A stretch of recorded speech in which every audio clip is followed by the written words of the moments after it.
maybe on the rotating sofa.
assigned seating?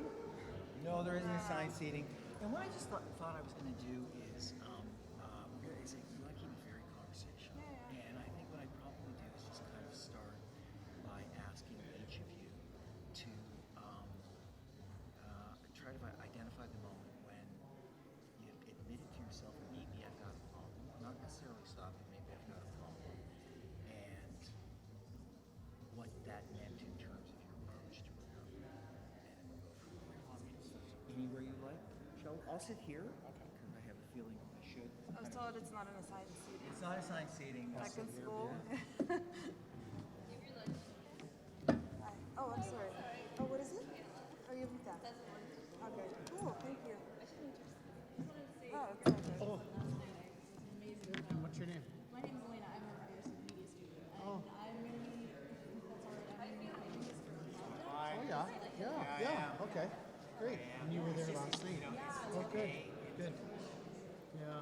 Well, I'm glad you were able to make it. Yeah. I got to meet Yeah, Mickey's awesome. And you know what?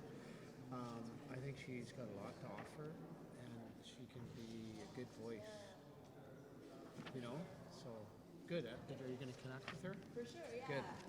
Good for you. She was coming into the theater. I was giving out programs. And she was like, oh, can I take one? Hi there. Is that in this film? What?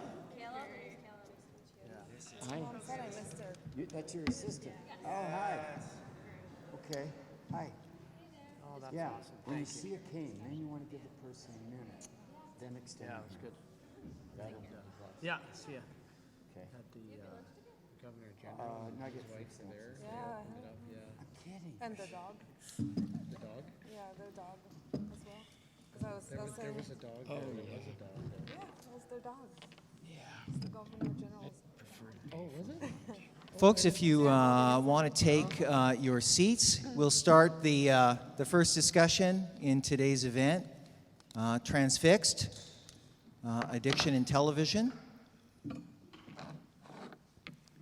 And I want to just kind of set this up by saying addiction is itself something of a loose term, although it's becoming more specific.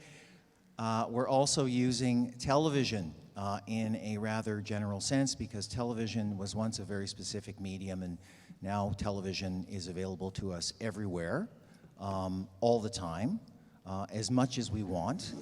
So we are going to be looking at today, over the course of the day, 3 different ways in which addiction and recovery intersect with television and our use of television, our interest in television, and television's interest in us, too, is something that we are going to be discussing. I want to thank Renaissance House for their sponsorship of the event today, and there was someone else I was supposed to be thanking. Ryerson, thank you very much. Thank you very much, Ryerson.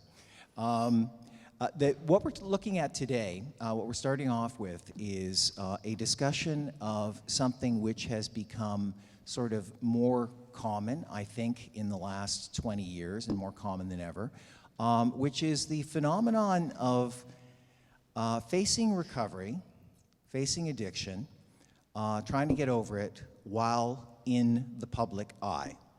And what that means for the person who is trying to overcome an addiction, and also what it tells us, I think, about some of the interests that the media has in us. The media tends to be really, really deeply interested in people who are struggling to stay clean and sober. Sometimes the media seems to take delight in the failure of that, the repetition of it. And of course, one of the things that is, I think, very interesting in terms of this whole process is that so much of recovery, we are told, depends upon having privacy. It also depends upon dealing with and giving up our own ego. And what happens to that process when you are being examined and broadcast all the time? So there are a number of, I think, very pertinent conflicts and things going on in this phenomenon. And we have a really incredible panel lined up here for us this morning in terms of their experience of this event. On my far left is Jovita Bydlaska, who is the author of a book, remarkable book that came out a couple of years ago called Drunk Mom. And what Jovita talks about in that book, in unflinching detail, is her experience as an active alcoholic while raising her newborn baby. And Jovita's experience is particularly interesting because this experience, until she wrote about it, I understand would have been sort of largely private and largely personal. But at the moment the book came out, her recovery and her experience became a matter of public record and also became, at that time, open to some very, very interesting conversations, often very judgment-laden, about her experience and what she had written about. So that in recovery, Jovita is now, as I say, a public figure, and her past is part of this discussion. Sitting next to Jovita is Sheldon Kennedy. If you were at our opening night event last night and saw Swift Current, Sheldon really doesn't need any introduction. Sheldon's story, of course, includes his own history as a victim of sexual abuse, but it also, a large part of that story is Sheldon's ongoing struggle to deal with those things inside of him, and often through the use of substances, the difficulty that he experienced in getting sober and staying sober, and it was a very, very public experience that Sheldon went through. And on my immediate left is Stephen Leckie, a friend of mine, and Stephen, if you know anything about the history of music in Toronto, a key figure in the beginning of the independent punk music scene of the late 1970s, the Vile Tones lead singer, the Vile Tones really is Stephen Leckie, also an artist and also someone who has himself gone through a number of struggles, but they have also have played out beneath some very close public scrutiny. So that is our conversation for today. And what I'm going to do now is just kind of begin by asking each of the panelists, and I can, I'll start with Sheldon. Sheldon, can you talk about perhaps at what point you realized you had a problem and what that led you to do, whether or not you were successful initially, at what point you realized you had a problem and how you embarked on your recovery at that point? I guess I need this. Is that on? Yeah. Well, thanks, Jeff, and it's an honor to be here. And I'm not an expert in this stuff, but I can share my experience, strength, and hope here today. But I knew that that my mind wasn't right, and that something was wrong with me after the first time I was abused, and from that point forward, I found different ways to shut my head off, and it seemed like drugs and alcohol really worked. And I started getting arrested at 16 years old. Started getting in trouble and spent a couple nights in the youth detention center at 16, and that happened to make the papers. But at that point, I knew I didn't drink and feel like a normal person. And and one thing led to another, and that behavior never changed, and I just kept getting arrested. Then it ended up getting into the NHL, and I got into a treatment center, and just wasn't ready to admit that I had a problem. I was trying to get sober because everybody wanted me to get sober. Everybody was trying to fix Sheldon, and So it wasn't until, roughly I was 35 years old that I really knew that I couldn't wake up the next day and just start a new life, that I had to accept the fact that I needed help, and I didn't know how to get sober on my own. So I think there's a different thing. I knew I wasn't right at 16, but I didn't accept anything till I was 35, and I think those are two very different pieces of the puzzle. Can you talk a little bit about, was there a point where the secret you were keeping in terms of your experience of sexual abuse and your perhaps fear of disclosing that, did it take a while for it to occur to you that perhaps that and your addictive behavior might be related? I didn't really think they were related. I didn't really know why I was acting and doing the things that I was doing. I think that it started becoming more noticeable after my disclosure in 1997.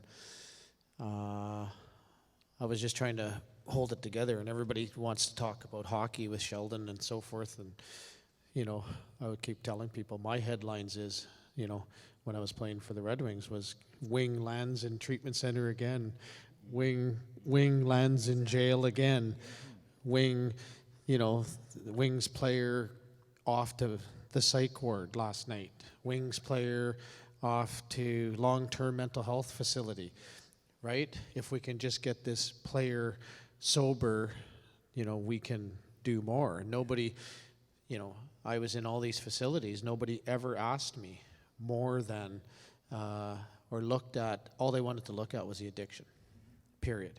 And to me, we need to change the question in a lot of cases from what's wrong with you to what's happened to you. And we need to look at the whole picture.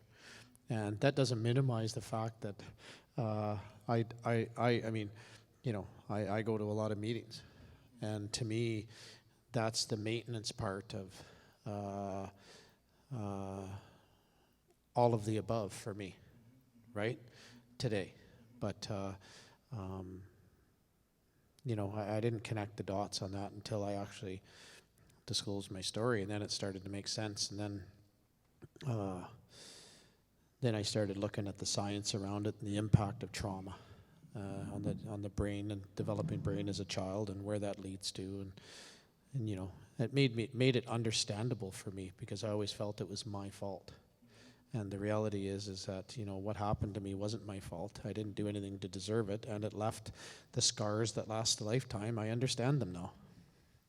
What kind of pressure do you think, and this is also something that in the film Swift Current that you see very vividly, which is, and often addiction it's about cycles. It's about the difficulty of breaking out of cycles. Sometimes it's about knowing that something is wrong, but you can't do anything about it. But a lot of those people, what will happen is we'll relapse in privately, we'll disappear. What happened, as you said, was every time you fell down, it was front page news. And there was an implied judgment that this player, as you said, had failed again. So what kind of pressure do you suppose that applied to the process of recovery? The fact that every time it happened, people were there to go, look, it's happened again to Sheldon Kennedy. And they had a big audience who were paying attention. Well, I was portrayed in the newspapers as a drunk, wild, alcoholic kid before I'd ever had a drink by Graham. So I lived up to that billing. You did. I did. But, I think the part is that it's not, it was embarrassing, but I think the thing that was more embarrassing is when you actually get out of, treatment, and then the cameras are put in front of your face. Yes. That it's like you don't have it. You know that you're going out the next night to to have a drink. And but yet you got to answer the questions like treatment was great, it was wonderful, I feel good, all the basic bullshit, right? Pretty much. And that's the stuff that's shaming. I mean, that cycle of, understanding that treatment and you're not getting treatment. You're not getting sober, you don't understand it, nor do I want to, because I'm not ready to answer the questions. But then the cameras are in your face, and you've got to answer the basic questions, right? You got to say, yeah, treatment was great, I'm feeling great, which was all a crock, right? And then you set yourself up for failure again, and the crash again. So, I think there was pressure with that, but it's what I've learned today is that my recovery is not unique just because my life is on TV. My recovery belongs in the rooms like any other drunks, right? I need to be sitting right beside anybody else, and I need to be working the steps the way that anybody else that chooses a 12-step program does. I mean, I look at that as a place I need to be that brings stuff for me into clarity, right? So I've learned that, and I always thought I was unique because I was on TV. One guy said it really well. I said, there's no way I can go to treatment, and I was in treatment in California. There's no way I can go to meetings in Calgary. Everybody's going to know that, I got a problem. He says, Sheldon, he says, Frig, he says, like, they don't already know you've got a problem? I'm like, yeah, good point. It reminds me of someone I once met who was who would spend a huge amount of time trying to find only the back doors into meetings, right? Because he was afraid of being seen to go into meetings, whereas this is somebody who had been picked up off the front of just about every front lawn in the town that he lived in. But what embarrassed him was being seen to go into meetings. Stephen, let's invite you now to talk a little bit about your experience, because I mean, part of your story, part of your experience has been a rather considerable ability to promote media attention, to bring attention to I mean, without a lot of your strategizing, the music scene in Toronto in the late 70s probably would have been fundamentally different. But you're also in a context, in the clubs, in Toronto, the so-called punk scene. There's a certain kind of, I think, expectation of a certain kind of behavior, which perhaps initially you were fine with and enjoyed. So let's talk about when you began to think that perhaps you have a problem and needed something to do about it. Okay, thanks for asking me. Wow, what a panel. Whoa. I'm in awe. Mine's and everything Sheldon. Here's the thing that is appropriate to show you. The first time I got sober, this is the Toronto Star, alive and sober and still singing rock. Okay? And that's 1983. Doesn't look like a recent article. No, it's not a recent article. However, the new media is right there, though. It's in your hand. Yeah, it's social media. That's the media. You sure? And here's something kind of interesting. Is I was watching the TV. My eye goes to TVs all the time. I love TV. Hey, I sold a song to the TV show Young Drunk Punks. Right? They gave me a couple grand for the licensing of that. So every time. So that's interesting. The one show that would, ask me to be on it. And SCTV did it too. Talked about that. That was an issue. Like, it was in the context of Rick Moranis being David Brinkley. Yeah, and that's why I love social media, because you can't lie anymore. If it sounds like exaggeration, you just check it, and it's there. So it was like a very low rent compared to Sheldon's experience. In treatment centers. That reminded me about treatment centers. This is interesting. I got kicked out of every single treatment center I was in. Not for being late, not for drinking. The reason I was given, and Renaissance kicked me out the night before I was to graduate. And they said it's because of attitude. I said, well, gee, I mean, you really could have, I wish you had told me that a couple of weeks ago, you know? But however, after I got out of it, I found out that that isn't an anomaly. That'll happen at Renaissance House. Anyway, but it was, house sobriety and doing my craft, because that was the first story. And then in '83, there wasn't very many. It's not like now where you TMZ and you'll have like half of it's dedicated to Lindsay Lohan, and wasn't like that. And so that would be part of the write-up in Philadelphia. And to top it off, he was sober, like, or I wonder if he's gonna slip. That's a pressure. People know me here. I had I fostered a really bad reputation on purpose. Bad meaning not, I wanted something that would fly in London and Manhattan. I didn't want to be, I'm from Canada, eh? No, this was, So the artificial paradise that worked for me, the booze and the drugs, wow, that was fantastic. That's a real performance enhancer until the mid-20s.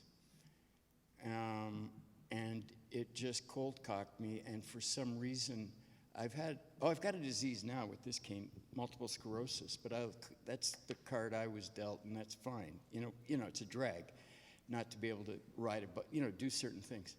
Hey,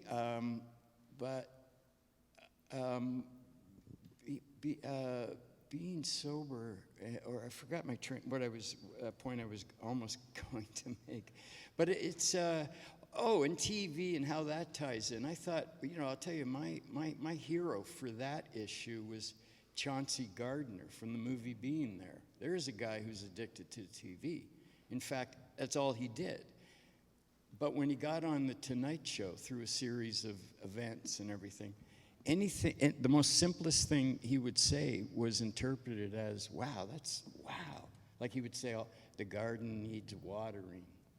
Mm-hmm. Well, yeah, because he's a gardener. And then that would be big news.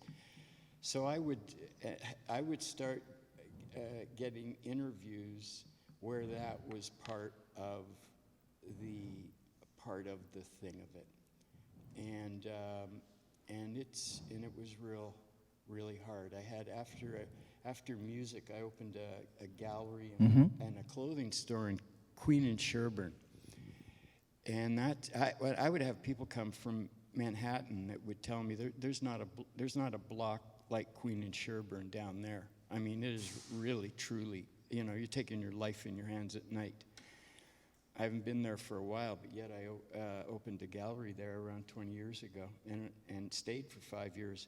And it was really, really scary. And to see them, that's what I sort of secretly used as a motivator on what not to do. Don't smoke crack. That'll happen for sure. That's the messaging I would tell myself. Could you elaborate a little bit about, you talked about the basically kind of a persona that you had created for yourself. Yeah. And the persona generated expectations of particular behavior. And as you say, at a certain point you're realizing that behavior isn't doing it for you anymore. Yeah, promoted oblivion. Yeah. It promoted oblivion. And the kind of, I'm trying to relate that to the NHL suddenly. I'm trying to think of a couple of, they're coming to mind, but it's better not to mention them. But there seems, or in the NFL, there seems to be, oh God, I don't want to say it. But yeah, I fostered a reputation, of oblivion. And that's a guy who that guy's going to die. And in fact, in that was often said. That was often said. They billed it as he's going to commit suicide on stage. This was all. Do you think that would have come to my head if I weren't drinking? I wouldn't have. But that was a big deal. And when I leave here, they'll, but Toronto's good because it's like one big rehab center. Right. If you have any kind of celebrity, they'll leave you alone. But you can tell they're gawking at you, but they're sneaking cell phone photos of you, Sheldon. Yeah. That's the new thing. Yeah. So I've had people sneak photos of me on the streetcar, you know. But anyway, they'll say it when I'm in Manhattan or London.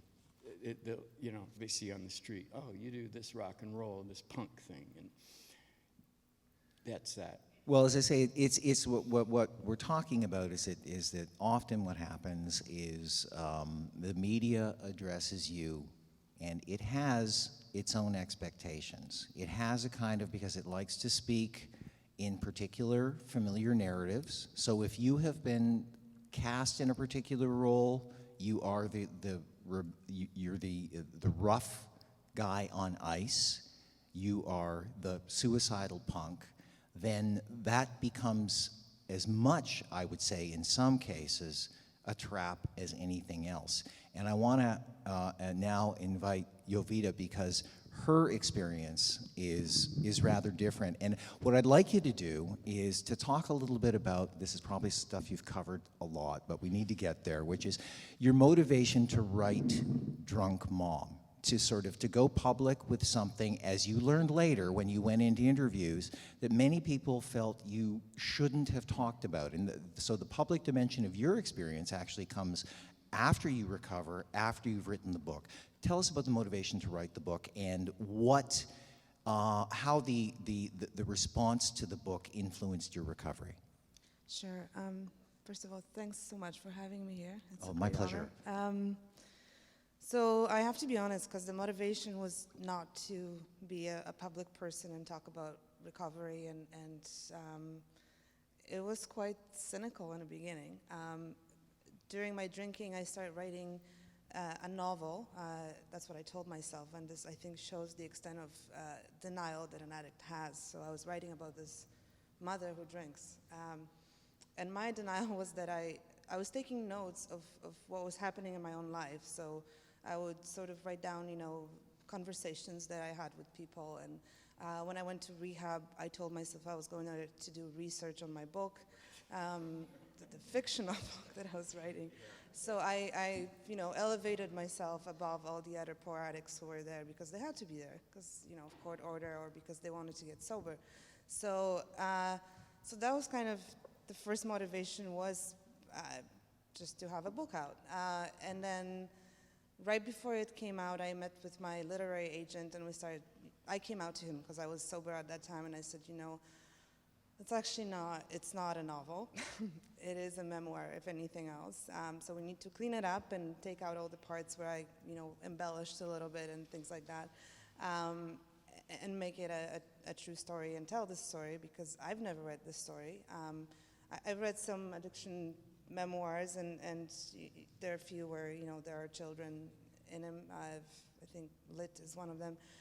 But I've never read my own story. So I wanted to, there was a point where I wanted to tell the story and sort of absorb the consequences of telling it. And I was warned dozens of times of how hard it may get to admit to the world that I was not only an addict, but that I was also taking care of a newborn, which is the worst and the transgression, as far as not committing murder. It's pretty up there. It's pretty high. Yeah, yeah. So yeah, and I said, at that time, I think kind of stupidly and maybe bravely, but in a stupid way, saying, yeah, I'm totally ready to do it. And then the first article that came out, it was a profile after the book came out, where the author called my behavior of writing the book and publishing it self-destructive and addictive. And it said, and I don't remember if she said this in the article or during the interview, but there was something about how, because of this ego that an addict has, is that there's this need to to be seen and to be rescued and to, you know, and coming out with it in public, I'm putting responsibility not only on myself, but also on all of you, you know, because I'm telling you, I'm a drunk mom, and if you see me in a liquor store, like, you better escort me out of there. So that was my experience with that. And then I think once it progressed with, you know, being invited to do panels and being written about and going on TV a few times, I sort of unwillingly became this poster mother, not child, of drinking and recovering from it. So, yeah. Were you surprised? You say you were warned that people might not be willing to accept this transgression without judgment. So that when you went through the process of the interviews, did any of the responses surprise you? The positive ones did. The positive ones, which is, well, I mean, I expected worse, because that's, you know, and there was all kinds of things written, but I also tried to put myself sort of outside of, you know, me being the author and having my own judgments. And I have friends in recovery who are parents and who relapse, you know, a number of times, and I do judge them. I do see them, you know, not as failures, but sort of, I do want to shake them and say, you know, what are you doing? Despite the fact that I was doing the same thing. So I understood the negative reactions. The positive ones were the ones that were harder to accept, because they were very humbling. And, you know, till this day, the book came out almost 3 years ago, but till this day I get, you know, tons of emails from people talking about how, you know, they're still struggling and they're thankful for the book. So I would say it's about 60 positive, 40 negative in terms of percentage. But that was the most surprise and the most humbling and the most, I think, rewarding response that I had. So, yeah. I'd like to ask each of you, what is for you sort of the, you know, recovery is something that is said to be, you have to share your recovery. You have to be in an experience where you are comfortable talking about it. But ultimately, what it boils down to is getting to the point where you can make a very strong internal change. Can I ask each of you what perhaps that change was for you? How do you manage to stay sober today? What do you have to ask yourself? What do you have to do? Sheldon Kennedy? Well, I mean, you know, I wake up and do a little meditation and make sure I get to meetings. I exercise. I make sure I'm honest and reach out to my higher power. I mean, I got to keep it simple. Bottom line for me, I got to keep it simple.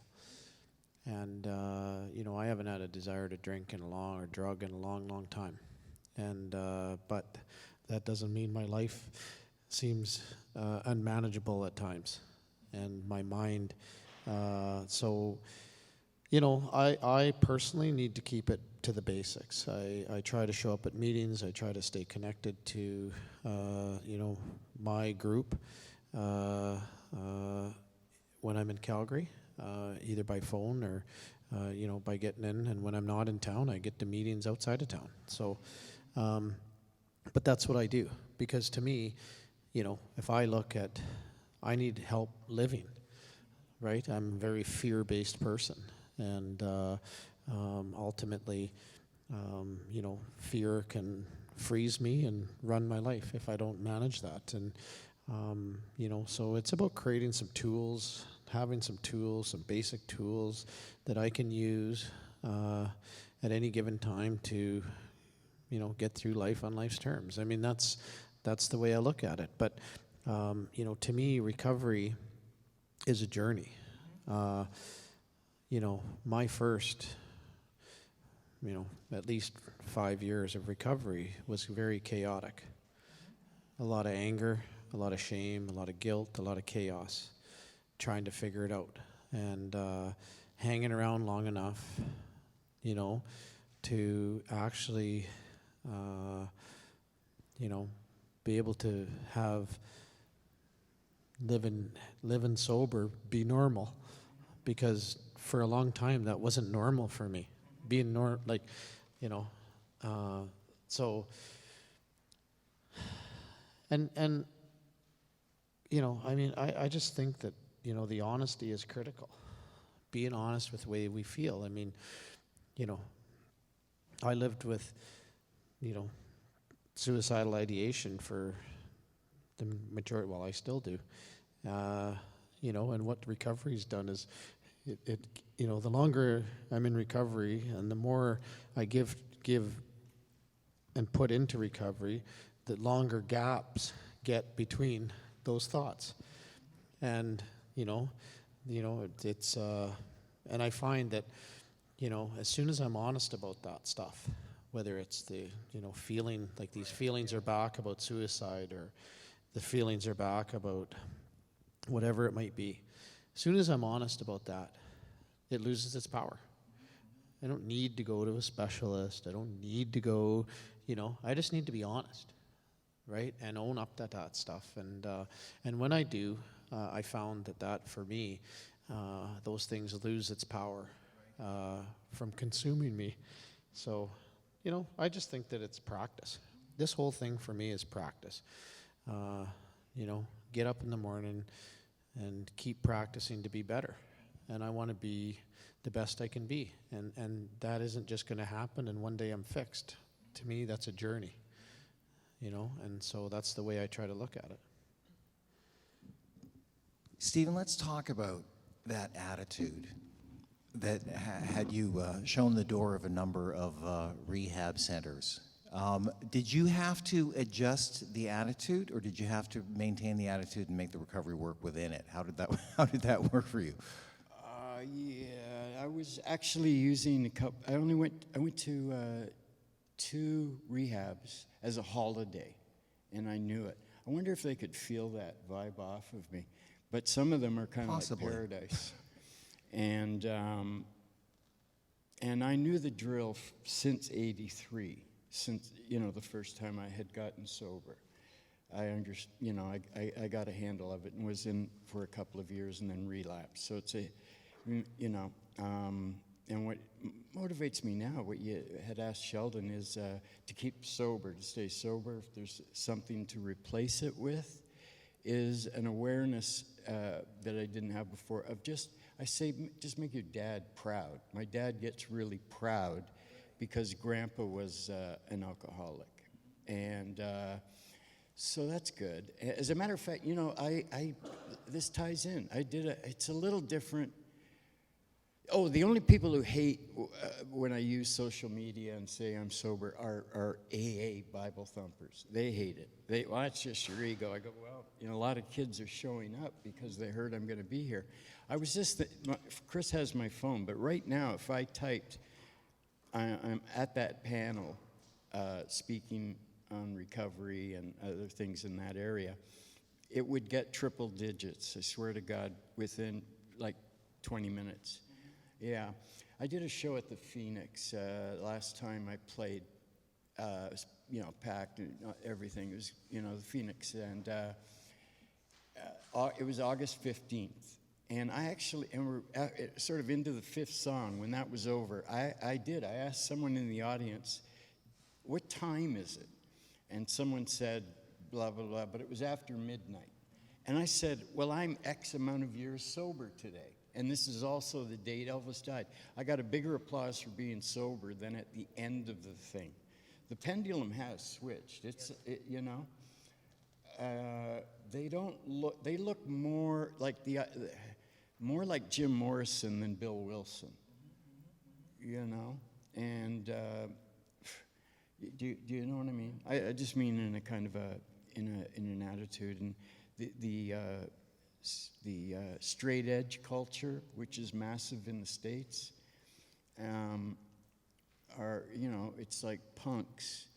I mean, it's really big. I mean, big by millions, and they usually get a tattoo of a lightning bolt, straight edge. straight edge punks, and they always reinforce their staying straight by social media. It's the thing, yeah. Because what that does is it sort of I should be on breakfast television. You should be. Yeah, you should be. but if I were You in will be. America, I'd be on TMZ. Yes. It's all reverse. You know, it's all really weird up here. I But- was on Howard Stern. I found that easier than anything up there. Yeah, then CBC, I understand that. Forget about that. I That's mean, because they are drunk. the what's interesting though is the whole question, I guess, of anonymity and recovery, and whether or not the choices you people have made to be public in your recovery, does this sort of signal a shift in the way that we think about addiction and think about recovery? It seems to me that there are more and more people who are finding an arrangement with 12 steps recovery, where the steps are very much a part of their recovery, but the anonymity part, as long as you know you're not breaking other people's anonymity, that being public with it actually can provide a function that helps other people and keeps you sober. Jovita, would you like to talk about the Sure. attitudes today? Well, I break my own anonymity a lot in media, and I'm a little bit disillusioned with 12-step programs. I go to agnostic meetings if I do. Not sure about higher power. I'm not sure about destroying ego and rebuilding it. I do believe that it's important to regain self as a sober person and not, not judge every single thought or action that you have. But I have to say, just going back, that I'm really, really struggling with recovery. And it's not because I don't go to meetings. And I know a lot of people would say, oh, you need to go to more meetings and you need to humble yourself more. I loved being drunk. I loved being high. I loved the oblivion. I loved the break that it would give me from, the sort of chattering brain. And I'm going to have to ask you what you just asked me, because I wanted to go back to those points. But sorry, could you... I wanted you to talk about whether or not you think attitudes have changed, and the role of anonymity versus being public. It's funny because Alcoholics Anonymous. There are two words. One is alcoholics. The other one is anonymous. So it's clearly there for a reason. I think it needs to evolve. I think we do need to talk even more about addictions and mental health issues. I write a column for Toronto Star talking about stigma a lot. Yes. And I find, a lot of people, have responded by saying, you keep self-victimizing, and it's just, it is hugely stigmatizing to come out in public. I mean, as much praise as you get, you get in a lot of trouble as well. I mean, right now I'm applying to regular jobs and thinking, my name is out there. I'm not getting any calls back. I'll be very honest. I'm going to be a freelancer for the rest of my life.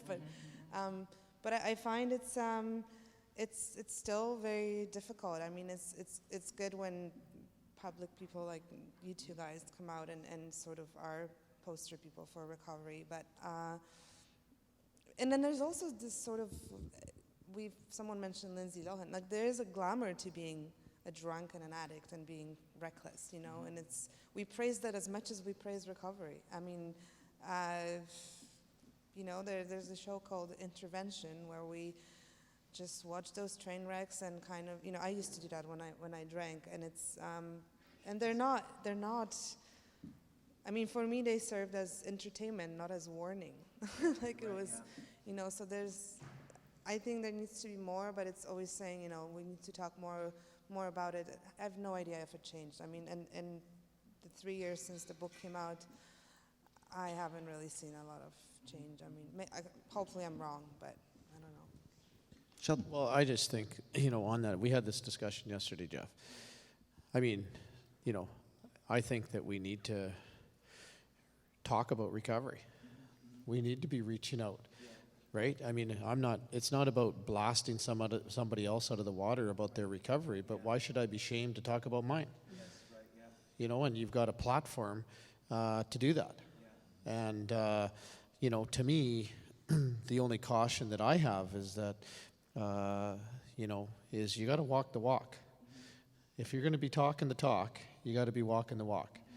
And, you know, and I think sometimes, you know, what I understand about recovery, and there's many ways for recovery to happen. But what I understand, and I was guilty of this, and this is a lot what unfolded in the media all over the place, was that I'm pronouncing myself recovered after a 30-day spin dry, and I was looking at treatment centers who had the best pool, right? Like, and I mean, you know, it was ridiculous, right? And, you know, and all these, like, you know, and the shame and the guilt that comes with, you know what, I'm sorry I did this, you know, I'm recovered now, and then the shame and the guilt of, like, again, going down that friggin' rabbit hole again, and coming out and doing the same thing again. Oh, this is great, you know, I got it this time, and then, oh, sorry, I got tired of saying sorry. But you know what, the reality is that I'm proud of my recovery, and recovery in my life is the most important thing in my life, because if I don't work on it and if I don't have it, I don't have anything. And that's the reality. All this other stuff that's going on, you know, with me or my life and my relationships, you know, my relationship with my daughter, my relationship with my family, my relationship with other people, being able to be accountable, showing up on time, all these little things that I wasn't able to do when I was out there using and drinking, you know, I'm able to do today. And those are important, and those give me the opportunity to be who I want to be. But why wouldn't I share that I'm in recovery? Just to give you an example, like, you know, it's no secret, you know, that people know that I'm in recovery. You know, it's been all over the news and stuff like that. And what that has done is that's allowed me to help so many people. I get the phone calls to see if I can talk to this person or talk to that person, or can you talk to this person? And to me, that's what it's about. Right? That's what it's about. And that's just my feeling on it. But I think, you know, I mean, going back to what you said, I mean, why wouldn't we support each other and support a movement of, you know, straight living? Is that right? Yeah, living straight, or, you know, living in recovery, or whatever it is. Like, to me, you know, AA isn't one of those clubs that I dreamt of signing up for when I was a kid, right? So, you know, the reality is a lot of people will never, ever, whether it's AA or recovery of any sort, it's not something that they're going to seek the answers to unless that's taken them there to seek those answers. And I think, you know, I think it's part of our responsibility to push out the information to people before they have to get to the point to seek that answer out. I think that, you know, you've pinpointed something which is really interesting, and I also just want to say, Stephen, said that the thing you said about making your father proud is very moving, and it indicates the extent to which, you know, whether or not you kind of completely buy the 12-step thing, the idea of something outside of yourself is actually essential, because, you know, addiction is a powerfully isolating condition, and as long as you stay within it, it is, as we've all said, it reinforces that. What the guilt and the shame does is it drives you deeper into the hole, deeper into that personal hopelessness, and further away from the sense that you have a connection with other people. And it is that connection. Without that connection, there is no recovery, you know. And but it's also interesting because, you know, one of the premises of the entire day today is that something seems to be shifting. I mean, for one thing, there seem to be, you know, on one level, the observational level, more addicts and people in recovery on television, in the media, than ever before. Ever before. You know, when I was a kid, Dean Martin was drinking every time he was on television, but nobody was really saying he had much of a problem. Drunks were largely comic figures, right? You had comedians who had entire careers out of just playing drunks. And then something sort of shifted. But part of that shift can be, as Jovita was saying, with intervention, right? It's kind of like, are we watching this because we care about these people, or are we watching this because it's just kind of fantastically entertaining to watch people spin out like this, and to watch those awkward moments where they're taken into a hotel room and everybody that they don't want to see in their lives is sitting right there for them, and we're waiting to see what the reaction is going to be.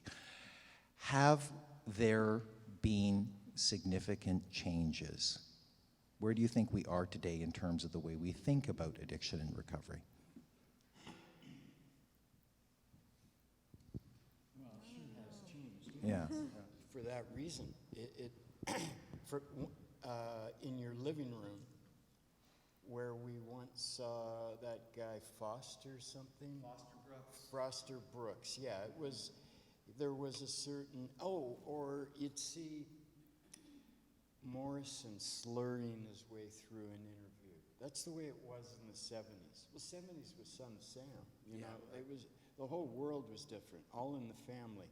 I had a stage name, which I won't say, but I got it from the TV show Hogan's Heroes. Right, okay, yeah. And it seemed, wow, man, that's incredible. A TV show about a prisoner of war camp. But in now, it's, there's you know, American news anchors that are saying, you know, I want to, and I guess that they rely on the hope that there'll be a public connection, and it's really important. I'll go to a meeting tonight every Saturday. I go to around 3 a week, and I don't think about it. All I know is it works. I just go to meetings, and it's just something I do. And I follow the drill, and there's lots of it that there's a lot of literature. There's books like, you know, workers in that field would be aware of it, but there's a whole pantheon of anti-AA books out there. Yeah, there are, yeah. You know, and books like Sober Truth, and the way they break it down in the very first paragraph of the preamble in AA, they got you. There are some, too, who, you know, blah, blah, blah, they're giving you an out right away, so you're thinking, oh, if I drink, I'm one of those that is constitutionally incapable of being honest with The myself. unfortunates, yes. So when I just stuck with AA in the 80s, and would have years, I always had years of sobriety, then relapse, which was always connected to a landslide of money. Right. Money was my trigger. And anyway, so yeah, it's although it's like really bashed, I still go to it, to AA, and just for the same, like, which, man, there's people there, if they saw Sheldon K, holy lifting, that would be big. It would be like when Jim M from the Leafs, you know, Jim M. Hi, I'm Jim M. But everyone knew who Jim M was, Right. or is. That's really, really big, and people love entertainment. And now I don't think you don't have to die for it. You don't have to get punch drunk. You know, you can clean up, and that's definitely newish, as opposed to years past. Yeah. Jovita, do you think things have they changed, or you said there's a lot of stigma still out there? Well, I have been thinking as you were all talking about, and I thought my first encounter with AA was in seeing a movie called Changing Lanes, and I think it was there was a scene where I think it's Samuel L. Jackson. He talks about drinking. He says, I don't like champagne. I am champagne. Yeah, And it was very powerful to hear it.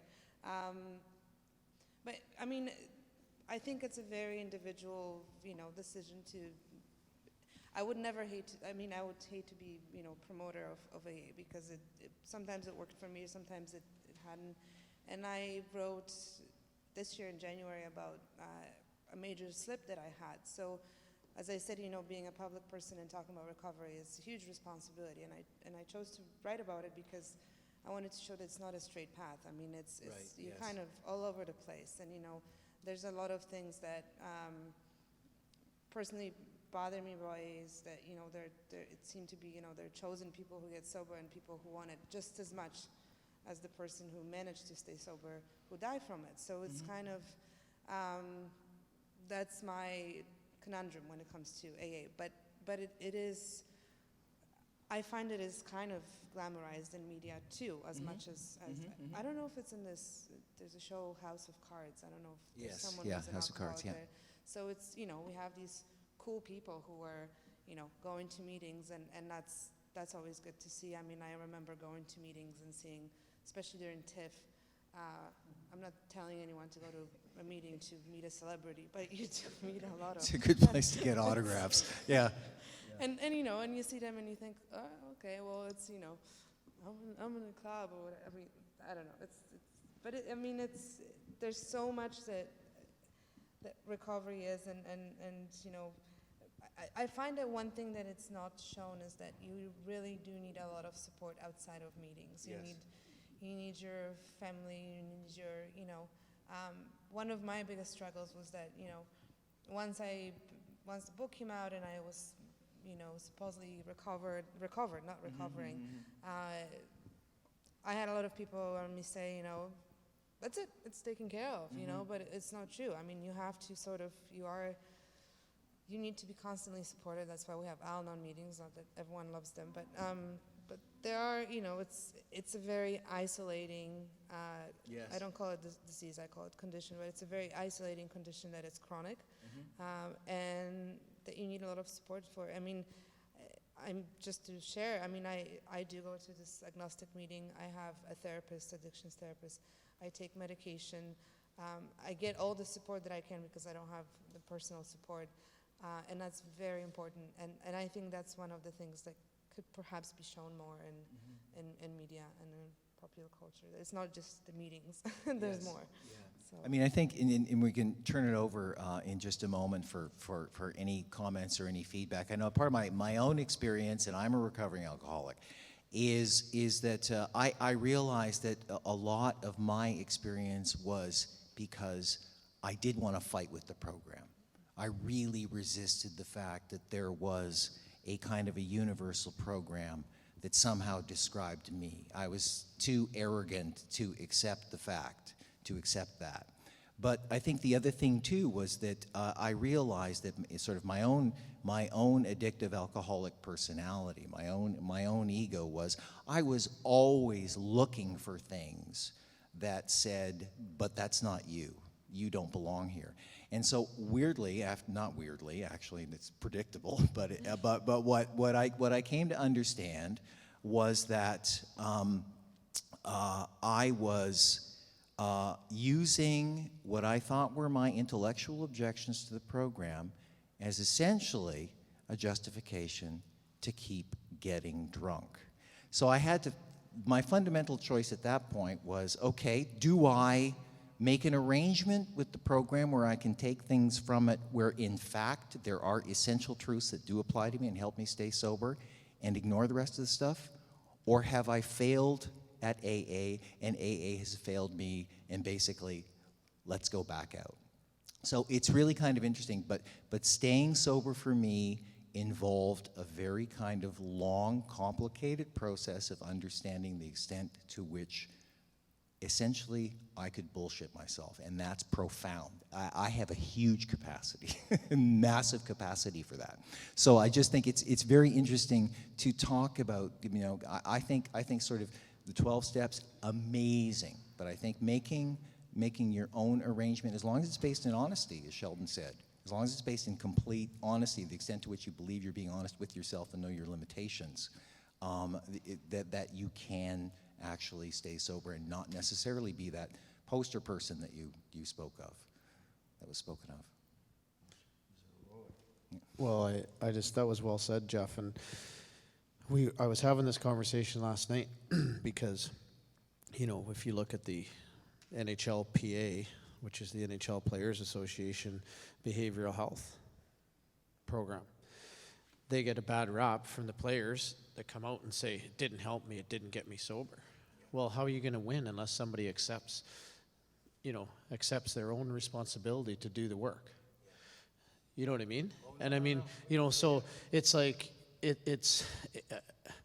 to me, until I committed to doing whatever it took, and that means whatever it took, and I had no chance. But I think my journey I was 16 years of a journey of treatment center, relapse, treatment center, relapse, treatment center, relapse, mental health hospital, relapse, gong show, right?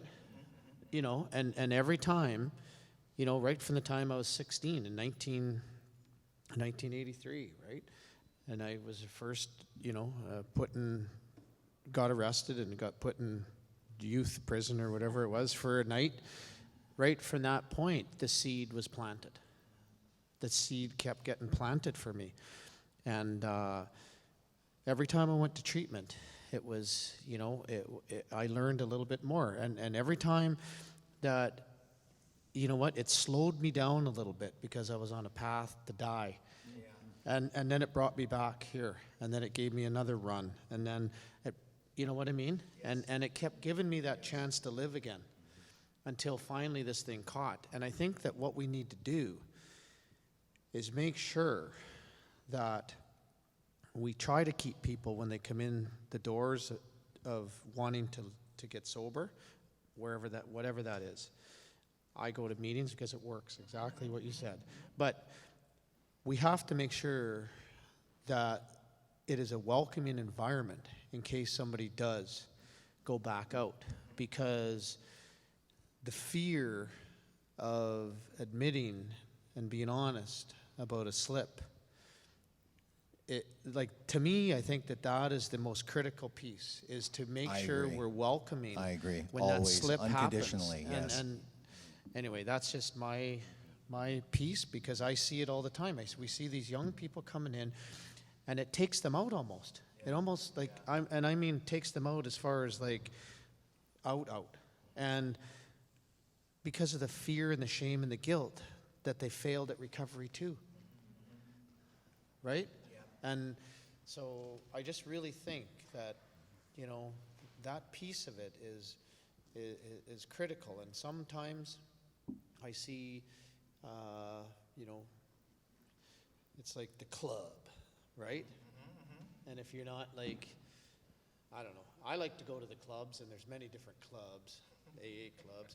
I want the ones where people are in there and they're honest. Yeah. It's not the same old story, the same people tell the same story, right? It was like it's repetition, right? But I mean, it's up to me to seek out meetings and recovery that fits where I want to go, right? Some people are comfortable just being here. They show up. That's their night out. They put their loony and toonie in the pail, and that's good enough for them. That's not where I want to go. Yeah. I want friggin' good recovery. I want to be the best I can be by the time I leave this place, right? And to me, that's showing up, being honest, practicing what I need to practice on a daily basis. It's not about being perfect at all, right? But it's about working hard and making it a priority. Keeping it simple, you know, and helping others. And that, to me, the helping others is the key. Yes. Right? I think you show up, Sheldon, hey man, you want to meet for a coffee? Thinking to myself, not a fucking chance. Do I want to meet for a coffee? No, not tonight? really, but yeah. But get in the car, go and meet for a coffee, and on the way home, thank God I went to meet for this person for a coffee. It's not any more complicated than that. in my mind. That's just me, and I need to keep it simple. But I wanted to add something. I think it's really cool to talk about, you know, the slips and then like your journey when you talk about that it took you so long, because I find personally that gives me hope, and that gives others hope, because if there's this sense of failure that, you know, you went to AA, you went to, you know, 90 meetings in 90 days, and you did everything, you did the steps, you get a sponsor, you sponsor other people, this is all AA language, but you did all the things that you were supposed to do according to the book, and then you go out and you drink. If you don't see this other side of it, that you can actually go back and continue and do it over and over again, then it can be really damaging. So I think it's important to talk about this being a continuous process, and never actually resting on your laurels and saying, you know, I've recovered and that's it. No, and I think also that kind of gets back to sometimes what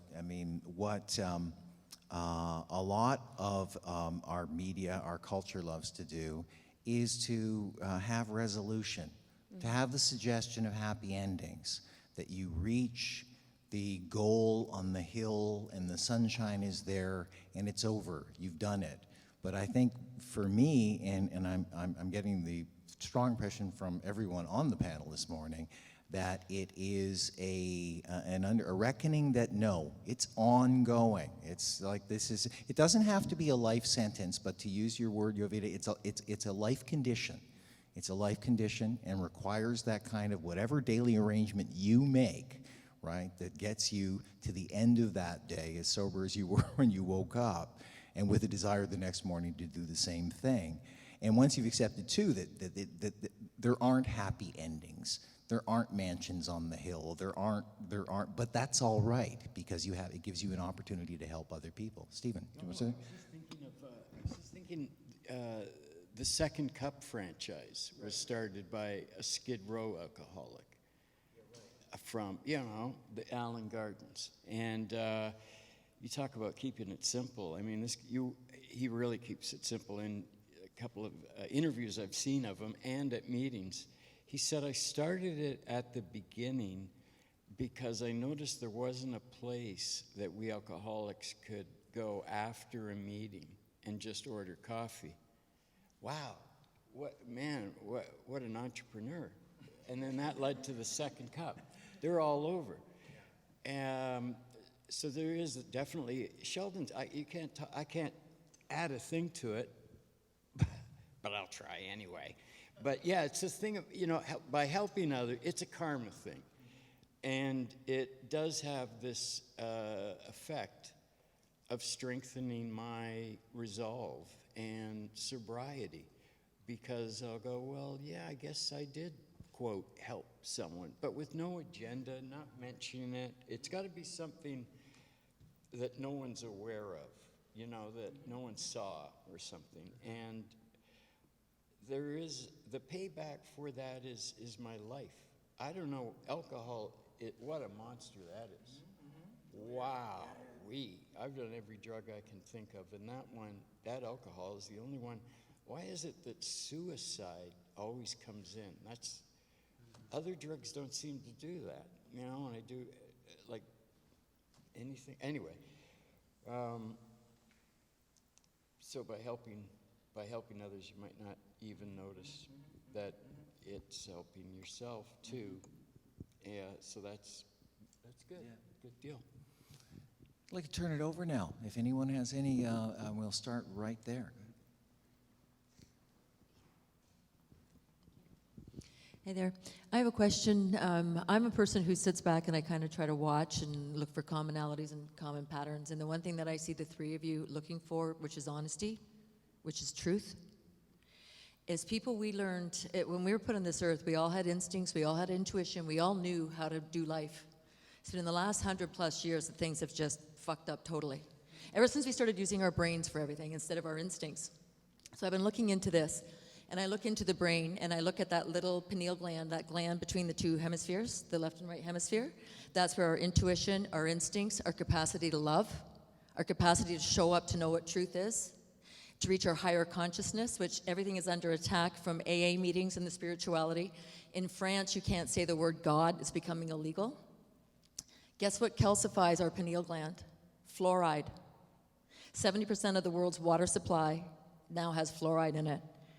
Am I a conspiracy theorist or a conspiracy realist? I don't care labels, or that's the person putting it on me. We're not this fucking stupid. Like, why are our governments putting fluoride in our water when we know it's not good for us?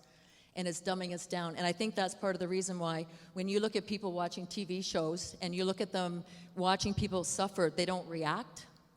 Because I'm a very passionate person. I couldn't figure, why are people not reacting to the atrocities that are happening in the world? Because we're dumbed down. And I'm one of them, and there's things that you can do to decalcify your pineal gland. But when we are to the point that there's so much oppression and suppression in society, we have to start looking at where is it coming from. It's not all the people in this room. You can tell there's a lot of care in this room. Where is it coming from? I think it's coming from the people. The governments are the ones putting fluoride in our water. And how do we get out from under this and start raising our own consciousness? To start trusting our instincts? What is truth? Truth is God, and I'm not a religious person. I don't care what religious affiliation anybody has, as long as you're there for the religion and not the people. But God is truth. God is love. Where's love in therapy? Codependence, people laugh at the people who try to help people in recovery, and we label them codependents, and we shame them. You made a word or a comment, you said everything is backwards, everything is reversed up here. It's not 360 reverse, it's 180 reverse. Everything that's supposed to happen, if you look at it the exact opposite way, the way it's supposed to happen in recovery, you're supposed to help each other, not sit there and say, you fucked up again. So there's a reason people aren't going to, I'm going to say mental health. We label mental health, depression and anxiety are caused by people being victimized, and we turn around and label the victims as the ones with the mental illness. That's 180 backwards. We should be saying you're showing symptoms of victimization. The person who hurt you should be labeled with the mental or the emotionally deficient illness. And I stay away from the system. I don't try to get into too many forums just because you never know who you're talking with. But it's 100% backwards from what we should be doing. We should be loving each other on a human level. It's humanity, caring about each other. And what are we doing? We've got wars everywhere. And it just seems, I don't know, how do we turn that instinct around and trust ourselves first and foremost the way we were meant to? When we were put in this planet, we were all given everything we needed to survive. It just wasn't until people started fucking with other people that everything started going sideways. Then you start medicating to fix it. Then we say, that guy's weak. He's got an addiction. And it just seems odd.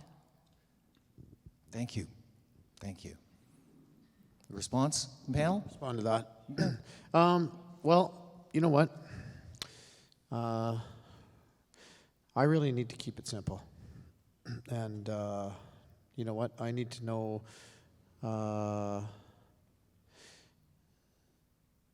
I could, you know what? Chaos. Right? Chaos. When I was in addiction, the majority of my life was chaos. And, you know, I could spend most of my time living in this what-if world, right? What if? And the reality is until I actually got into living in the real world, like, where am I really at? And what am I really doing? How do I really help? You know, then I was no good to anybody, including myself. And, you know, forever I had excuses after excuses after excuses after excuses and theories of why I was a drunk, an addict. I hurt other people, getting into trouble, never succeeded at hockey, didn't show up at this meeting, didn't show up at that meeting, disappointed, didn't show up at this birthday party, etc. And the bottom line is that until I got to the place where all I did was show up, sit down, and just start the process of learning and understanding about how I get better. You know, that to me is critical, and I appreciate your theory and your concept of what you said, but when I listen to it as a person sitting here in recovery around all of this stuff, I had to speak up just to settle my head down, because it gets me thinking, right? But the reality is for me, it's like, Sheldon, show up at meetings, right? Say a little, ask for a little strength to do the work, help others, give back, and be honest. Just do that, Sheldon. And you know what? And the rest of it will fall into place. And you know what? I'm not here to question whether Sheldon Kennedy's a drunk, whether it's a disease, whether it's a, whatever it is. All I know is that when I drink and when I drug, I want to kill myself. Bottom line, right? And I hurt others and I don't show up, and my life's a shit show.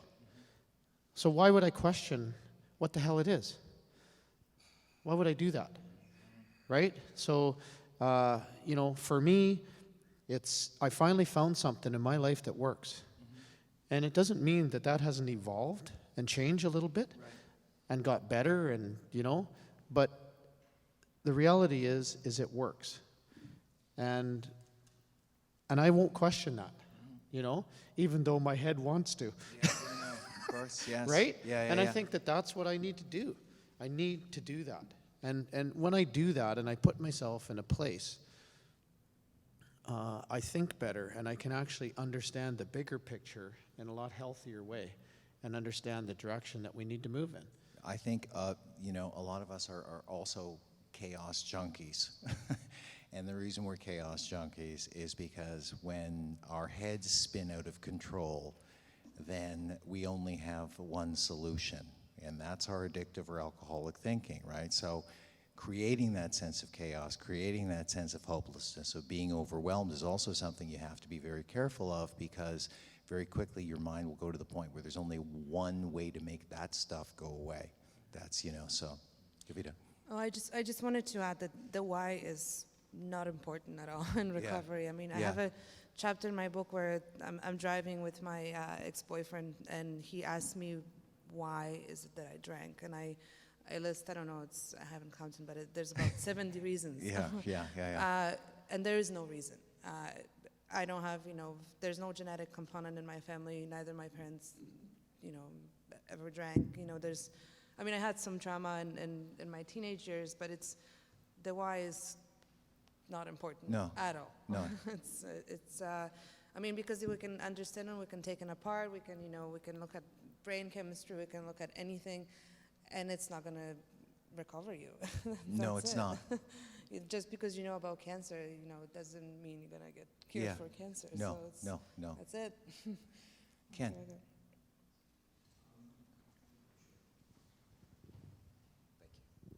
Yeah, my question is for Jovita, but it's also applies to the entire panel, very possibly.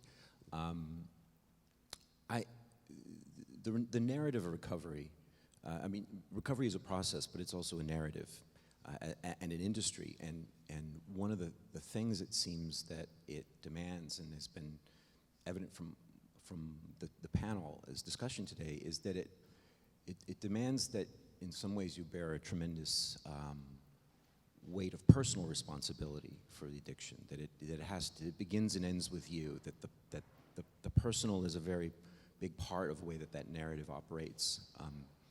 And so Jovita, I was struck by just a comment that you said at some moment, where you said that you enjoyed being drunk or high or something because it was you enjoyed the oblivion, and that you enjoyed the way that it got you away from the chatter in your head, as you put it, right? That there was some kind of escape from that. And I was wondering if there's any way that there's any desire to push back against the narrative of the personal in the recovery narrative in certain ways, to look at it as a broader, as the addiction as a legitimate response to real environmental, structural, social or cultural conditions, historical situations, socioeconomic conditions that are actually legitimate ways of responding to a situation that is much broader than the self. Does that That's Is a it- very huge question, but I try. No.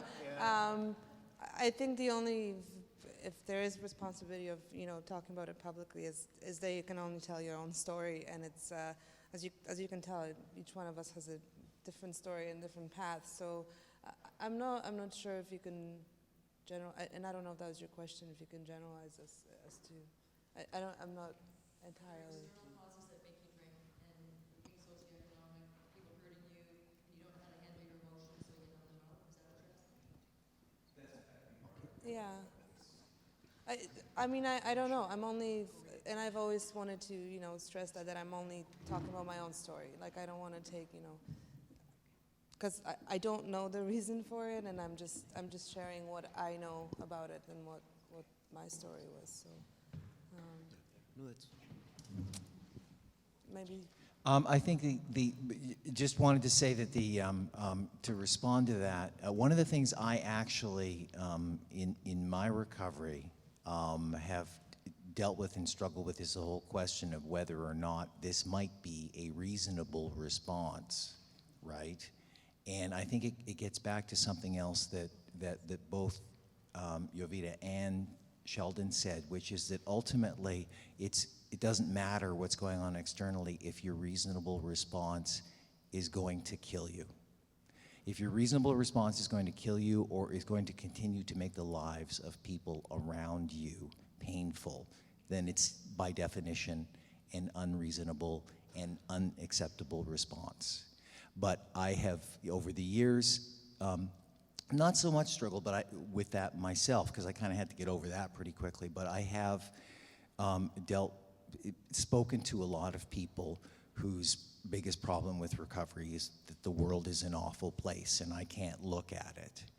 And it's like, well, it is not going to become in any way a better place if you're not in it to help other people. So that's, to me, sort of the basis. Lisa.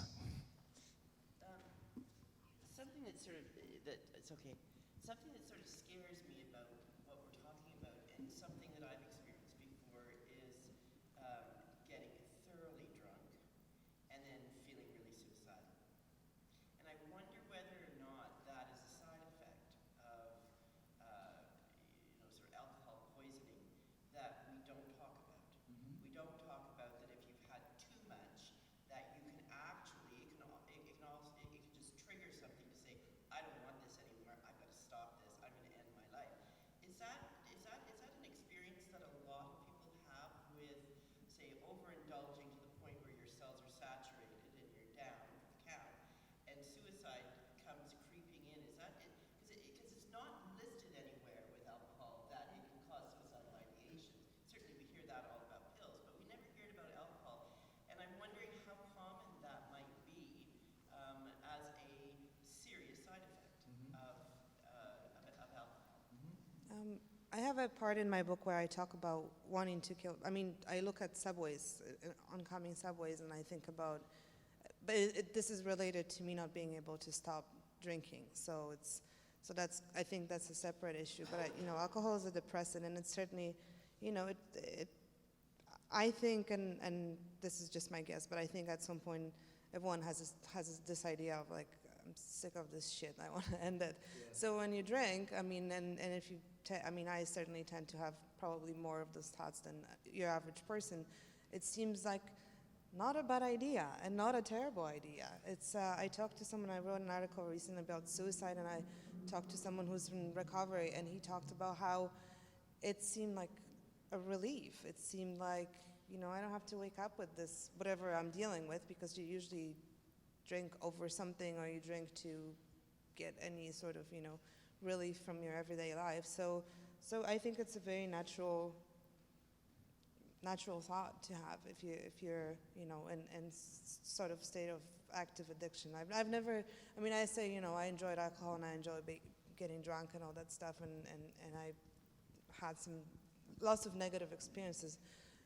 But I also kind of enjoy thinking about killing myself in a way that it would just end this crap. Like, I'm sick of being broke or unemployed. I'm not right now, but you know, it's. So I think it just allows you more than. I think you take pills very specifically with the intent to kill yourself. With alcohol, it's just a thought that pops into your mind. Just as, you know, when you're drunk, you suddenly feel like climbing bridges or you know, taking your clothes off or doing completely, you know, unacceptable behaviors that you would normally not do. So, yeah, I don't know. Rick? On the topic of suicide, what do I do when I hear somebody talking to me about suicidal ideation? How can I help them? How can I help the three of you, the four of you perhaps? What would you want me to do if you felt suicidal? I would stop drinking if it were me. I don't have suicidal thoughts otherwise. Yeah. Call 911.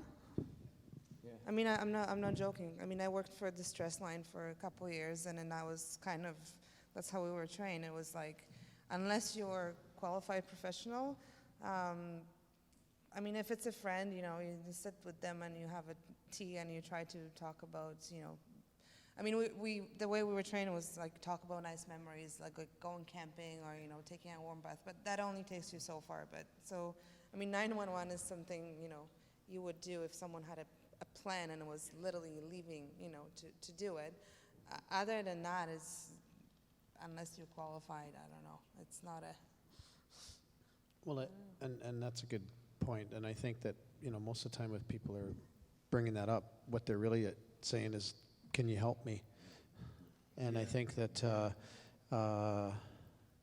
people ask for help in many different ways. I would highly recommend that we don't leave that person. We can't help them. We can't save them. But what we can do is take them by the hand and get them to where they need to go to get the help. And I think that that's important, and that's all of our role. We are, when I look at, you know, if we look at society trying to help with these issues, it's not, we don't have to save people. We can't save people. And for many years, like, I'll talk a little bit of, like, when I rollerbladed across this country, you know, back in 1998, every town we stopped in, we had disclosure after disclosure after disclosure after disclosure with, you know, sexual abuse of young girls, young boys, men, women. You know, the outcomes were the same: addiction, broken relationships, you know, suicidal ideation, suicide that actually happened, you know, to a son or daughter, not finding out till after, and so forth. And I took all that pain on and tried to fix these people and thought that I had to have all the answers for them all the time.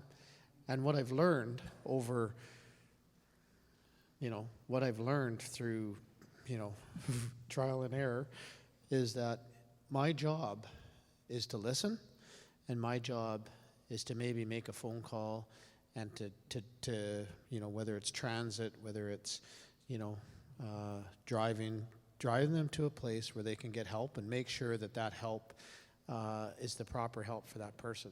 That's a role I can play, right? And I think that that's important. And I just wanted to go back to Lisa's point, you know, about the suicide stuff. I mean, I have suicide thoughts whether I was drinking or not drinking. And I think for me, alcohol, you know, maybe magnified it. But I find the more I get right with me, the less those thoughts come. And I think understanding more of the science piece, I think maybe back to this person's, for me, understanding the science piece a little bit about early childhood trauma and the developing brain has given me a little bit of context around it's not my fault. No, you know, the way I feel and the way that I act is normal for what's happened to me.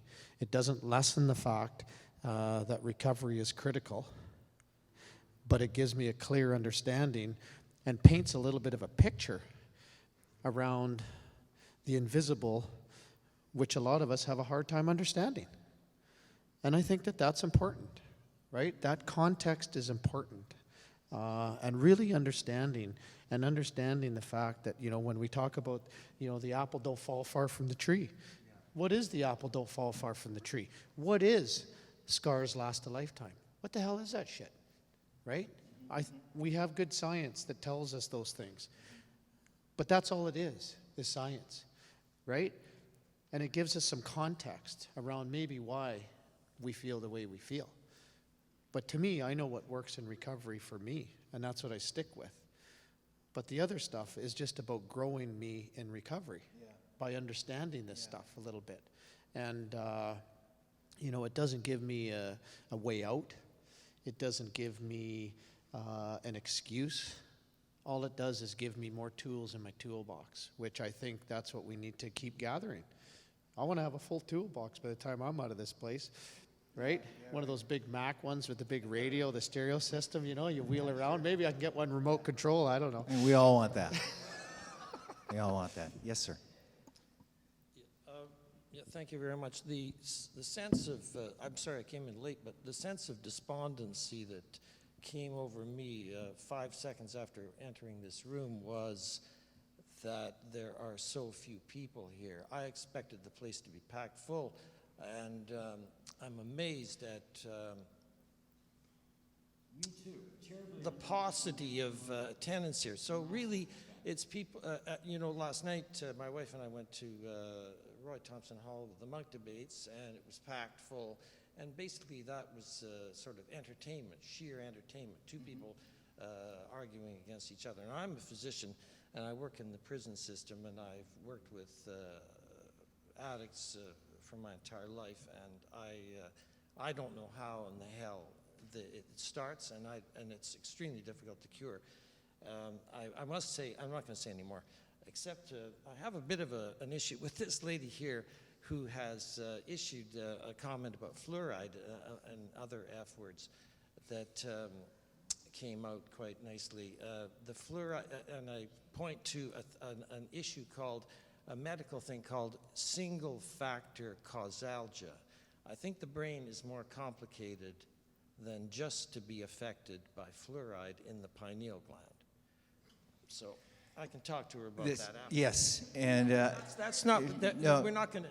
It's okay. Suggest that if you two wish to take up that discussion, I definitely would encourage you to do so. No, absolutely, yes. And we have time for a couple more questions, and then we're being served lunch here. I should say, though, that I don't mean to be giving short shrift to any of these conversations, but my mind is telling me that about 14 other 2-hour panel discussions have come up in about the last 10 minutes, so we'll have those. Go ahead. Hi, good morning. I want to make an observation or two about stigma that you talked about earlier. My father was in Alcoholics Anonymous, and I remember, I'm in my 60s, so I remember sometime in the 50s my mom coming and saying to myself and my siblings that my father went to meetings and told us a little bit about it, but I really didn't quite understand. But the thrust of the whole conversation from her was, don't tell anybody. Don't tell anybody. And so we had this wonderful secret that we couldn't share, and we didn't really know what it was. And then later, a few years later, I entered the program myself. And at that time, it wasn't such a stigma, but I kept it quiet. And I remember when Stephen's article in the Toronto Star came out, I'd been in AA for a couple of years. You were my first sponsor. I was your first sponsor. And I knew your dad and your grandfather, and my father and your grandfather were in the same group. And it's a family connection. I remember when the article came out in the Star, and there was a lot of people around the rooms who were aghast at the thought that someone actually spoke to the media. It was against all the traditions and so on. And I saw this as a joyful talk that you gave, that you were very happy that your life had changed, Stephen, and gradually over time, there's been more and more articles that have come out, and more people that have been open about their struggles, and I think this is a good thing. I think it's a good thing in the sense that societal awareness has gone up. We're much more aware of who we are, and that we all have these human frailties and so on, that that each of us have. Some of us are alcoholics, some of us have other things. You know, it was easier for Stephen to accept his MS, I would imagine, than to accept that you have this alcoholism, an addiction. You know, oh, he's got MS, that's fine, he has an addiction. But we still have this little bit of blaming the victim in our society. And I really don't have a question, it was more of an observation. Thank you very much. Yes, we have a final comment over here. So my name's Tim. I'm a second-year medical student, so I suppose I'm well on my way to being indoctrinated. I'd like to first of all thank all of you for your stories. It's been an amazing experience getting to listen to this, and I do wish we had more of this stuff in medical school, because I think it really makes things real. And so my question was a sort of about the way that we construct addiction. And I think that we've added a lot of this, a medical piece to the way we see addiction, especially in the last several decades. It's really developed where we view it as a disease, we view it as a condition, we view it as something that we can treat in a universal way, that we can perhaps attempt to manage medically.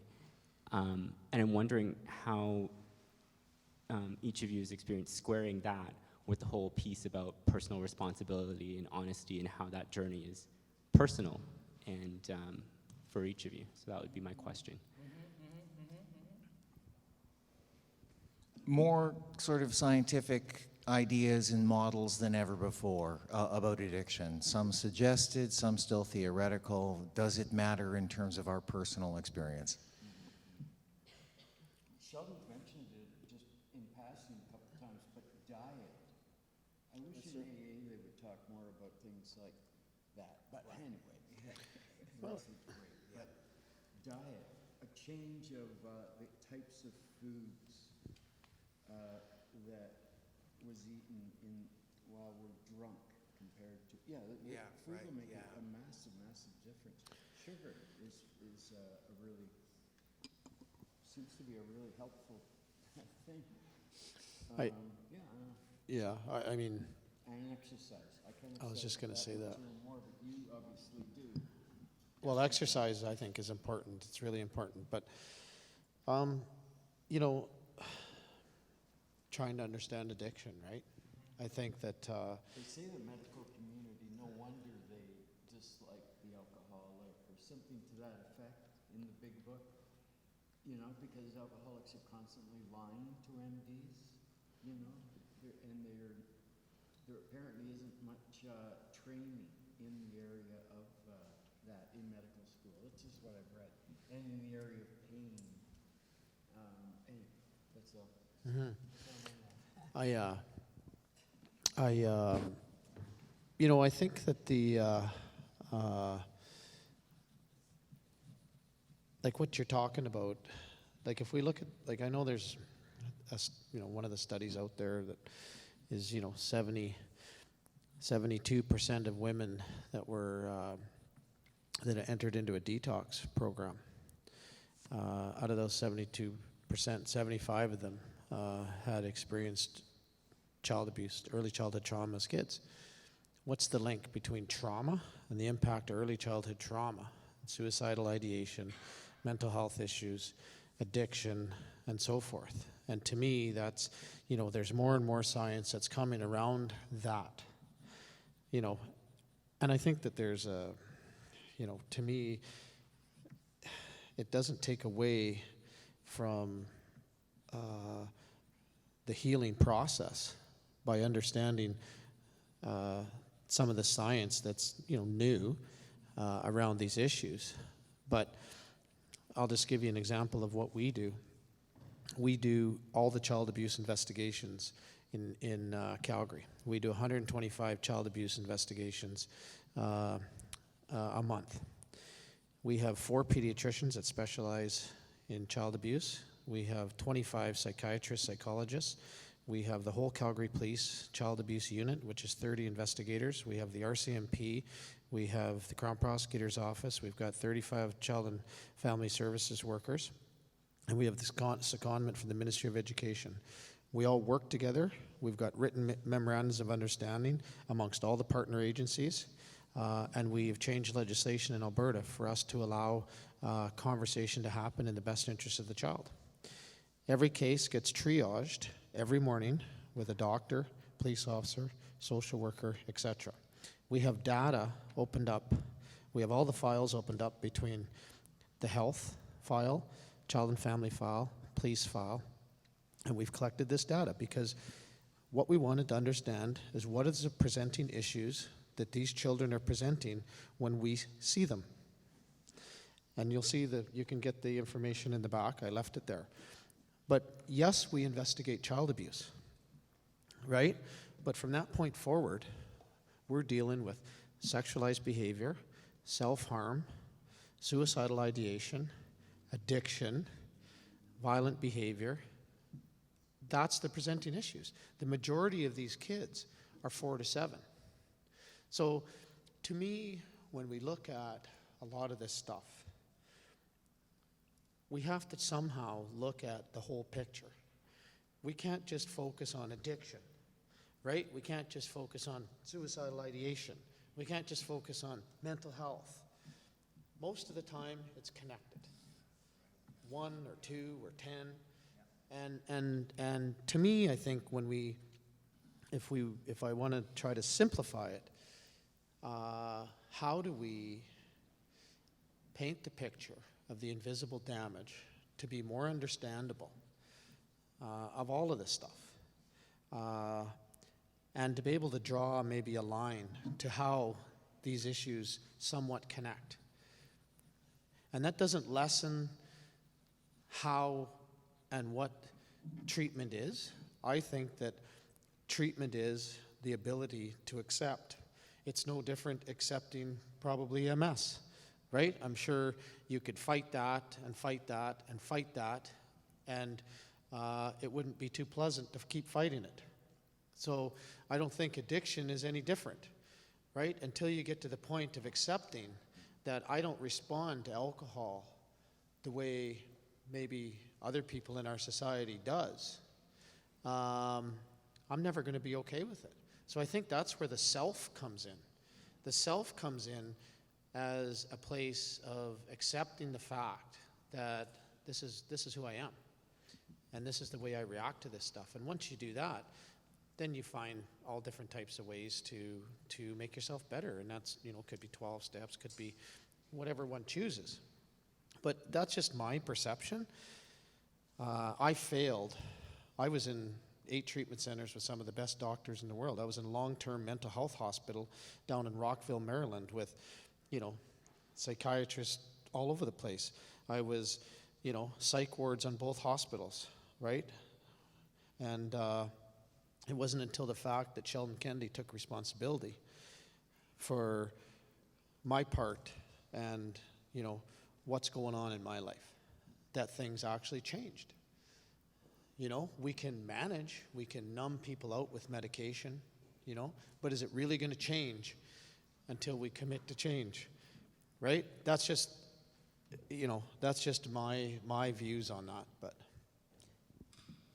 First of all, I wanted to thank you for being here because in my experience, I find that, addiction is misunderstood in medical community. I mean, and as you said, when I first came to see a family doctor, she opened a giant book to see, what medication would help me, and there's a medication called naltrexone, Brevia, which is supposed to stop, I think opiate reaction. So there's this idea of giving people medication. I did find a doctor who was more interested, and actually it happened after she read my book, but she asked a lot of questions. And one of the things that's very important is that you get the entire family involved. So it is this general picture. And I know you have very limited time when you see your patients, but I think it's very important to ask, what personal supports do you have? Because, and as you said about lying, addicts will lie so beautifully. I mean, you ask them how many drinks they had in a week, and they say 2, so you just multiply it by 4. I mean, that's the minimum, if not more. And a lot of the time when people come to seek help, whether with medical community or anywhere else, I mean, they don't want to hear about diet or exercise. They want to know how to replace the fun, It's like, so, I mean, you can tell them, you can take a warm bath, and then I do find exercise to be extremely helpful.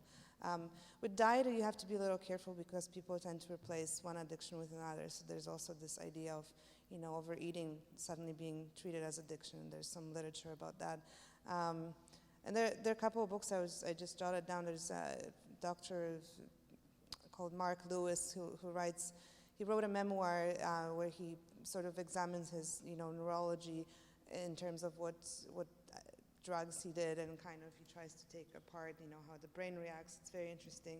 He also wrote a book recently called The Biology of Desire, where he kind of looks at addiction and also a different way that's not, yeah, he's a good guy. And there's Gabor Mate in Vancouver who is probably, as far as I know, the only medical person really interested in addiction and really interested in helping people and actually doing something about it.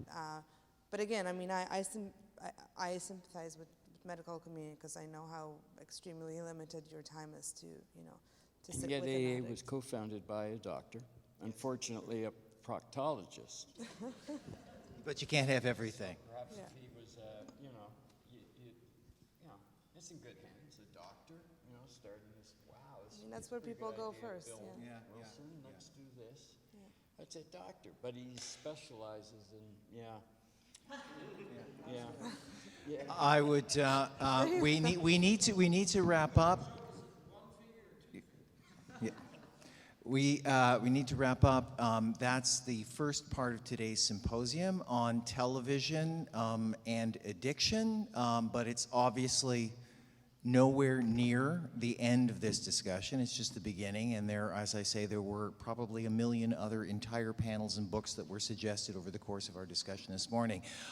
Remember, we have an entire film festival going on here. If you are interested in issues of mental health, if you are interested in the way that mental health has generated some of the most amazing films and cinematic experiments, please come back to the Rendezvous with Madness Film Festival. Thank you. With your phrase, the construction of addiction, that's exactly what we're going to be talking about after the lunch break, which is we're going to be talking about fictional characters, the fictionalization of the addict and what that has meant. And I also just want to remind you that tomorrow morning at 11 a.m. we will be rescreening Swift Current, the film about Sheldon Kennedy here, and Sheldon will be here along with director Joshua Rafe, and as well as Graham and Mickey from the film will be here as well. And Jovita will be joining me, and if you're interested in movies about addiction, there's an incredible film which we're showing here, which we're showing at the Lightbox next Saturday afternoon, called The Mighty Angel, which is one of the most devastating films about alcoholism I have ever seen. And Jovita will be joining me to talk about that film after the screening next week. So please come back after our lunch break, and thank you all so much for being on the panel this morning.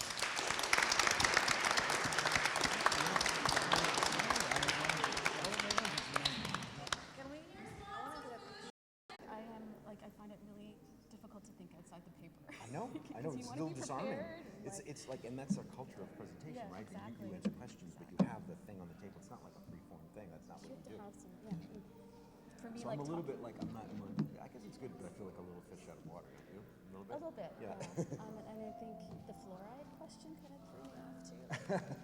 Like, is this the kind of question I'm going to get? I don't think, yeah. Well, I that. have an opinion about that. We don't have fluoride in St. Catharines. I think I would just pass to you if that question Oh, comes back. thanks. Over to you, Sarah. No, I know. It's And who's our third panelist? Norma Coates. Norma Coates, right. From Western, right? I'm gonna sit No, down. okay, good.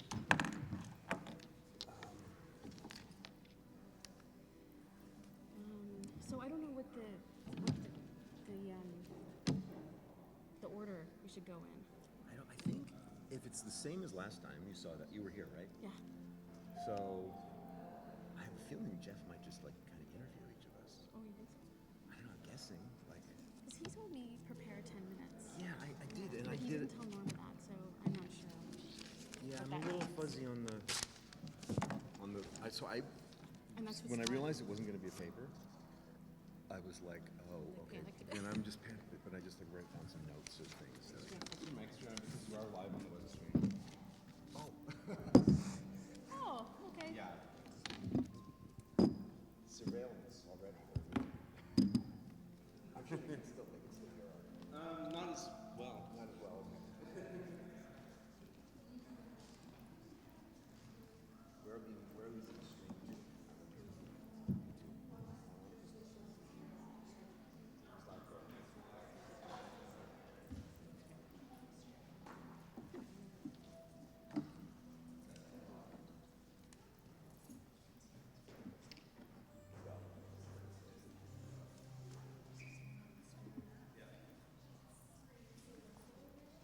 So you said you were with me.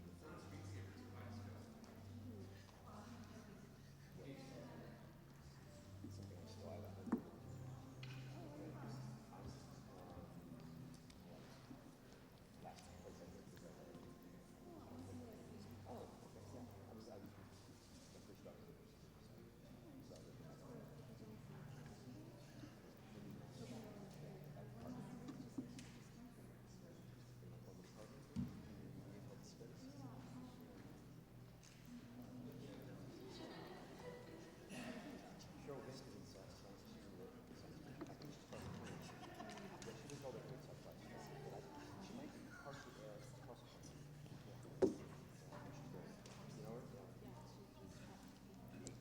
We're ready to go. Would you care to speak to me?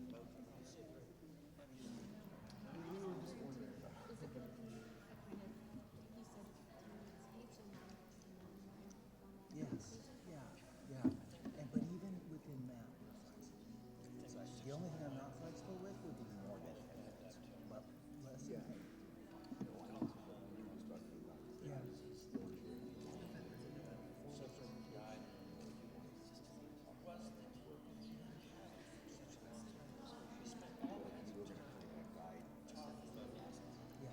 I would say that the two things is probably more the latter than the former, which is in this area of my interests, and then I kind of guide from there. However, if you've got something formal that you want to hit and do, it's fine. No, I mean that's fine too. That's fine too. And then what I can do is after. Is that? Am I giving you too many maybes? Yes.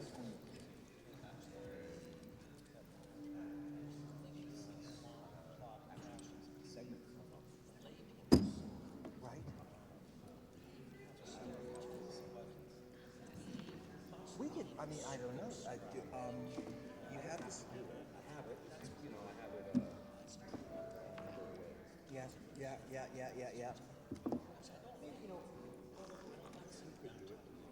okay, I'm just seeing if David, our tech, is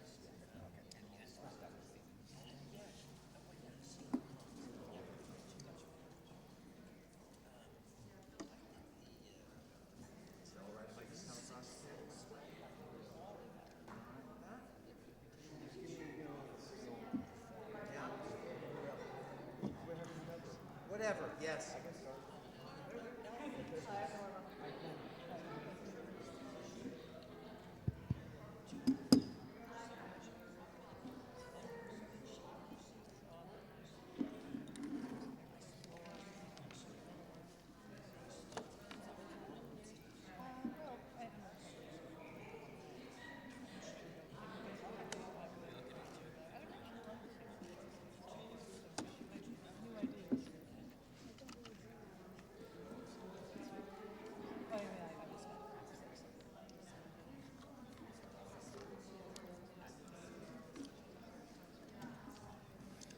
Folks, if we could grab our coffees and take your seats, we're going to go into the second part of Transfixed, this year's Rendezvous with Madness Symposium, which is an event that is examining the intersection of the concepts of television and addiction from a number of angles. So I guess that would qualify it as a collision.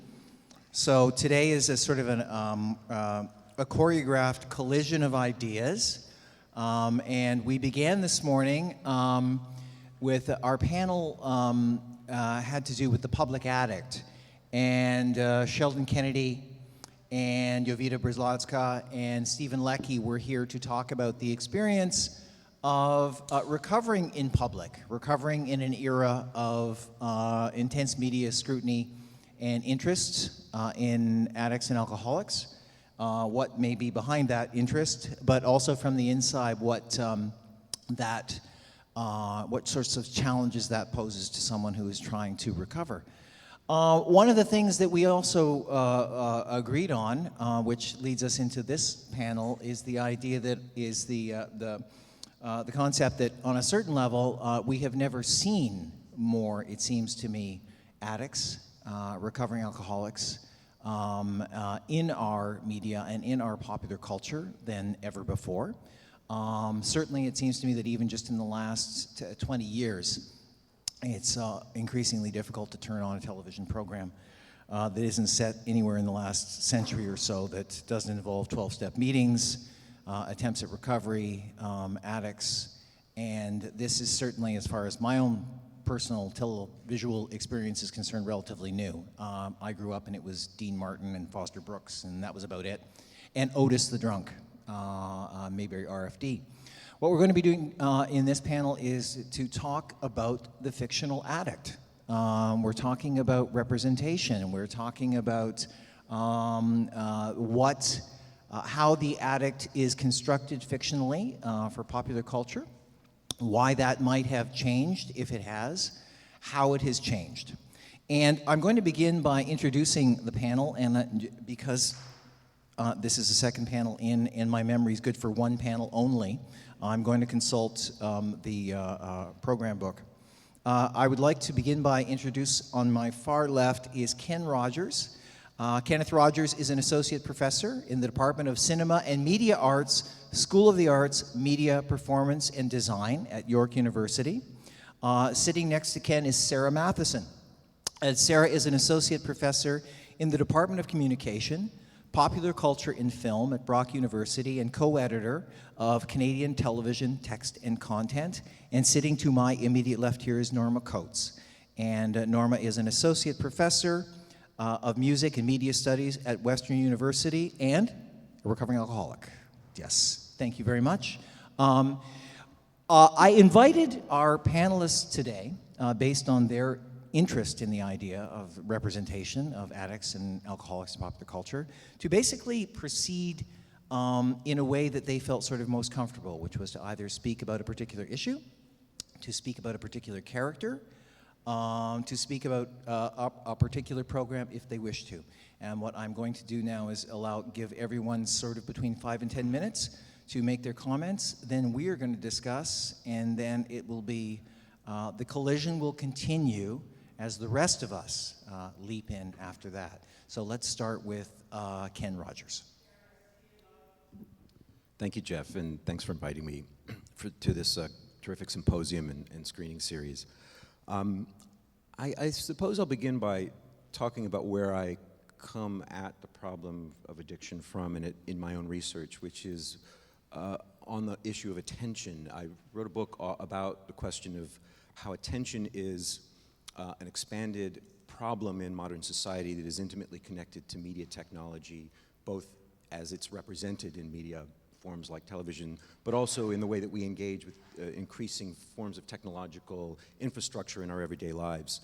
And so I was kind of interested in the way, and this is where comes back to the issue of addiction, in the way that attention is often figured for us as something that is ours, that belongs to us, that is a faculty of our both cognitive or neurocognitive brain systems, but in fact it occupies a space of a transactional space between where the world and its demands sort of meet the self. And I think addiction is similarly figured, both in the way that we constitute it as thinking of it as, I brought up this question of personal responsibility in the last session, and I think attention is very much in the same way figured as this kind of onus of the individual. It's something that we are increasingly told we have to manage for ourselves and by ourselves. But in truth, it's something that is also a site of interaction with a much larger set of environmental, situational, technological, social, cultural, socioeconomic conditions that bear down on us from the outside at the same time. And I see addiction, that's one link that attention and addiction have, is this commonality of the way in which we internalize or introject in many ways something that is actually much bigger than ourselves. The other link is the way in which that enters certain kinds of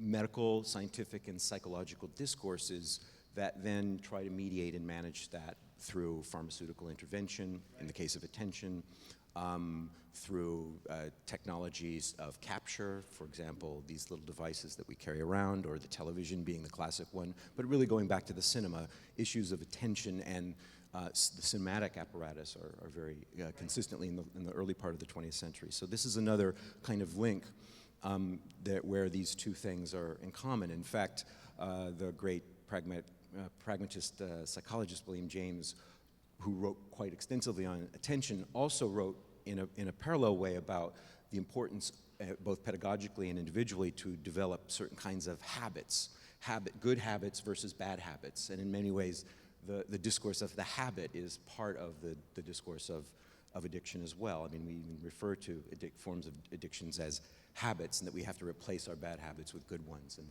in the process of recovery, for example. I am very interested in the question of television and addiction, but I'm also interested in the expanded array of media technologies that intersect the issue of addiction. I was just reading recently that in South Korea, there is legislation on the table to make consider video games a controlled substance because of the increasing notion of video game addiction and the problems, the social problems and costs that are incurring there. So I think the question of video game, in fact, in the most recent edition of the the DSM, or the Diagnostic and Statistical Manual of Psychological Disorders, one of the ICD codes is actually, I think it's not gaming, I think it's called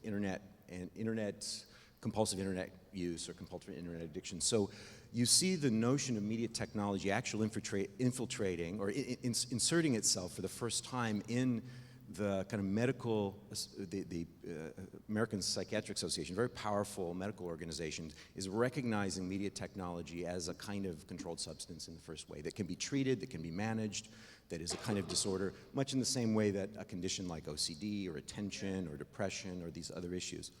So that leads me to think about the way in which addiction is not, we often think of addiction in relation, and I'm trying to expand it obviously to include media and these other forms, but we often think of addiction representations on television as being of the narcotic kind. You know, we see representations of people on drugs, on alcohol, and often focused on certain kinds of generic or cliche depictions of that. We know the types, the typologies of the addicted persona. And as you say, Jeff, we're in an era where there's an expanded array of these types.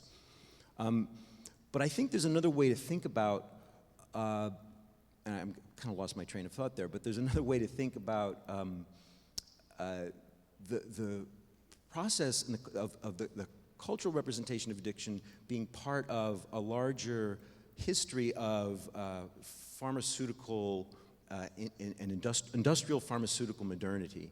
Because really part of, a lot of the addiction that we see or talk about, I mean, alcohol has a much longer history, but a lot of when we think of advanced pharmaceutical medicine, a lot of this really started to emerge in the late 19th century.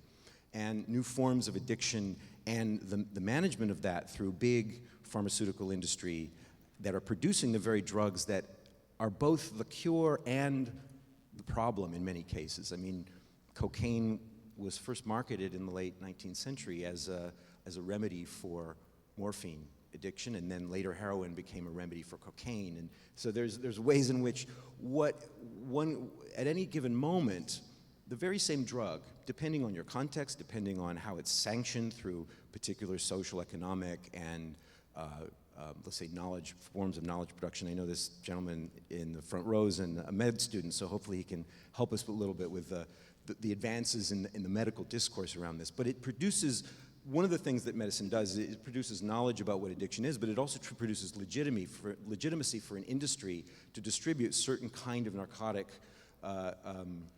substances that at any moment, I think there's an incredible, the highest recidivism rate for addictive substances is prescription medication. OxyContin addiction, for example, is one of the highest recidivist rates, but yet it's a drug that is produced and distributed through a very elaborate and complex economic, social, and medical environment that is also creating a rationale for a kind of medicated, a culture of medication as the cure for helping the self. At the same time, it's producing a lot of the same problems that we associate with addiction. So I just want to conclude with a couple of representations. I was trying to get to that.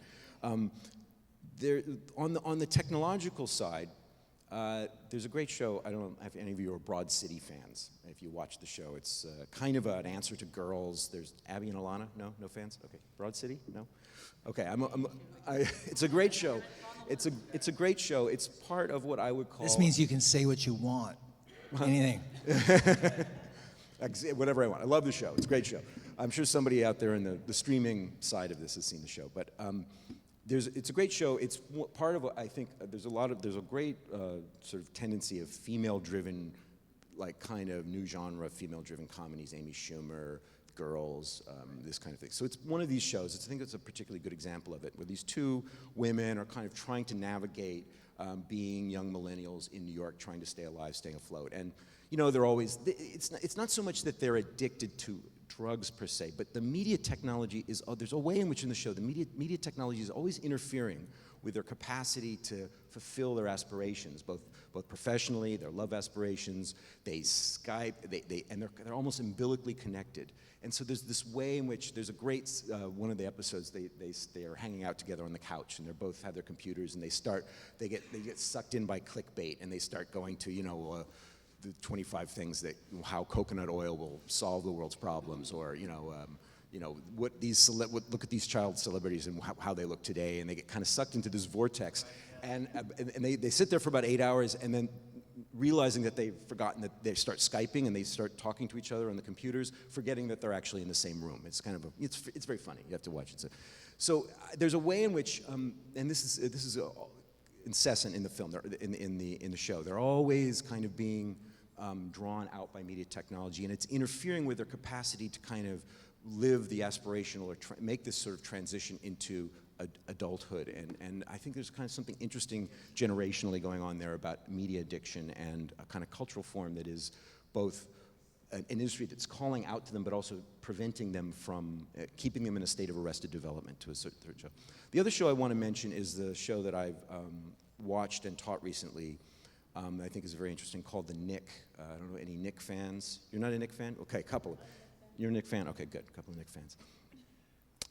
Which is a Steven Soderbergh series, his kind of auteurist television vehicle, where it depicts, actually it's almost borders on historical fiction in that it takes place in a real hospital. They've relocated the hospital in New York at the turn of the century in New York, in the midst of intense immigration, modernization, kind of situations of class warfare, the rise of public health and social services, and it's really kind of depicting a particular era in New York history, but using the hospital in many ways as the backdrop for that. So the main character is played by Clive Owen, is Dr. John Thackeray, who is an innovative, cutting-edge surgeon who is advancing the field of medicine. At the same time, he's a habitual cocaine user and addict, and he's quite an advanced user. He shoots cocaine solution before he goes into surgery. He stays up all night inventing new apparatuses for the next surgery, and he's progressing the field forward at the same time he's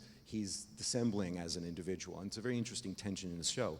Now, what's interesting about the show is that it actually depicts, the name has slipped my mind, his name, he's Halstead, Dr. William Halstead, who was a real figure, very much like Thackeray. It's actually a fictional depiction of somebody who did advance surgical technology. There's a great book on this, actually, and was cocaine addicted, went into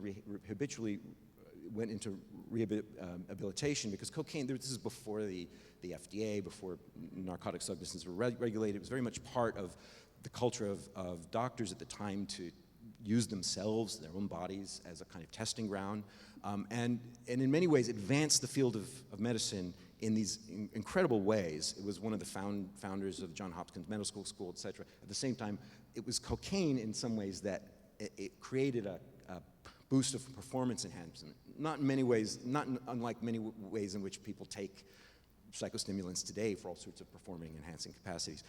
There's an interesting parallel then to think about with Freud at the same time, who's also a habitual cocaine user, at the same time concurrent with Halstead, both advancing on one hand the field of clinical medicine, and the other hand the rise of clinical psychiatry or psychoanalysis that moved into scientific psychology and psychiatry, both being predicated on people enhancing their performance through cocaine. There's a kind of an interesting link, a way of thinking about that. And the show, I think, is a very interesting way in which the addiction, in some ways it succumbs to some of the cliches of the addicted subject, but in other ways it shows how the culture of addiction in this particular case is very structurally, conditionally, social, economically. It's about history in some ways, and the addiction is read and coded very much in the way that it's happening at a particular moment, at a particular time, that would be very different if it were in another. And I think it's an important takeaway from the show. And in many ways, it's a comment on the contemporary, because it is the beginning of what we might now think of as pharmacological modernity. So those are some ideas. I can go on, but I think I'll just leave it there, and we can pick up. Great, thank you very much, Ken. Sarah. Hi. Is this thing on? Yeah, okay. That thing is on. I'd also like to thank you for including me in this panel. I'm really happy to be here.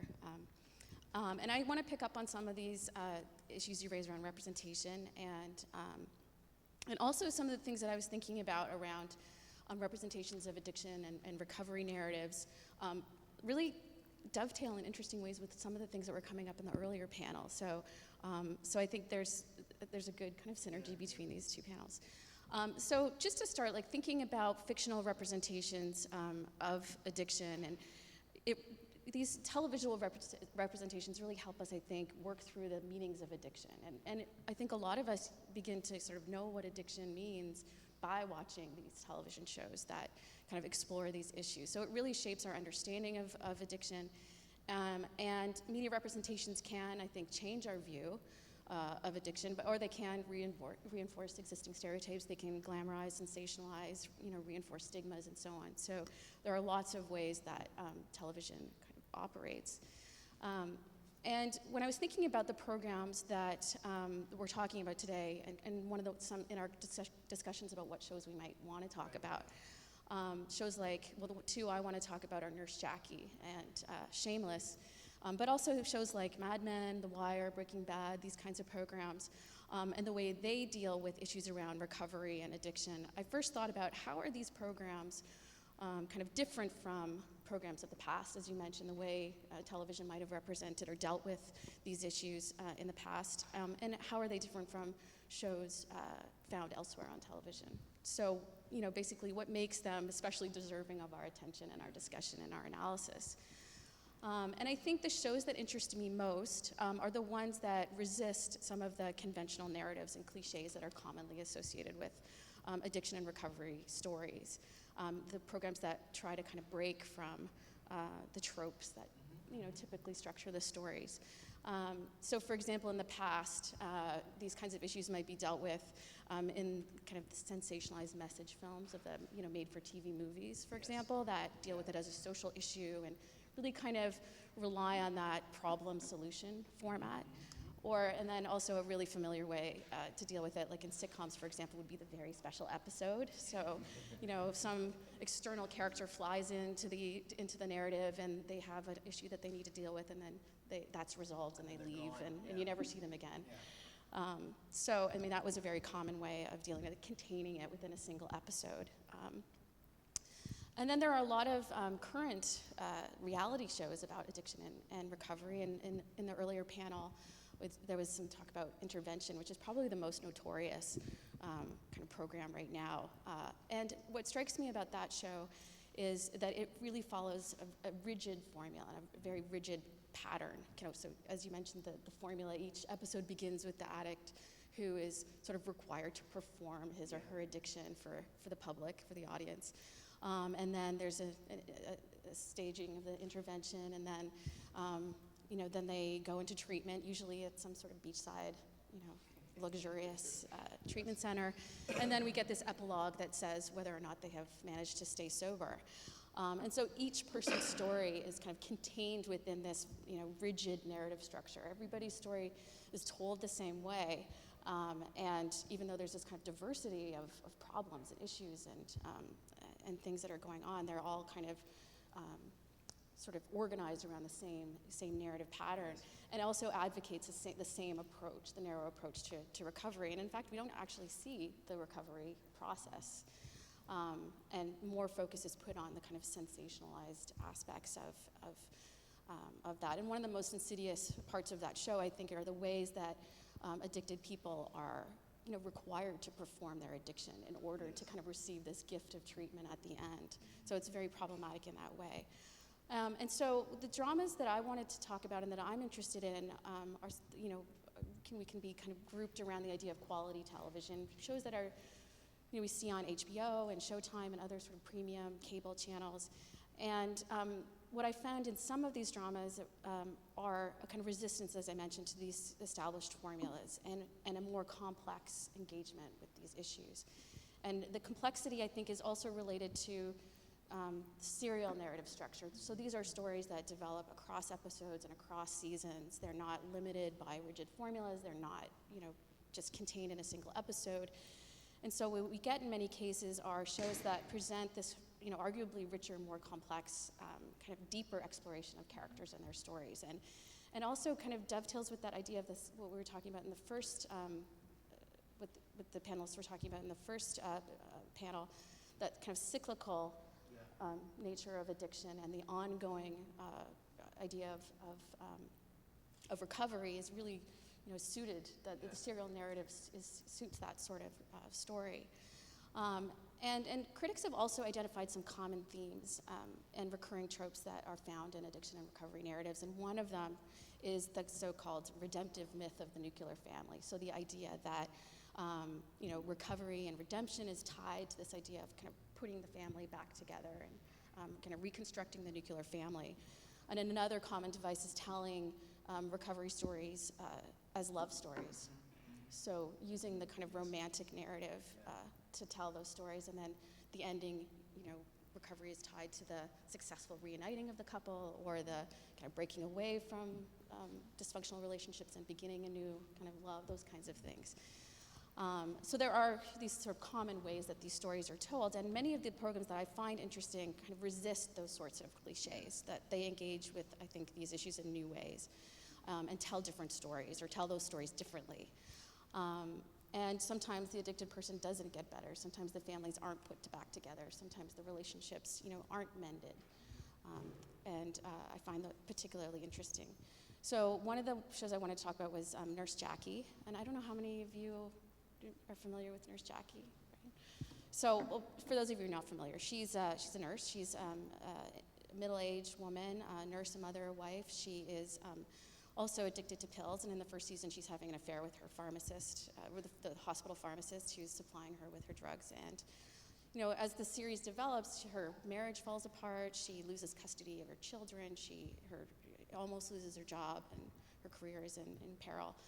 And one of the things I appreciate about her character is that Jackie Payton is smart, she's capable, she's good at her job, she's she's not portrayed as a victim, and we're not, as an audience, I think, invited to pity her. We have empathy for her, but we don't pity her. And she's not a kind of clear villain either. She's not that, cliched bad mother or bad wife. She's more complex, she's more ambiguous, and she does bad things and makes bad choices, but she's not, portrayed as a bad person. And it also, her story is not this kind of simple, story of redemption. She doesn't kind of heroically overcome her addiction and then, reconstruct her family. But she struggles to get sober many times. She fails. She has, failed romantic relationships as well. And romance is never kind of posited as something that's going to save her, rescue her. And there are hints sometimes. Like there's a storyline where she falls in love with a police officer, and you think that he's gonna save her and rescue her, and that love is gonna sort of carry them through this crisis. But that doesn't happen. And so there are moments when the narrative hints at those sorts of cliches and then kind of frustrates those expectations. And also, and I don't want to spoil the finale. I'm not going to. But the question of her recovery is, it's left unresolved, and she's in crisis in the last moments of the show. So I think that's I think she's a really interesting character and a really interesting show. Another interesting example that is the American version of Shameless. And again, has anybody seen this? A couple of people? Okay. So William H. Macy stars in this show as Frank Gallagher, who's a father of the Gallagher family, which is this really crazy, unruly, dysfunctional, chaotic family with 6 kids that range from a baby to young adults in their early 20s. And Frank is an alcoholic. He's a drug addict. And and their mother is also absent. Later, it's revealed that she suffers from addiction and bipolar disorder. And I think this is a really interesting show because it resists, again, this redemptive myth of the nuclear family. So the focus is not really on Frank's recovery at all, because he is in some ways like an irredeemable character. Like, he's terrible. He's a terrible guy. He's despicable. And when we meet him, we don't really have any hope that he's going to get better.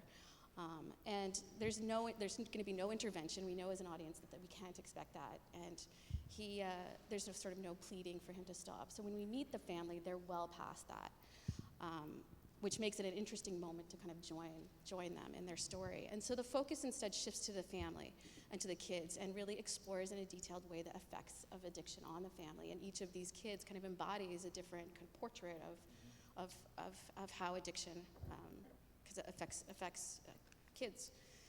And all of their struggles, because they do have lots of problems and lots of struggles, are always directly tied back to the effects of living and coping with their parents' addictions and absences. And interestingly, the focus is not on sort of how we can put the family back together, or how we can, redeem the nuclear family, but it's more about, how can the family be reconfigured in the context of this breakdown and the effects of the circumstances. How can the kids continue to function? And so it focuses on the resilience of the family and the perseverance of the family. So the family continues, but in a really different way than what the idealized nuclear family might suggest. So I'm really interested in that show and the way it kind of explores family dynamics. But I'm also kind of less sure about the role of comedy in that. Maybe we can talk about that and maybe open it up to discussion, because a lot of these shows combine comedy and drama in the way that they approach these issues. And Nurse Jackie is also a dramedy. And Frank's addiction is often played for humor, and he does have a lot of the kinds of characteristics of the Foster Brooks kind of lovable drunk character, and we are, as an audience, invited to laugh at some of his antics. He's a very charismatic actor as well, too. Actually, you really want to watch him and be entertained by the way that Macy embodies that character and performs his addictions. It is entertaining, and it is sometimes funny. But there are also horrifying elements to it as well. And one of the scenes that I always sticks out in my mind about Frank is when he's sick with liver failure. He's almost dying. He is dying. He needs a liver transplant. He can't keep alcohol down because he keeps vomiting it up. And he asks his young son to give him an alcohol enema.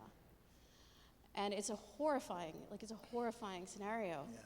But there are also weirdly comedic elements that are presented there.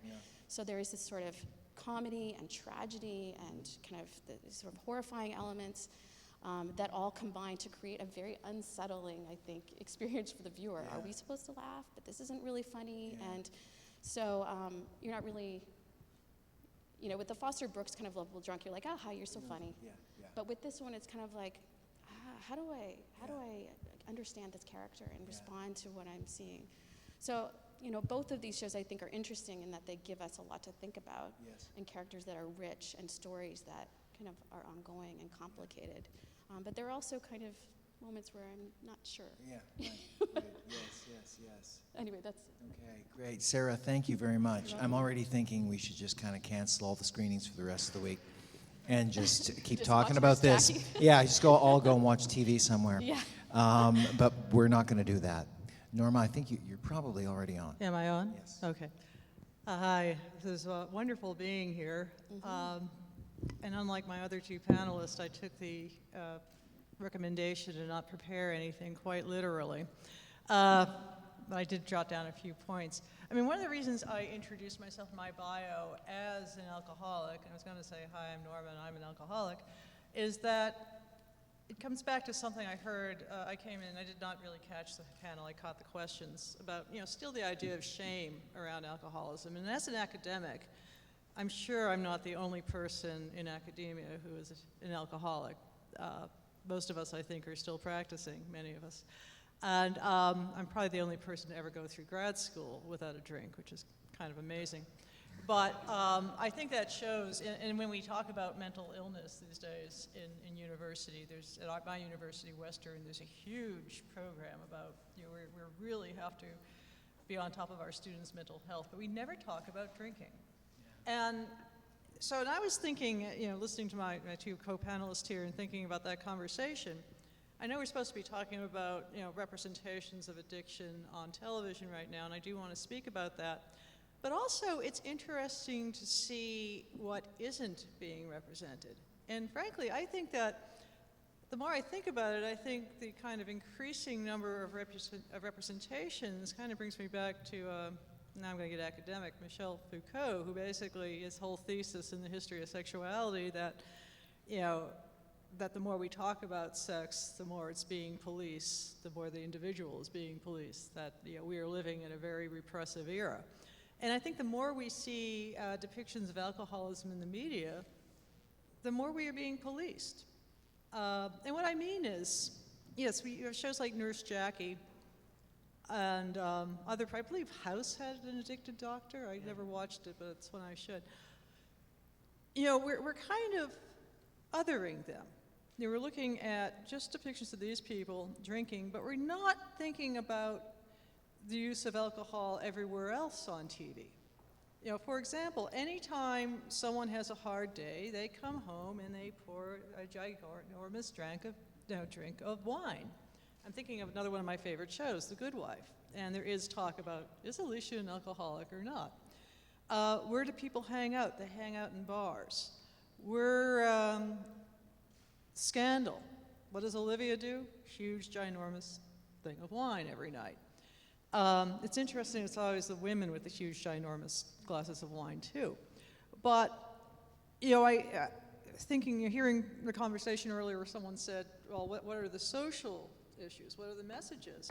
You know, I start to locate this to the current political and cultural moment, and the one that, you know, academics like to say it's neoliberalism, the blame for everything.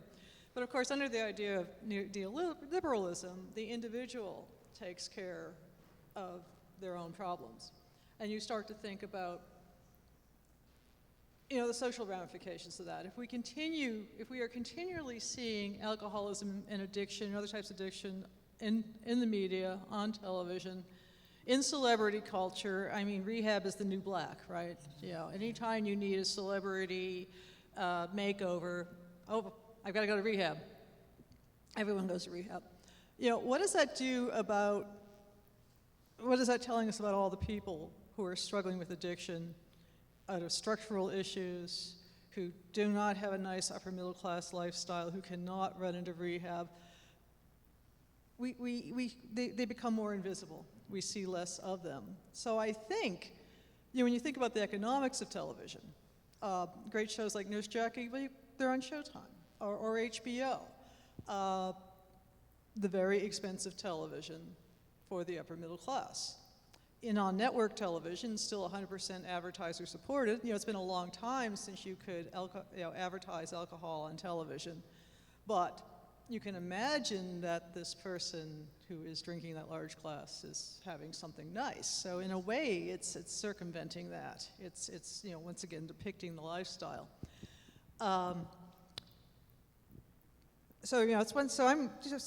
More I think about it, the more I think the interesting idea is what isn't being depicted about alcoholism.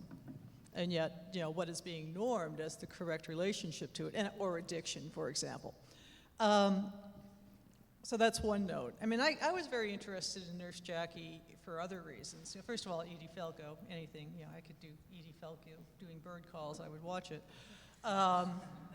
But she herself, I believe, is a recovering alcoholic. Yet that's nothing that would come up occasionally. She's actually very private about her private life, but that would occasionally come up. But it was interesting that the show was billed as a dramedy, as Sarah pointed out, and that it actually didn't she win Best Comedy Actress Emmy, or the show did, and why do we want to laugh at this? So again, that's playing it down too. But one of the things I was interested about that role was that she was a very high-functioning alcoholic, and that's what I was back until I wasn't anymore. And these representations that it's okay to drink, and that when you go, there's a line that you, the individual, can cross over, as opposed to there being a social issue, is truly problematic. And again, I think to see a representation of a high-functioning alcoholic who, even as smart as she was, and as much as she loved her job, and as much as she loved her family, and as much as she loved her husband, still ultimately could not keep it together, I think was very positive for the well-educated, well-heeled, white population that could afford to see the show. It's also interesting to me that you do not see people of color wrestling with alcohol problems. Another way to basically put a veil over the real issues, the real kind of social, societal, structural issues that cause alcoholism. So white people drink, but they can be redeemed. So I could probably say more. I'm even thinking about, I'm very random because I didn't really prepare, even the depictions of Alcoholics Anonymous. I did get sober in Alcoholics Anonymous. I don't go. I got sober in Boston, Mass. So there's like in Cambridge, Mass. Even it's like, oh, there's my favorite musician. Oh, there's my favorite author. Oh, there's it was that sort of program. When I moved to the Midwest for grad school, it wasn't quite the same. It was a little more God was in it than I needed. But I could not have gotten sober without it. But it's interesting whenever you see representations of AA on television. I'm thinking of Nashville, another show that I watch, Deacon Claiborne, the torture genius guitars. It's usually men. It's everyone sitting there looking really earnest, drinking coffee, Men seem to recover, women don't. And AA just seems like this kind of, it almost seems like a cult, the way it's represented on television. It can come off that way, but it is, very useful, very powerful. But the representations of it just seem like another lifestyle choice, at least on television. And it is so definitely not. So again, I think I'm really happy to be here today, because it gets me thinking about a new area of research and maybe finally bringing my personal background into some of my research. But I'm thinking what we're not seeing and how we're seeing is arguably more important than what we are seeing. Would anyone on the panel care to respond to something else that they've heard before I start asking specific questions? Sure. Yeah, go ahead. Ken, go ahead. Well, there's a number of things that Norma said that made me think, but particularly your central point about what's not shown and what's not. And I think this comes back to this, and the way you linked it to the idea of the hyper-individualism that is demanded of both representations of addiction, but also that afford some people recovery narratives that others are excluded from, or not represented. And I was going to, of course, as the good academic, I did come very prepared with a paper and all this, and I had clips and all this. But I was going to open with a great hip-hop song by a contemporary artist by the name of Kendrick Lamar, who has a great piece that I write about in relationship to attention, but it's really about addiction. It's called ADHD, and he talks about the general use of recreational drugs among black youths in Southern California, his friends, including off-market prescription pills, ADHD, the Adderall tabs that are widely available on the market because they're, there's part of this pharmaceutical. And in the lyrics, I had it right here, and I was just, because it made me think, he says, 8 doobies to the face, fuck that, 6 bottles in the case, fuck that, and he's talking about this kind of, but here's an interesting, he said, we're ADHD crazy, crack babies, got a high tolerance when your age don't exist.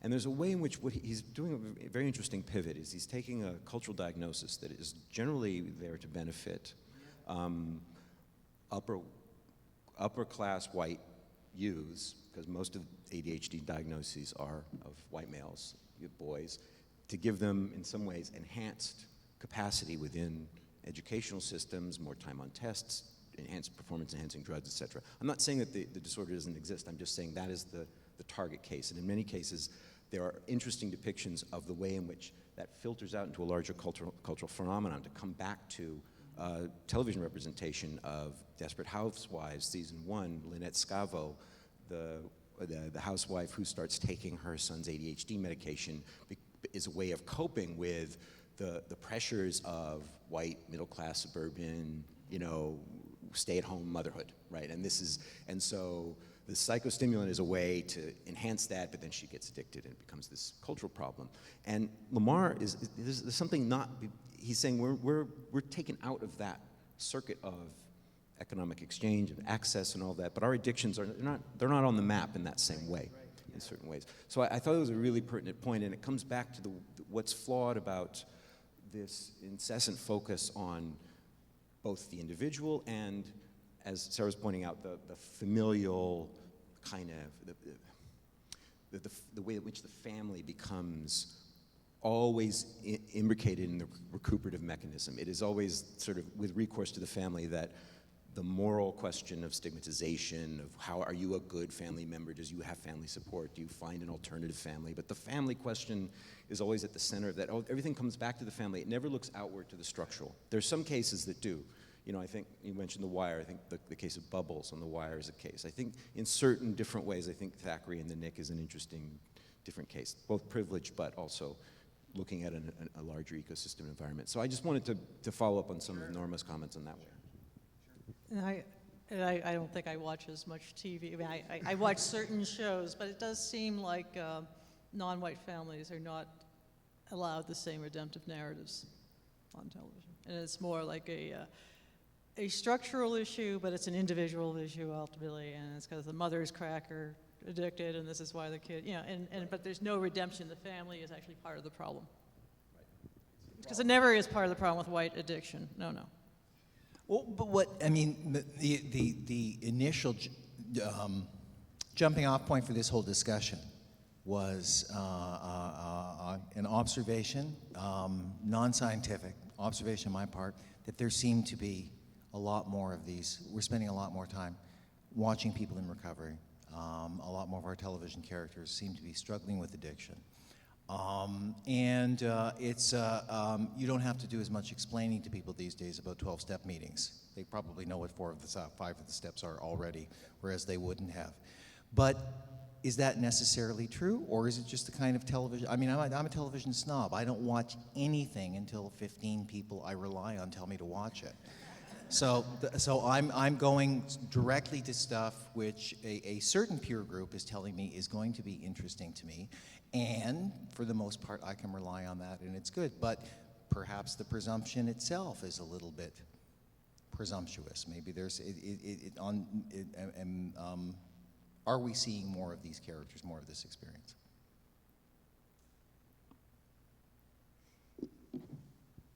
I would say Sarah. yes. Good. Yeah, I would say yes. And I think it's not that we haven't been introduced to issues around addiction and recovery on television, but I think that the kind of variety of ways those stories are told has multiplied. So for example, I think, and talk shows have dealt with this for a long time. I'm old, so like Phil Donahue and those kind of programs, it was not unusual to have, episodes dedicated to talking about that. And like, as I said, special episodes or, talking about these stories as social issues in that kind of education type of format. But I think what's changed is the number of representations, but also the kinds of representations that we get. They do seem to be everywhere. They seem to be central plot points in a lot of shows.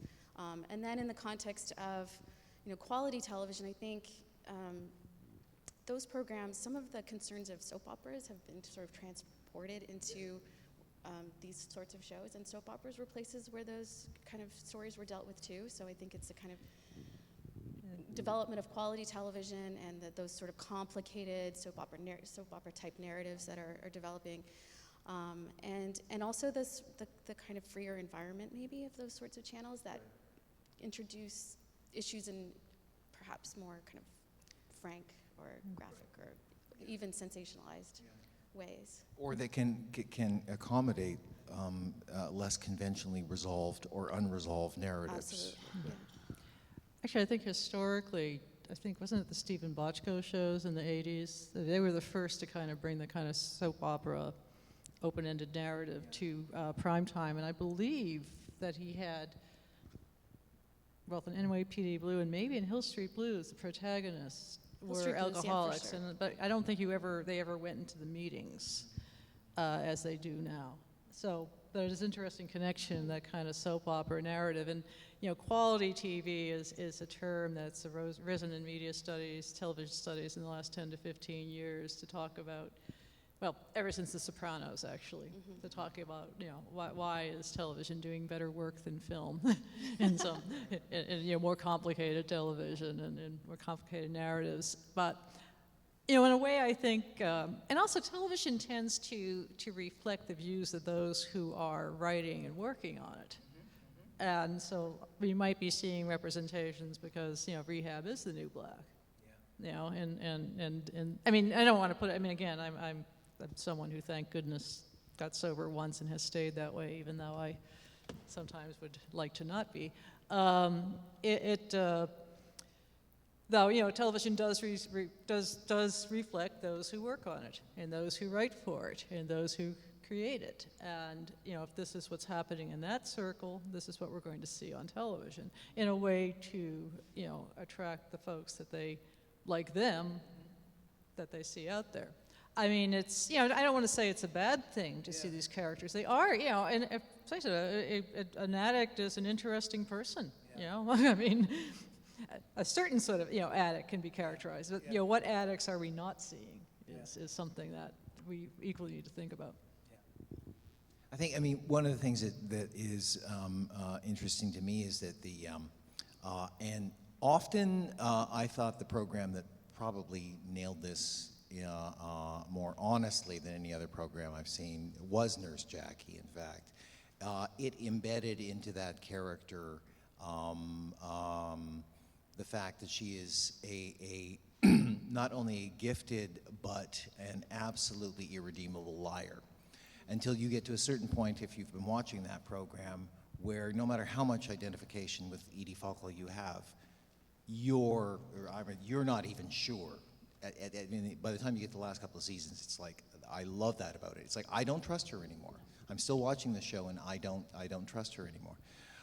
But I think so. I think that part of what's interesting about the addict character is that they do become a kind of they're a rebellious character. They're a figure on the frontier of morality and behavior. They sort of always can be at risk of going out of control, and that gets back to the whole process of why we watch television and what happens next. So in that sense, the addict is a good character. But I also think it's interesting because, of course, we're talking about representations. So everything that's up there is an interpretation. It's up there for a reason, and it's up there to reflect something. And it's just kind of interesting to me that, for instance, when we talk about different kinds of characters, I wonder, I want to begin talking a little bit about ask you about gender and addiction. Because it seems to me often that if we are going to be looking at addiction, characters who, in fact, well, race too, non-white, then we're in crime shows. So almost immediately we step from sitcoms into crime shows. So that's just an observation. Let's break it down. Well, I thought Nurse Jackie was fascinating, partly because it was about a female character. Yeah. And, now I think I actually want to go watch, research this topic. But it's my kind of impression, and Sarah might know better than I, that the female is usually sloppy, drunk, sad for some other reason. And one of the great things about Nurse Jackie, as Sarah mentioned, was we get no backstory. We don't know why she is like that. We don't know why she's drinking, why she's taking pills, why she's letting everything go. But no, normally, in a lot of recent narratives that I've seen, it's a male alcoholic usually, not pill addict. I would still like to see a well-drawn female alcoholic, as opposed to the housewife who's just drowning her problems in a bottle.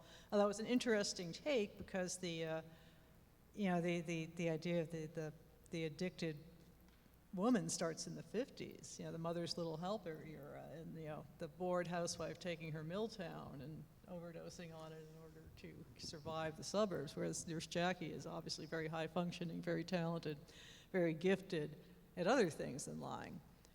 But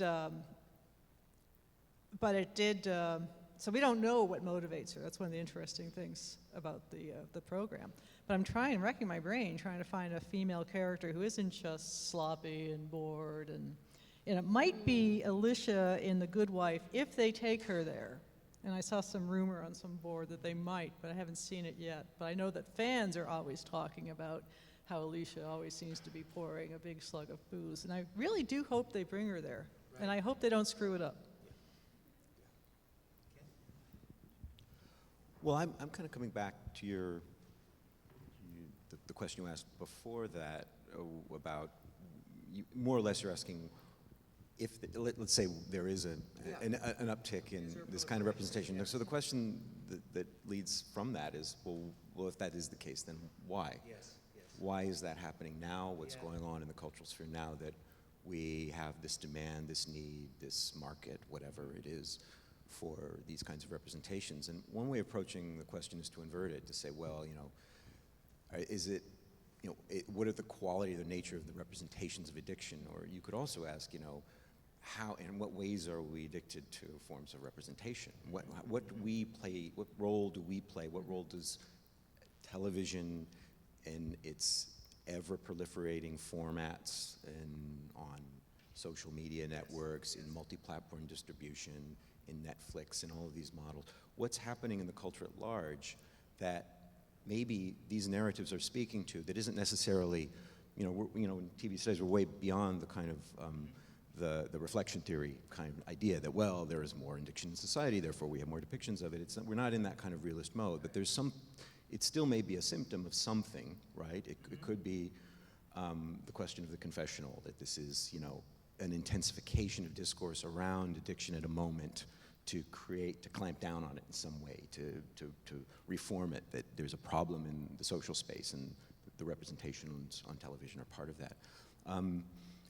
But another way might be to think that there's something going on in the environment and that is about the way in which notions of addiction in an expanded sense are creeping into many other kinds of cultural practices, forms of daily life, forms of cultural experience that aren't necessarily codified as, a kind of clinically addicted person or an alcoholic or something. I mean, and I was thinking about what you were kind of talking about as the environment in which an addiction operates. And thinking back, there's a great book by Wolfgang Schivelbusch called Spices, Intoxicants, and it's about the history of the way in which certain kinds of social contracts in emergent capitalism were often happened around places like the coffee house as a kind of public sphere, or the drink. And for example, you would seal a contract for with a firm and an individual over having a drink, and the drink became part of a way of it was part of the social custom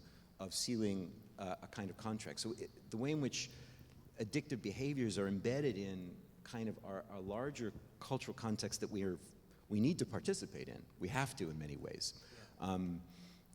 So I wonder if maybe part of the reason we're seeing this surge in representations of addiction is because we're experiencing it at a micro level in all sorts of different ways in spaces that aren't necessarily classified as such. I do a little bit on gaming, and I was thinking about gaming addiction. I mentioned it before, but there's a kind of game out there called, I don't know if you've ever heard this term, called freemium games, where you download one. I see the doctors nodding, the young doctors nodding, but you download these games, and they are designed in many ways with sounds and electronics and all this stuff to stimulate the dopamine pleasure centers of the brain. Even the gestures, they call it leveling up, and they call it the grind. So there's one of the most successful versions of this is what's it called, the Farmville. So in Farmville, the free games, you download and you kind of run your own farm, you manage your farm. And when you cash in on the crops, you have to do this repetitive behavior, this task. It's like, and every time it makes this coin sounds, cha-ching, cha-ching, cha-ching, cha-ching. And to get all the money, you have to do it maybe 100, 500 times. And this has been proven to stimulate certain kinds of pleasure, the pleasure centers of the brain. You could tell me exactly which ones, perhaps. So these are everywhere. This is ubiquitous. People are spending an enormous amount of time and hours in this. And there's an experience of maybe loss of control, maybe a lot of things that aren't, there's no real support group for premium games, but people are in many ways, I'm not trying to make an equation there, but this could be a way of dialoguing with things that people can identify in a much broader segment of everyday experience. That's just a hypothesis I'll throw out.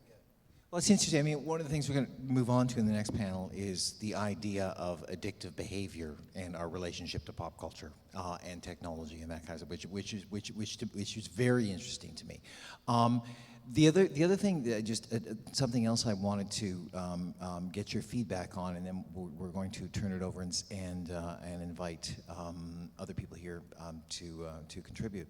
But it's very interesting to kind of to hear television broken down in this way, which is in terms of premium television, prestige television, white television, rich television.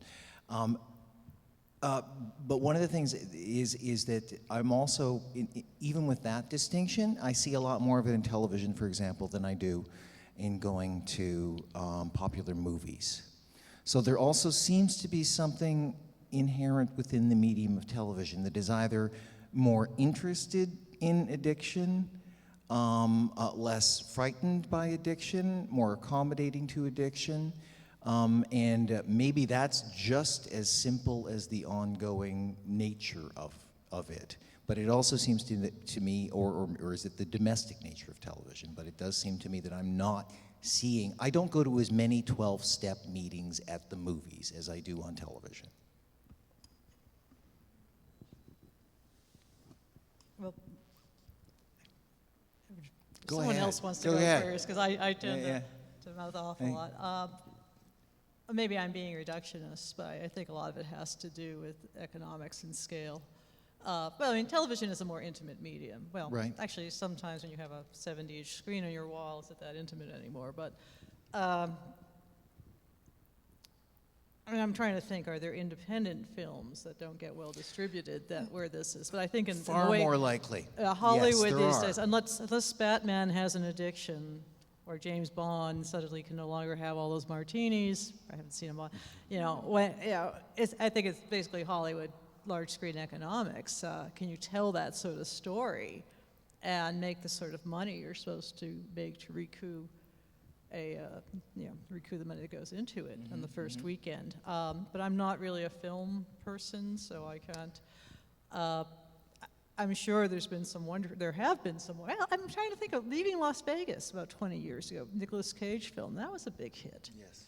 It's just I think the economics have Yeah. switched to the point where now we're pretty much all Blockbuster all the time. But I might be wrong. So. I think that's right, and I think it's also about the serial form. To talk about a reflexive instance, I don't know how many Portlandia fans are out there, but Portlandia. So there's this great moment where Fred Armisten's character, it's called One More Episode, where Fred Armisen and Carrie Brownstein start watching a serial episode, and Battlestar Galactica. Thank you. And they lose their entire lives because they get selected. They say, one more episode, and they end up staying there for a week. They lose their jobs, their entire life. They lose their apartment, their rent, everything falls apart because of this. So it's a kind of an addictive way. But I think the serial form is also part of this new economy, and also the kind of highbrow thing you were saying, good television, right? Which, interestingly enough, I mean, aspersions against the television as a detrimental and addictive form go way back, they go way back to the 60s and 70s. It goes back to the 50s. 50s, really, and I think people like Neil Postman, and we're amusing ourselves to death. In some way, that discourse has kind of waned, it's thinned out, or if it is applied, it's always applied to the lowbrow forms. It's, if you're watching, Honey Boo Boo. Thank you. In fact, that's exactly what I was thinking. Honey Boo Boo. It's somehow bad behavior, but if you're watching The Sopranos, or then it's you may as well you're sitting down with a nice novel, and there's a difference. We had this summer where our daughter didn't see us because we were watching Breaking Bad. Yeah, she was not allowed. I'm sorry, I cut you off. No, I'm done. Sarah, did you have anything that you wanted to add to that? I mean, I think there are lots of examples of films that deal with these issues, but I think, you're right. It seems there's much more on television. I mean, my argument, I guess, I do see the best of these shows as kind of making the most of the serial form, as you talked about it, that it kind of aids those ongoing stories of as I mentioned before, the cyclical nature of addiction, the kind of ongoing idea of recovery. So, for example, with Nurse Jackie, like you couldn't have her get sober and then what would you do then? You have to keep opening up that cycle and that question to keep exploring it. And so I think television really enables that in a way that film doesn't. Yeah. It's also, I think, it's really interesting because we talk about one of the I've read about many times attractions to television today is that it draws writers because they feel that they can't write the same kinds of characters, the same kinds of situations for movies anymore. And that might say something about the experiences of writers. And I think in many cases it does say something about the experiences of writers. But I do think that, for example, it's interesting to, you made a very interesting observation about The Nick, which I haven't seen yet, Ken, which is kind of like it's also interesting to me that when you go to the history of the policing of narcotic and substance use, how often that is framed in the context of political crises and communities that need to be managed and marginalized, and you move that narcotic according to your target, literally your sort of target demographic that you want to take off the street. But what's interesting is that I do also think that representations of addiction, afflicted characters, will move from one medium to another. And I think you were far more likely to see damaged, challenging, interesting, rich characters in popular movies 30 years ago than you are now, while at the same time the most complex television character you might get was Jim Rockford, because he had difficulty parking from week to week, and that was considered the height of depth in television, right? So these things do change. It is going to be, I think, very, very interesting to see. I do think that, for me, some of the most incredible moments I've seen. There's that moment in Nurse Jackie. I can't remember which particular episode it is, involving her sponsor, which was one of the most incredibly cruel acts I think I've ever seen on television. Look it up. Do we have anything that anyone would like to say to offer to our panel today? Any programs we haven't mentioned, perhaps, that you'd like to add to the discussion? Yes.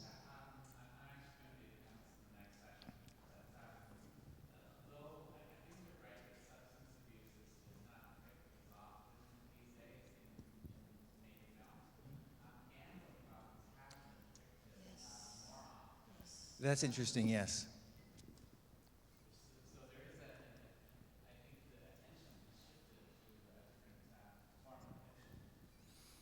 So, can you imagine why that would be?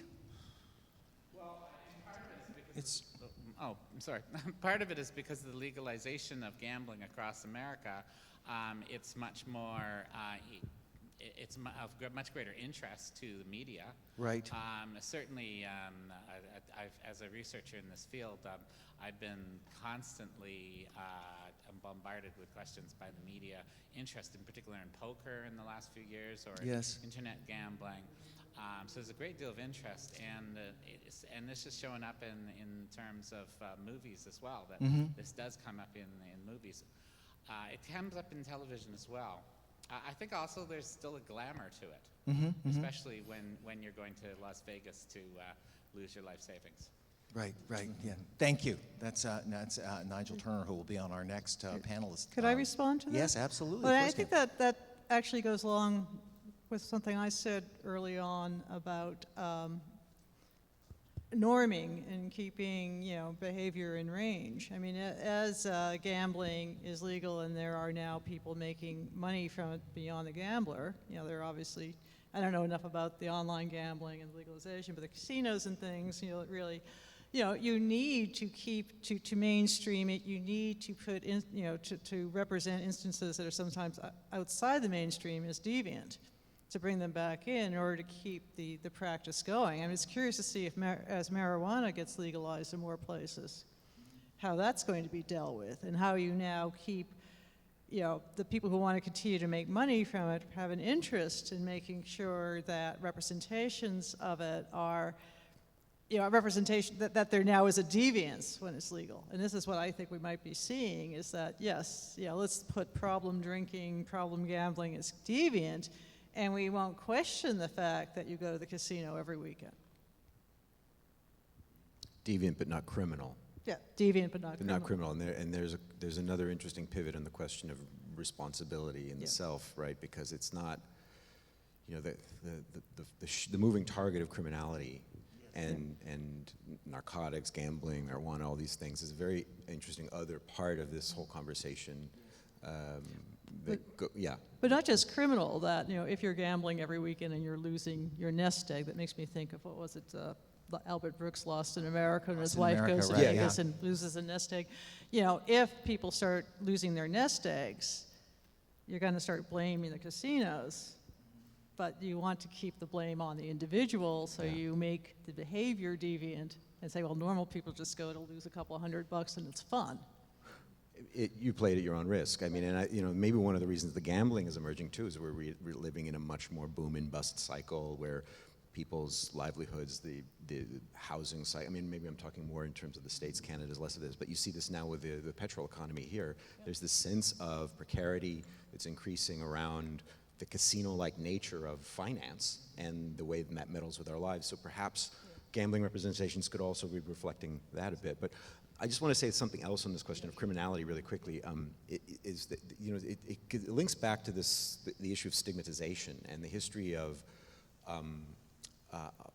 what was in kind of emerging psychoanalytic discourses through criminologists by the name of Cesar Lombroso, who was starting to think through this notion of degeneracy and the idea that criminality was actually a genetic condition that could be passed down atavistically from one generation to the next, and it had to be stopped by correcting both behavior, but also meddling into the way in which the nuclear family operated, the way in which they would reproduce offspring.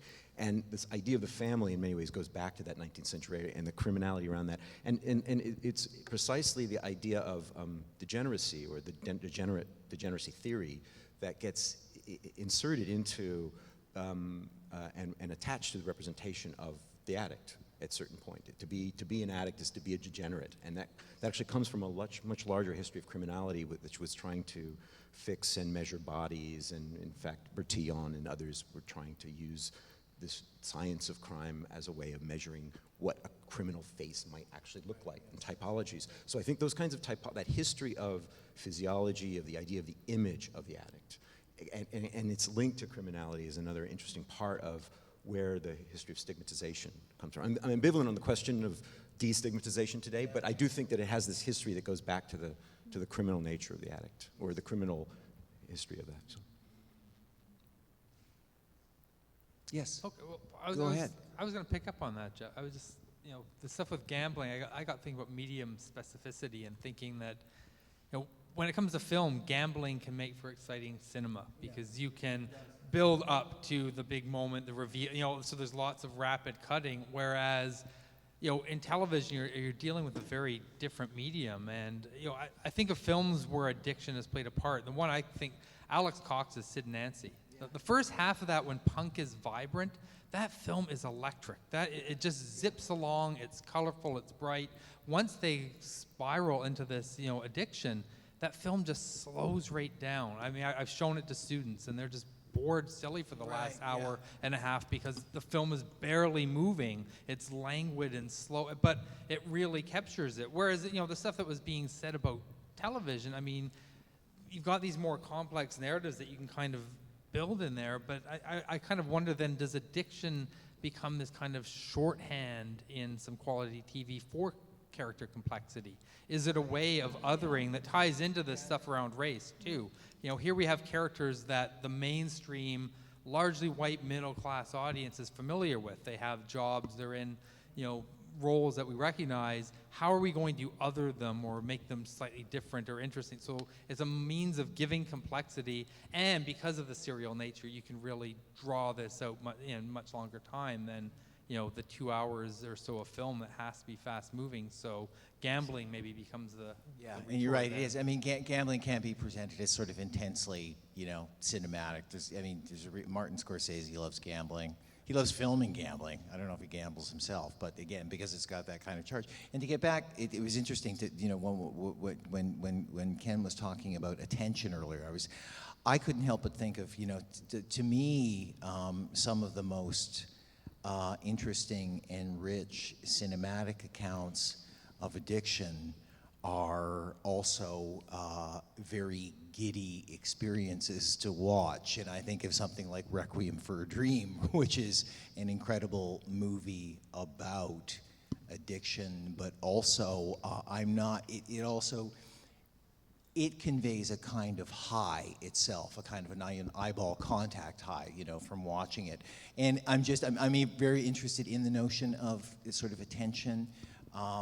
There is obviously so much here, again, that we could talk about and need to talk about. I really hope we get an opportunity to. I want to thank you all for joining me today, Ken Rogers, Sarah Matheson, Norma Coates, for basically what is just there's a universe of other channels there I don't think we've explored yet, but thank you very much for being on our panel today. Thank you very much. Thanks for having us. Thank you.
watch any of the other panels? I just got Yeah, no, I watched the previous. I watched the previous one.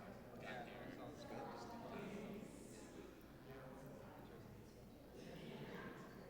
Any key points we should refer back to? Well, because in the last discussion, I'm talking about how gambling was sort of addiction is less depicted on TV these days. No, more depicted on TV and less in movies. I noted that gambling has been shown in a number of movies. That's probably more so these days. And I don't know, has there been any movie depictions of gaming though, or gaming problems, or It's the gaming problem. Gaming. screen problems? I've seen a lot of obsessive gamers in movies. Usually they're hackers and they're really knowledge sources. Like I think it's Surrogates. In the movie Surrogates, they go to somebody who's a hacker. And there's another movie. Is that the Bruce Willis one? Yeah, there's actually several Bruce Willis movies. So I'll just say in various Bruce Willis movies, he goes to people. Like is that actually the Die Hard 4?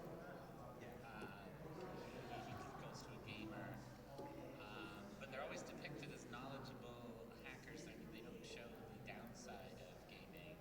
They certainly don't show anybody who can't move their wrists anymore because they're done repetitively. From a metaphorical sense, one of the movies I hate the most is Avatar. I don't know if you've seen Avatar. It doesn't look like a game because basically, if you took a step back and say, here's a guy who can download his mind into the body, right? He's into an alien. He has issues with his legs, so the virtual world is way better. And eventually, the last scene is, I've given up my entire human life so I can join my fantasy. This is what the whole movie's about. Yeah. Humanity so evil. Except in that movie, the fantasy life isn't a fantasy life. It's actually a real world in an alien planet. But this gets back to the whole concept I guess we might talk about. The whole virtual world is real in a sense. It's just not physically necessarily as real as there is value in the virtual world. It changes how digital. Oh, that Like, but they get to the end, and it's basically a game. Right. And then they Start over. So I retitled it for like DVD as Live Die Repeat, which kind of caught the gaming. It's not like aspect. gaming. Thank you very much. Okay. We're all you're the same. on Queen Street. Oh, okay. It's like gamification of movies without calling it games. Hello. Hi, I'm Joanne Snell. We represent the festival and help out public relations. Welcome. It's an awful lovely day. It is. What kind of English? We get no Awful light lovely, is that possible? Awful no, because if you look at the meaning of awful, awe, great reverence, the unknown and the mysterious. We just language so it's okay. We gotta understand these things, right? So it's full of awe. It's full of awe. It's awful. So depending how you look at it, it could be good. Good perspective. Thank you for that. We psychiatrists reframe everything. Except I feel like we're in a casino. There are no windows. That's true. There are some, they're just all concealed. Yeah. We have And those clock tips, right?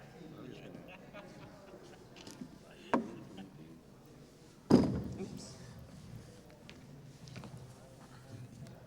I think I was second on his list, so I guess I'm gonna get up. Yeah, I don't think there's any particular order. The last group went that first, second, third, so we can shake it up. Yeah, I don't know. I was just thought you were first, Nigel, on the list, and then you were second. That was okay. I do not. I feel like a fraud. I'm talking about the cultural context, and you actually know stuff about addiction, so. No, but I often talk about culture because to me, we always take the biopsychosocial, cultural, spiritual dimensions, and to me, the culture is so huge in this because it's like there's no public health guidelines around the use of technology and media per se. I mean, there's around television, and even that's kind of iffy. And so your area to me is huge. It affects people's body image. Approach to just sense of self everything. and identity, and So, even sociality now. I mean, when you're expected to talk about current media or reference points. yeah, I'm surprised we're saying, imagine this. How are we all texting or we're all in some sort of webinar or podcast or something? Look, we're actually physically here. This is I'll text my presentation. then a tweet as we go along. But they're streaming Live video tweets. us or something like that too. So I said, oh, I got to behave now. For us to live forever on the internet. To me, half the time when I'm giving talks, I'm speaking about the cultural dimensions and the fact that a lot of the problems arise because family units, schools, no one has an idea of like, what's proper etiquette or healthy etiquette or etiquette.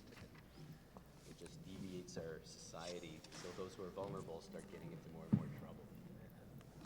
It's fascinating. Catherine's on. Oh, there's Lisa. Guess Lisa Brown didn't show. Where's Lisa Brown? Saturday. Hey, that's us.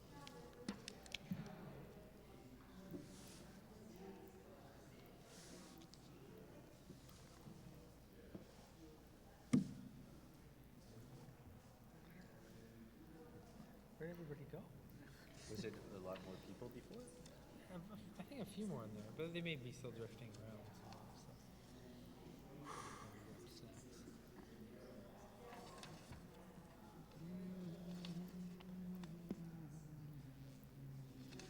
I don't know what's like in your field. We go to, for our academic conferences, like the big pop culture association. I mean, sometimes there's 30 simultaneous panels. You don't get half this, people in the room. So this isn't too bad to speak to. Yeah. And again, it's a Saturday afternoon. Yeah. And so I've been associated with the festival over the years. When I first got to CAMH 1,000 years ago, it seems. So these are all kind of new things there. This reminds me more like doing Stratford, where they start putting in the little talks between the plays and everything. Right, yeah. To give people the full. Yeah. Now, are you both at camp? You're at CAMH? Are you? We read Brock University. Oh, so we have you surrounded. They have you surrounded. But he helps people. I don't help people. We all help in some way. No. Don't burst my bubble. I don't help Okay, people. all right.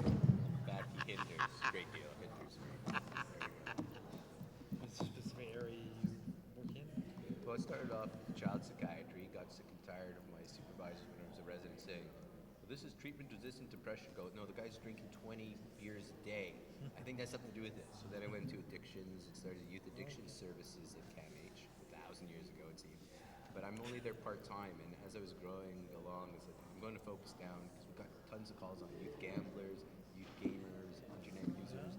Nobody deals with it. Now it's starting to finally be dealt with it, but it's so piecemeal still that that's all I focus on at CAMH.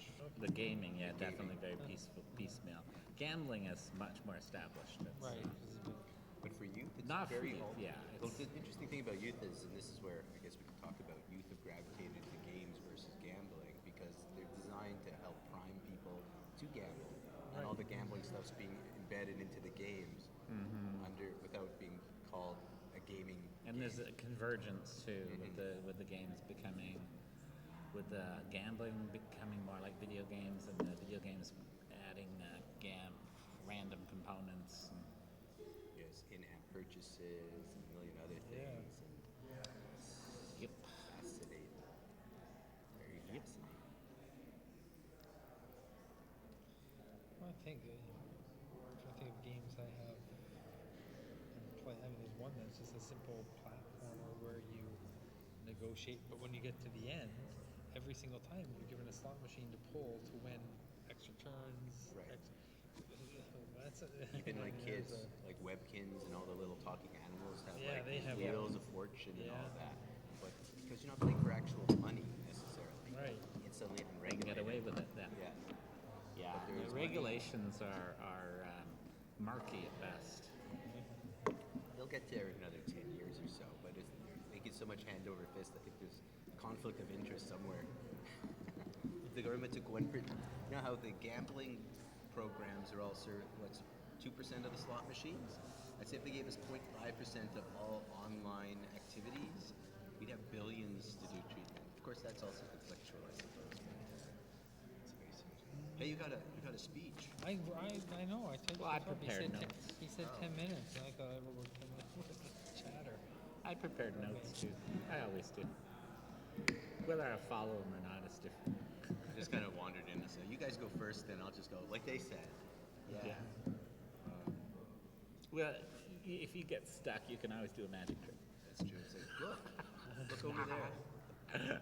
Look behind you.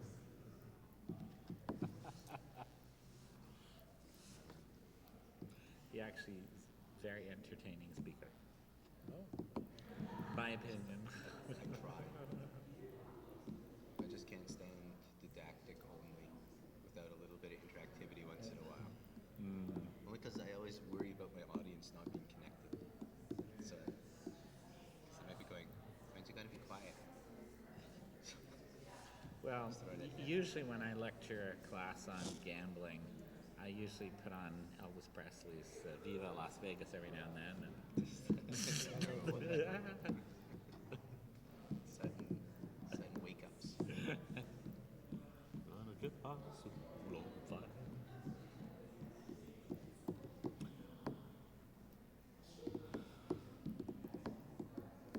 It's actually a really good song. I mean, the rationalization of compulsive losing is fascinating in it. You know, he's saying about in the lyrics of the song, there's lots of cognitive distortions, and it's a great song to introduce a lot of the themes. Except he's a happy gambler. He's not the miserable gamblers who make up more numerous than the. That's true. Then you pull out, where are they? Alan Parsons Project, remember that? Yeah. It dates me, of course. That old album on gambling. All sorts of things. You got nothing left to lose. No, yeah, they were good.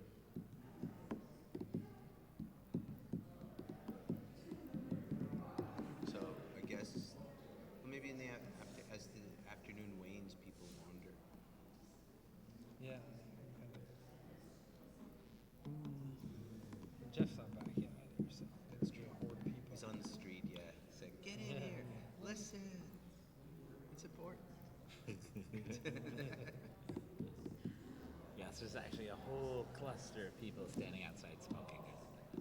But they're live streaming. There could be hundreds of thousands online right That's now. right. In fact, it could be. Yeah, well, I don't know if they Asian live watching. stream Yeah. if they live stream the intermissions.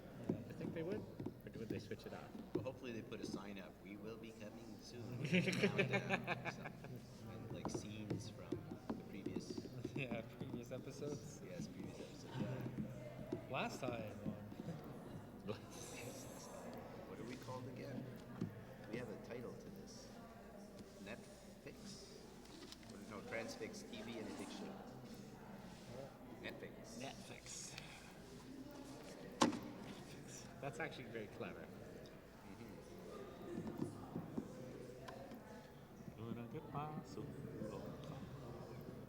I'm jonesing from my smartphone.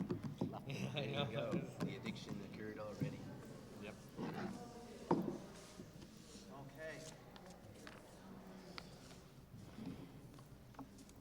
I just want to make sure I have the correct information. Okay. Funny that way. I'll correct you. Transfixed, TV and addiction. We are about to start our third panel for the day. And this is, they've all been interesting. This is particularly interesting because what we are going to do is to talk about something which it seems to me needs more discussion, which is the idea of television being just one of many digital distractions available to us today as potentially an addictive substance. Is there any truth to that? If so, what does it mean in terms of our ideas of addiction and addictive behavior?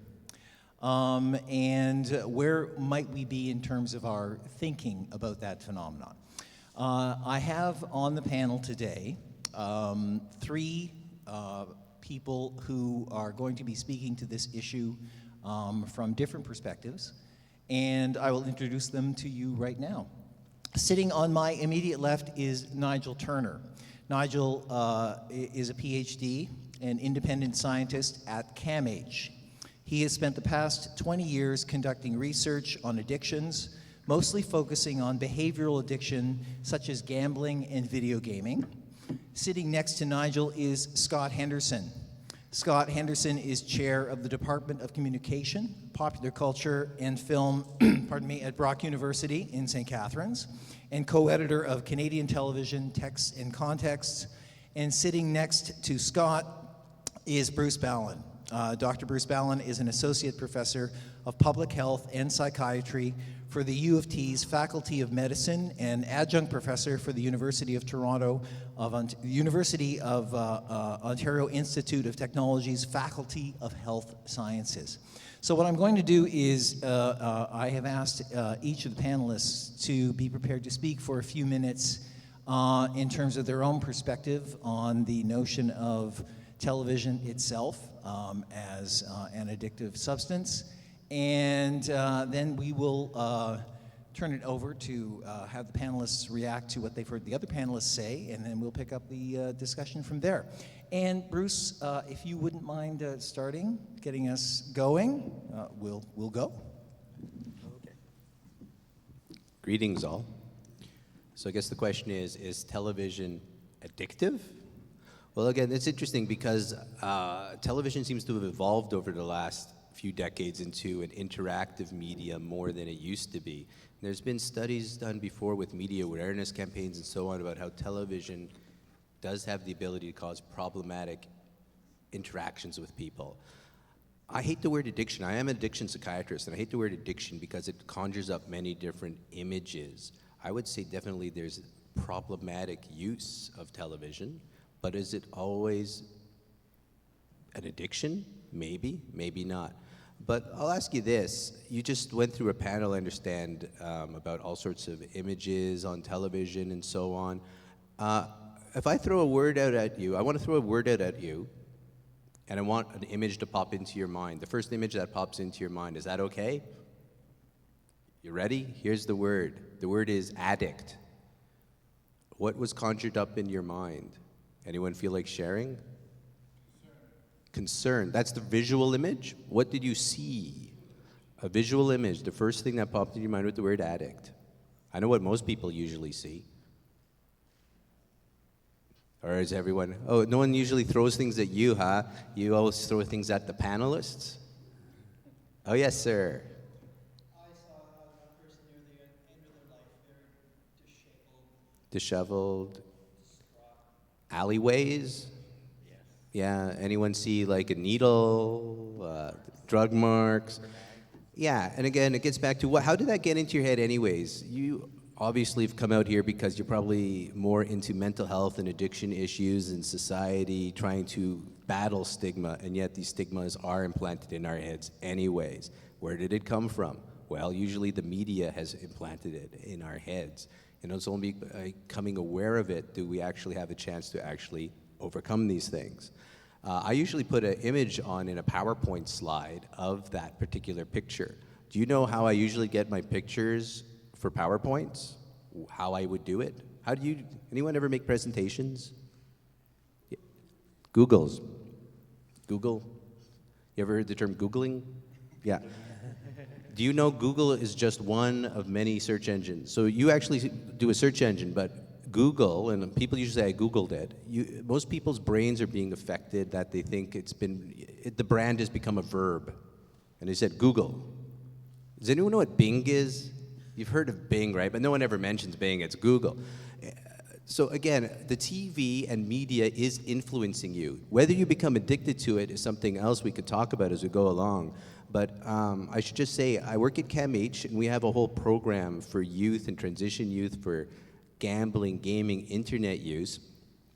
And pretty much what we see is there's many issues why people get into problematic use. One thing is, and I guess my colleagues will be talking about this more, is the whole cultural phenomenon is huge. We're bombarded by it from all angles, so it's ubiquitous.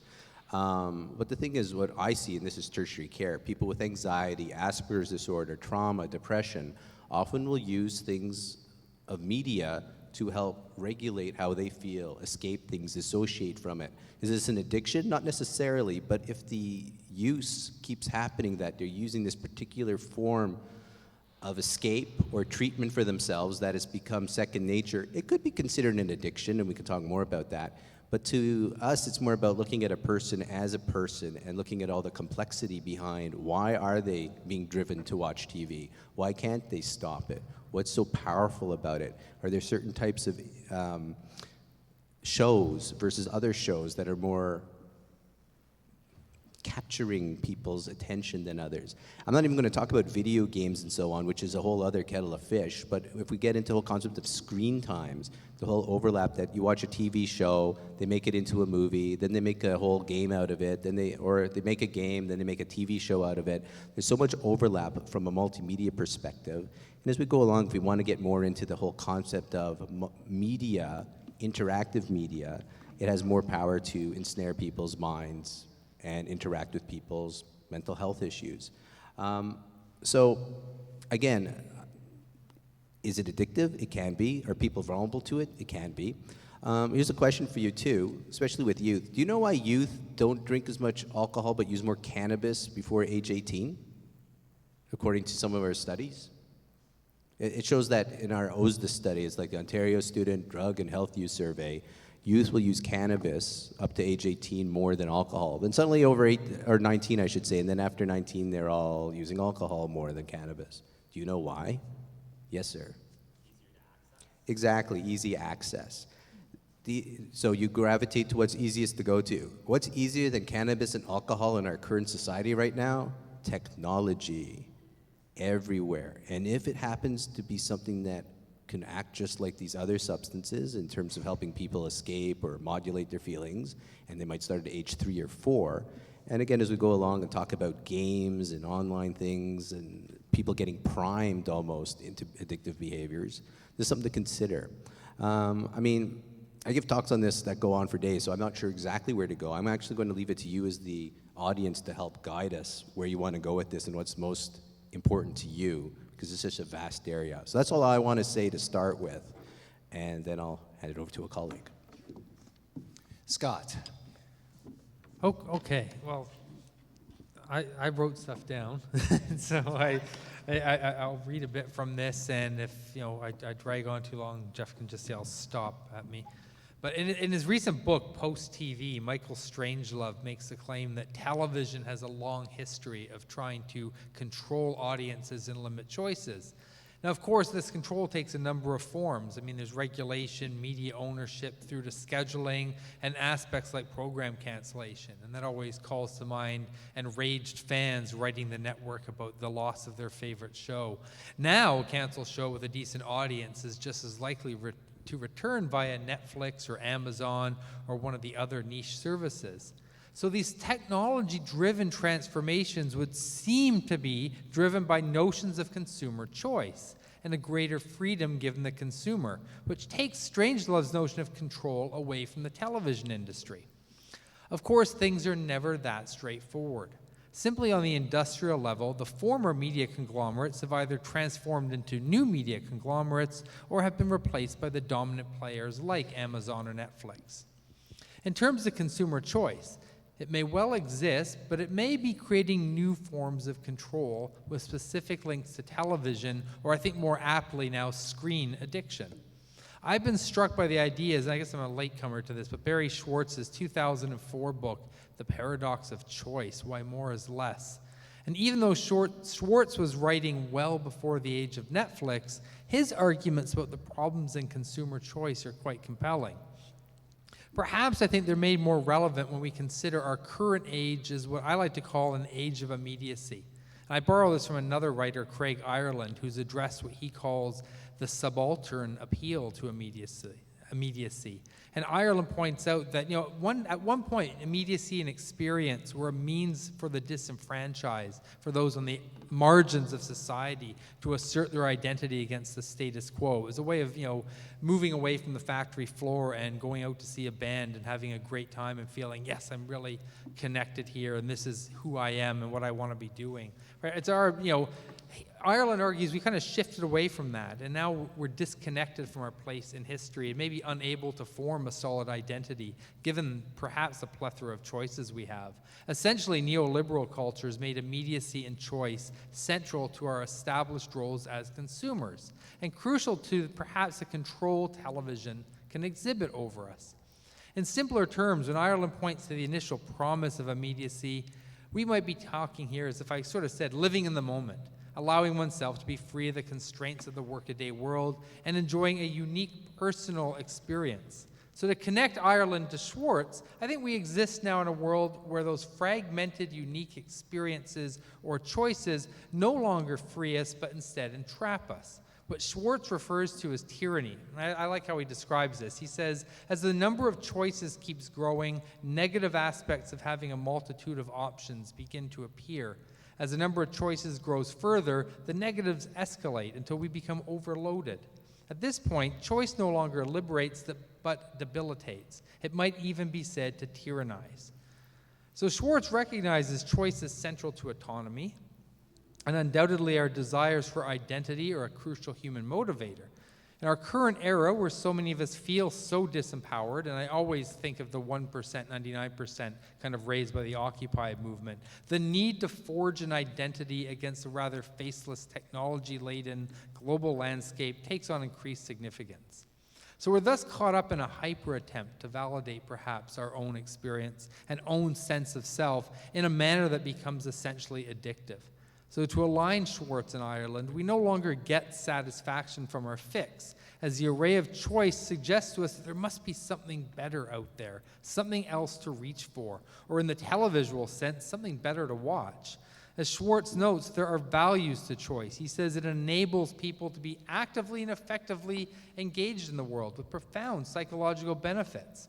Right? The problem arises when we have so much choice, when choice and immediate access are the dominant cultural modus operandi, that we no longer feel that we're able to make the right choice. Consider the viewer, and I suspect that, this is me, and I suspect it's lots of us out here, who confronts the Netflix menu, right? We spot a film or show we'd like to watch, but still we keep searching for some reason, right? We look for another film or show, I think, in the expectation that we might have made, if not the wrong choice, we've not made the best choice out there, because there's got to be something else out there that I really could be watching right now, right? So in this way, the experience becomes addictive. And Schwartz makes a great point about the distinction, he says, between wanting and liking, right? He notes that these are served by fundamentally different brain systems. The example he uses is actually that of drug addicts, he says, who desperately want their drugs. Such, he says, is the nature of addiction, even after they reach a point in their addiction when ingesting the drugs provides very little pleasure. Right? In a similar manner, in an age of immediacy and abundant televisual and media choice, we want to watch, and we search for something to satisfy our needs. And that may bring want and like together. Maybe we stumble on something we really like, but the nature of the system is one that controls us, that keeps us wanting more, never allowing us to be satisfied. So immediacy and the abundance of screen options, I think, keeps us barely satisfied. And in a state of what I kind of like to call suspended choice, we're always choosing, always given the option to choose, and Schwartz would suggest perhaps always fearful of not having made that best choice. Of course, in the interest of control, television and newer online offshoots seem able to provide, of course, a solution for this. Right? I've noted this in my own writing about the early days of YouTube. Right? The site foregrounded liveness. There were always lists of videos being watched right now by other people. Right? The site hailed you by name. Hi, Scott, it would say up there in the corner. Welcome back. Right? And like so many websites, it would provide, of course, a list of curated recommendations, presumably tailored to your own tastes. Because you watch this, you may also like this. Right? It's ideal for dealing with that pesky business of having to confront choice. So those elements, I think, also reinforce what could be described as the addictive elements of viewing, right? Rather than having to pause to choose, to think about it, the choice was already laid out, already prepared for you to kind of continue your fix.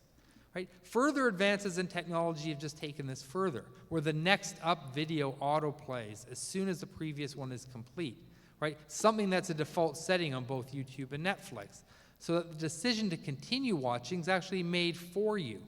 Right? Now, while you can, of course, you can stop the playback, or you can dig through the settings and find a way of switching off the autoplay feature, the nature of these technological advances are all about keeping the viewer hooked.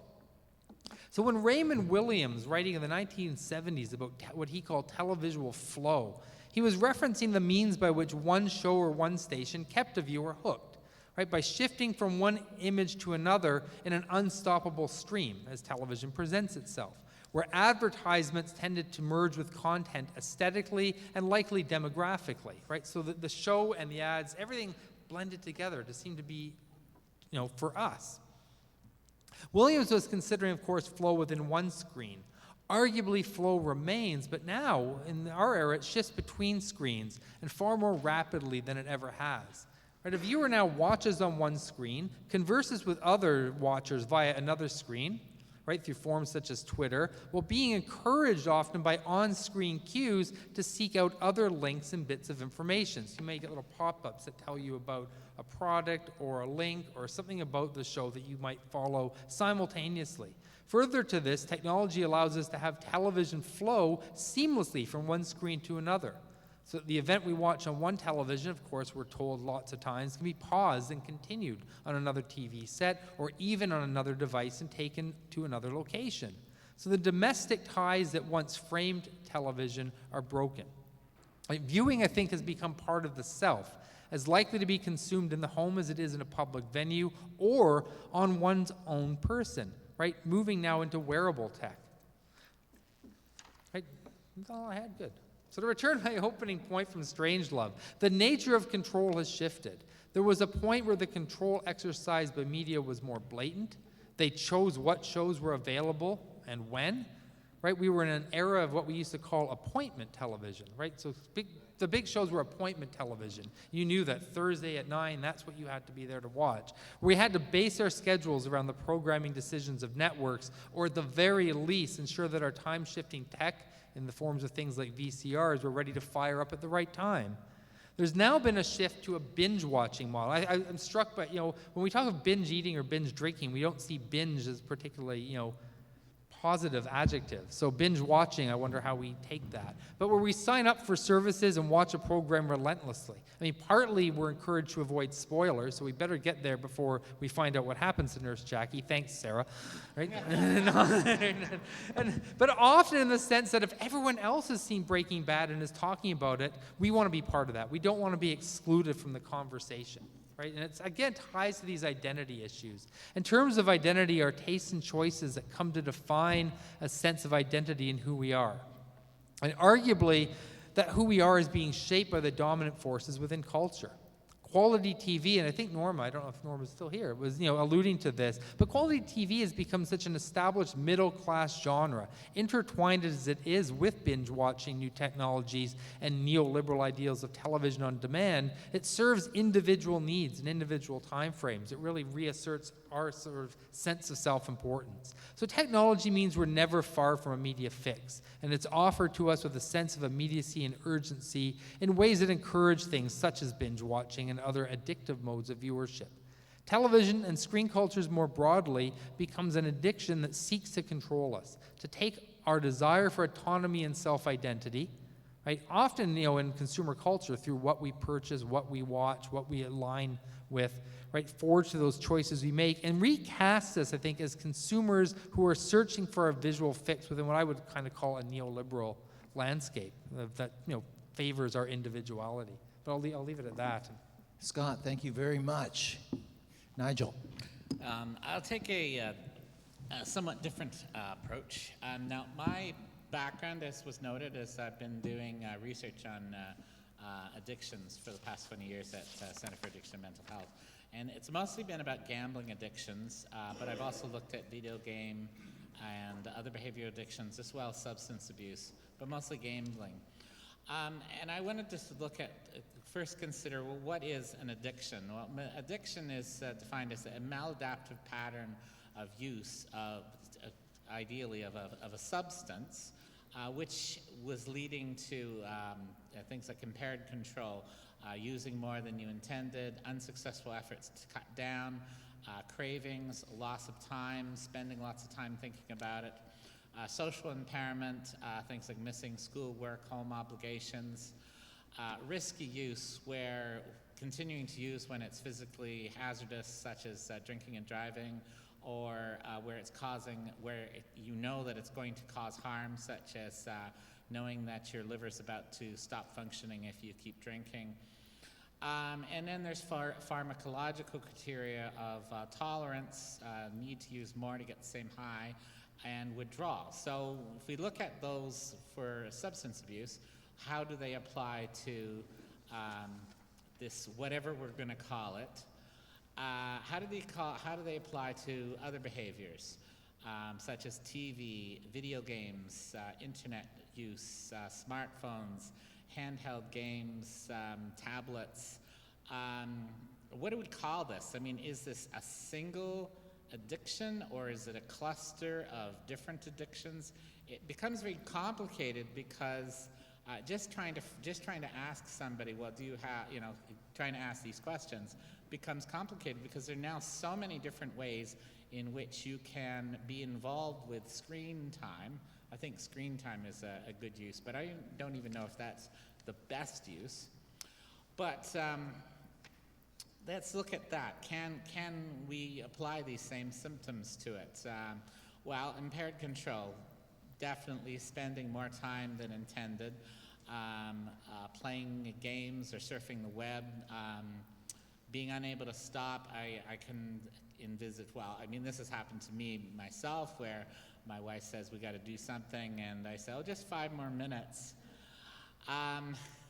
Social impairment, including missing school, work, or home obligations, and continuing to play in spite of problems. It's actually mostly parents that bring their kids in saying, Johnny's playing on the video game all the time, and he's not doing his homework, not studying. What can we do? How do we get this kid to stop without him throwing tantrums? And, there's definitely interpersonal problems between the parents and the child in that case. Risky use, maybe there's not, you're not gonna game and drive, I guess. Well, text and driving is definitely something that comes up as an issue. And personally, I can't understand why somebody can't just leave their phone off for however long you need to drive. But although on my way in here, I was really felt I needed to check the GPS just to make sure that I knew where I was going. So we do become dependent psychologically on these devices. In the old days, I haven't heard about this as much, but certainly in the old days when people first started getting into video gaming problems, there's a lot of talk about repetitive strain injuries.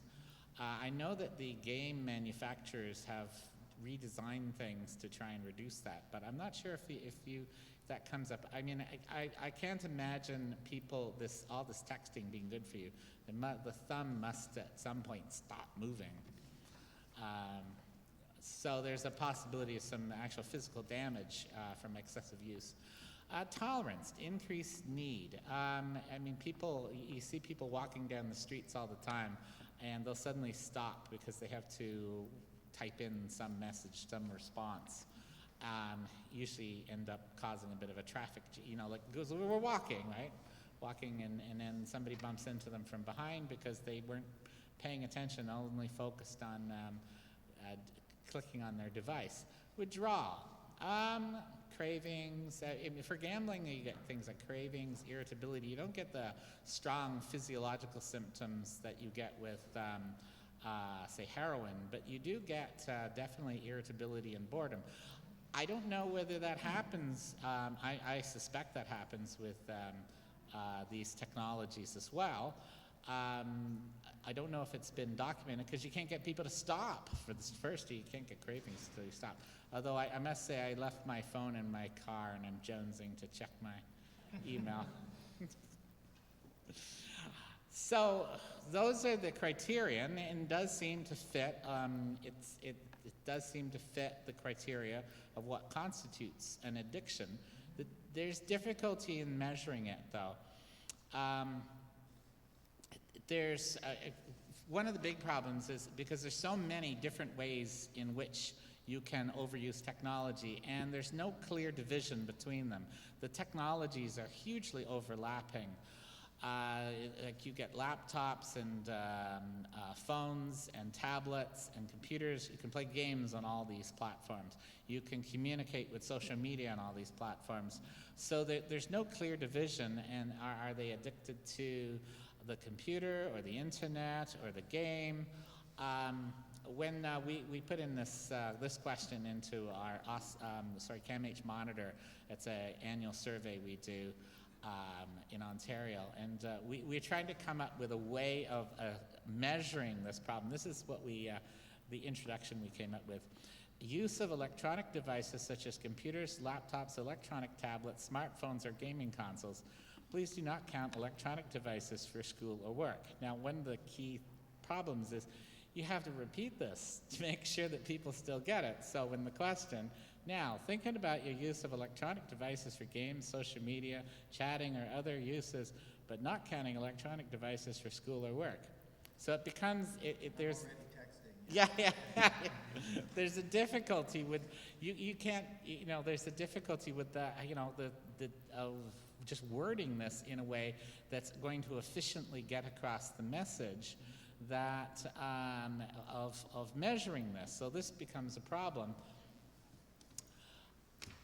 So I do have a couple of studies I wanted to share with you.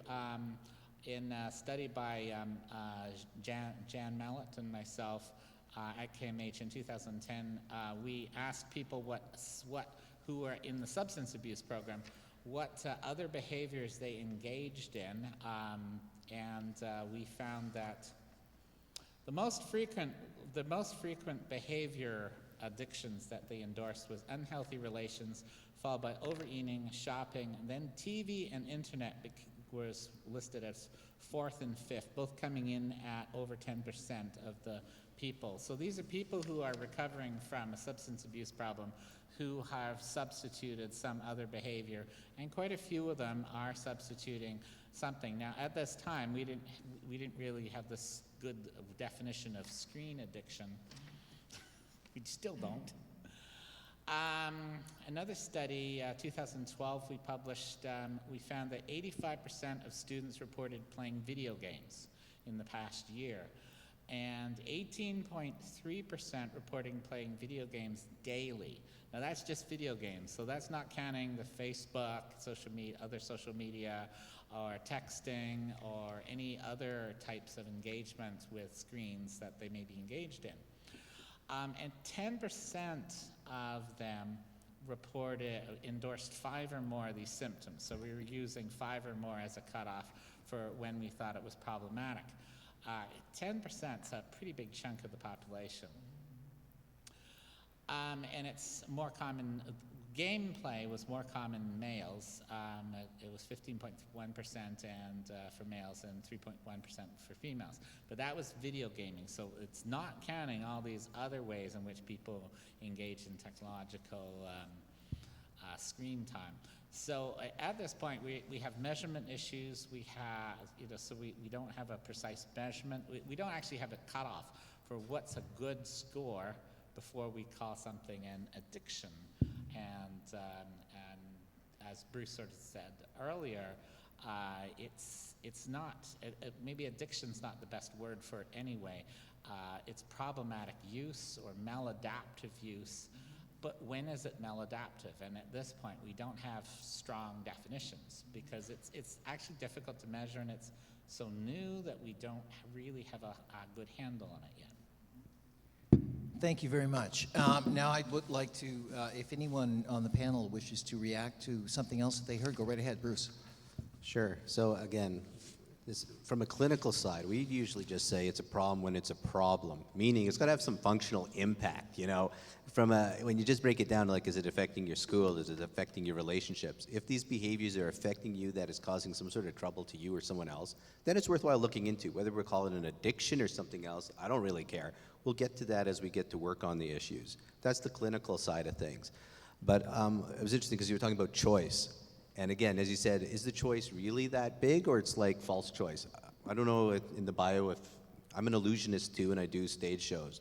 And we know in the magical world, we do all sorts of false choices on you, like where you think you're in control, but you're not actually. We can give you it makes it appear like, I have a choice of 1 million choices. Actually, you only have 2, but you don't know that. And if you actually go on Netflix, have you not noticed that they're constantly doing monitoring of your choices and only putting up what content they have to show you? I don't know if how many of you actually use Netflix? Okay, so you know what, you keep going down the list That's the and it's biggest the round same. of hands so far today, by the way. Okay, so I mean, the same movies keep popping up. Why? Versus saying, if you really want to look at Blade Runner, the final cut with no voiceover, you won't find it on Netflix. But are you going to be like, well, I don't want to go out to a physical video store. That's so much extra energy. I will just take what they're feeding me. Okay, I'll take this inferior version of Blade Runner or whatever. But I mean, that's what's happening. You know, one of the competitors of Netflix is called Crave. It just popped into my mind, right? Crave, as in craving. And again, depending what age you come from, I was like, oh, that's cool. I can watch all the Rockford Files from the 70s over and over. But it's interesting, too, because you also brought up the word binge. And I'm just thinking, when we talk about addiction again, when is it addictive versus not? So you can use cocaine in a cultural, spiritual ritual in the Andes, and you're not have addiction problem. You can use tobacco as part of certain cultures as a ritual, but it always has defined uses. And I was just thinking about when I used to go to the TIFF all the time before kids, or even Rendezvous with Madness. This is a controlled binge of movie watching. But you are prepared for it. It has a beginning and an end, and you're actually preparing yourself. What we are now facing with TV and Netflix is there's no beginning and end.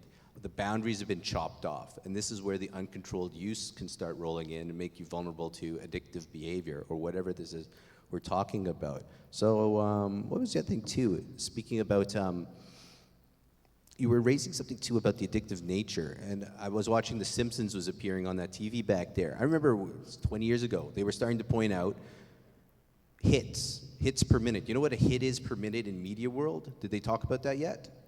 It's a cognitive jarring of your mind. Like, if you watch, they assume viewers are intelligent. This is how they hook you. They're not playing like you're dumb. They're actually playing up like, here's a little tip of the hat to a movie that you might have seen, or here's an in-joke. You go, I get it, that's from that movie, or here it is, or it's the same thing. And within a 1 minute, they're going to throw 10 cognitive, subtle clues at the viewers. Go, ooh, ooh, ooh, ooh. So it's constantly engaging you, versus it being slow, not moving. And this was the beginning of the constant, almost like, let's turn everyone into like pseudo ADHD type of people, like bing, bing, bing, bing, bing. Because I don't know if you've tried to get any of the youthful people of today to watch 2001: A Space Odyssey, which I thought is an amazing film.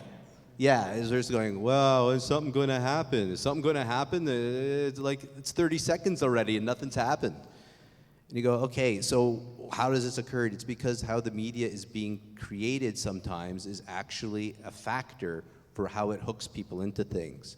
The other thing, too, was you mentioned the word curated. I'm raising that only because in the last 2 weeks, I've had a discussion on the word curated. Has anyone noticed the word curated has been shoved into everyone's head over the last few months? Like, curated it, curated, curated. Again, just like Google or the images in our head. How come curated is such a powerful word? And it's like this, I don't know if any of you go on Etsy, this site for like art. Yeah. So if you like certain objects, you can put together, you're curating a whole bunch of things. No, I did. I just 2 seconds, but boy, do I feel powerful now. But these are the kind of things about to hook you in. It's like, I'm curating knowledge and information. But it's fascinating versus people who have worked in the museum studies forever going, I don't think this is fair. I spent 20 years getting my PhD and you're a curate too? No, thank you. Back to some of Nigel's points. There are massage therapists and stuff do thumb massages. It's over the last decade or so, there's more injuries due to technological use and things like When Wii came out, they had Wii Knee and Wii Arm for hyperextension use and all sorts of interesting things. The last thing I was going to say, and this gets to an important point about the internet and the whole, to me it's like a, what do you call it, catalyst. It's a portal to many different behaviors. So what are you actually watching? What are you interacting with? Is it actually, are you gaming? Are you actually watching the show? Are you actually looking at pornography? Are you actually gambling? Are you actually doing social media? They look like they all merge together, but each one might have separate nuances. And this is from the clinical side, saying what's really hooking you here? What's the real problems here so we can actually help you? That's all I have to say from all the things, because it's very interesting things you all raised. Thank you. Scott, do you have anything you want to? I'd maybe just pick up on one of Nigel's points. I was struck by the comment about being unable to stop, or the kind of two more minutes. Just let me finish.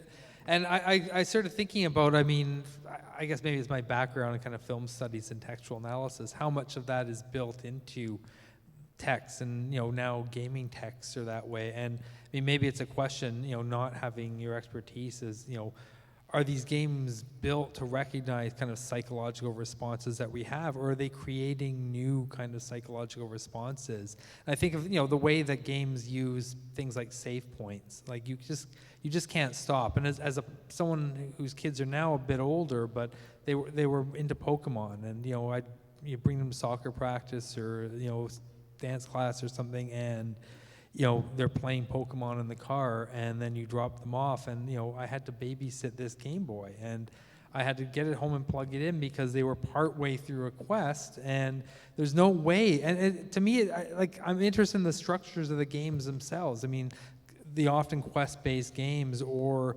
in a way, it's valuing the child's time spent. They've worked their way up to this point. They know they're very close to getting to the point that they can save and they can accomplish. To say, oh, that's it, the battery died, or it's soccer time, and we'll start over again and spend another hour to get back to where you were. I mean, it becomes an interesting kind of dilemma and an interesting balancing act between the problems it's creating and sometimes the benefits. Like I always looked at Pokemon and thought, well, it did encourage reading because there was a lot of reading in that game. Critical thinking skills, decision-making skills that were enabled. I mean, even if, one wants to get into entrepreneurial skills of trading a bike for a fishing rod or whatever, is going on in the game to work your way up and through it. I mean, there was a lot of life skills embedded, and yet something about that textual aspect also created all these kinds of problems and anxieties around completing, around when you could save. I'm just kind of curious as to whether is this purposeful on the part of game creators to recognize what will keep us addicted, or has this created perhaps new kind of addictive behaviors as a result of just the nature of these games? I have a couple of questions for the panel, and then we'll turn it over for any feedback or questions that we have from the audience. But I'm even sort of leaving the hard clinical question of addiction aside. When people come to you, Nigel, or to you, Bruce, and they say you've got a problem, and you say if you think you have a problem, you have a problem, I'm interested, is there a profile of sort of at what is the threshold do people, where people think they have a problem, or are they usually brought in because other people think they have a problem with their digital behavior?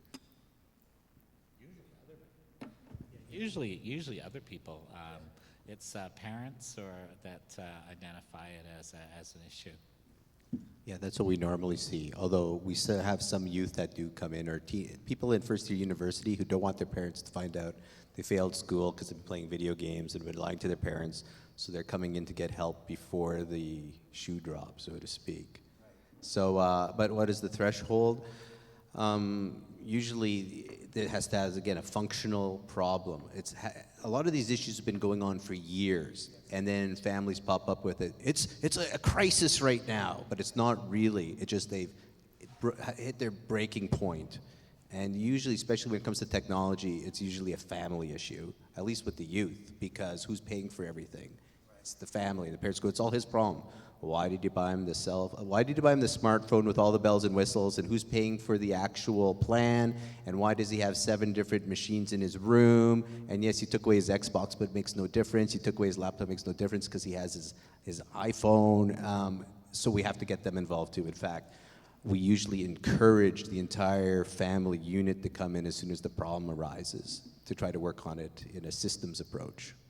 Is it is it often, in your view, a case of sort of selective concern? I mean, in the sense that it might be very easy to worry about younger people and their addictions while not considering our own? Or is it, in fact, more likely to be a problem with younger people? Well, I'm going to say, I wrote a whole book called Swimming in Cyber. It's free, by the way, and it's all aimed at adults. Because to me, the youth that are growing up are using us as role models. They didn't just come out of nowhere. Even if the adults are not necessarily got the same technological use as the youth, the question gets back to what happened to the parenting in our society and public health guidelines about time, content use, access points, what type of access, and what's my role as a parent or a teacher in our society to actually help raise the children. So that's a huge problem right there, because a lot of people buy technology thinking it's like a board game, which it's not. It's like a huge simulation device that, a year later they go, oh my God, how do I deal with this? Versus saying, I should actually plan this all out ahead of time. So a lot of adults are having problems with this. And a lot of the youth, the reason they can play so much is the adults now say, I have time to go on my technology as well. And so I see it widespread. The youth just happen to be being raised up in this particular generation with huge access to it. So we don't know the huge impact it's going to be, but they're going to be different. But the adults have been swept in to all this as well. It's also, a lot of parents will buy these systems for their kids to shut them up. They buy their electronic babysitters still, and then they, turn around 5 years later, they find their kids are spending all their time on these gaming systems that they introduced, that the parents introduced them to. Parents will buy these things because they'll distract the kids. I also find it particularly effective with ADHD kids because the parents will not be able to find anything that'll keep this kid distracted, and suddenly they give them a video game, and suddenly the kid's very engaged in it because it has a very strong stimulant property to it. And suddenly their kids, they're no longer driving the parents crazy. I was just going to say again, that's part of the whole stimulation, which goes back to the parents not taking the time to understand what it is they're actually providing. Because you asked about who designs these. A lot of the games are designed by the same people who develop gambling games. They hire the same psychologists and everyone because they are doing it on purpose. It's not like, I don't know, they're designing people to really get into these things. And we know these games are not just, you were talking about reading. It also is great for high-hand coordination and all sorts of great things. But what I always find disturbing, and this gets back to the whole media thing about why do we have an image of a guy shooting up in an alleyway, there's a reason. All these things have values and messages put into it. And if you don't believe it, I'd say, who invented the first-person shooter game? Does anyone know who invented the first-person shooter game? Oh, come on, take a guess. It wasn't Atari. Bali. No. Yeah, it was the armies. The army's been in, because these are simulations. They had a problem that most people have a problem killing fellow human beings. Go figure. Unless you're a psychopath. 1 in 20 people usually will shoot at the enemy. So they had a problem. And so they kept working on simulations to dehumanize the enemy. And part of that is why they developed all these online virtual simulations, because it worked. People go, it doesn't make me more violent. Actually, it all depends on how you do the research to show you're getting values. We see in the actual media the same stigmas and stereotypes in there. If you're Afro-American, you're a villain. If you're a white Caucasian, you're a hero. Females are sexual objects. All these things are there, and the research is there too, and they're all over the place. And if you're playing these games, you might get eye-hand coordination, and you're reading better, but what also is it doing to you? And that's the major issue too, I find. Scott? I was going to just one term that came to mind, and we hear it in higher education. We're often encouraged to look for ways to gamify. Gamification, that the real world is not exciting enough, there's not enough rewards, but if we could find a way to gamify our courses and our course material, it would make it much more accessible and enjoyable for the students who are coming into it. So I'm struck in part of what you're saying, how this is now extending further and further. I mean, you could start with the military saying, well, let's desensitize, but now it's extending elsewhere to, turn the real world into some sort of game, because that's the way we've learned to access and negotiate and interpret the world around us. I just want to draw a connection that seems to me a very strong one, which is, when Scott was earlier talking about the whole idea of control. And in that sense, if we look at whether it's a sort of in a conspiratorial or corporate sense, but the fact is that if you are left in a state of constantly suspended anticipation, if you are constantly in a state where you are aware that there might be something else, might be something better, it also means that you're living in a constant state of dissatisfaction, and that will lead to, anxiety. This does sound like addiction to me. I mean, I'm just, my gut feeling, it may not be that the hard research is there yet, but this really does sound like addiction for me. And if it is also something which is behavior which is isolating, and if it is also something in which the behavior itself is something that you cannot control, or you become fearful of living without it, then it seems to me that what we are talking about addiction. I was just going to say too, though, that so again, it gets back to how you want to define addiction too. I just say, there's clinical issues, problematic issues to help. You can call it that. So I talked about Blade Runner a little earlier. Anyone love Philip K. Dick books? Philip K. Dick. Anyways, 1950s. But he was always talking about the virtual world, and when it comes in, it's going to interact with everything. So back to your point, the virtual world is 24/7, and it exists constantly, whether you're sleeping or not. Right now, all of you maybe are connected to the virtual world, and while you're not checking it, things are happening. And this is part of the draw, whether it's addiction or not, there's a whole other world. And we talk about isolation. These virtual relationships are real in a sense. They're not physically real, but they have value and meaning to people and a draw.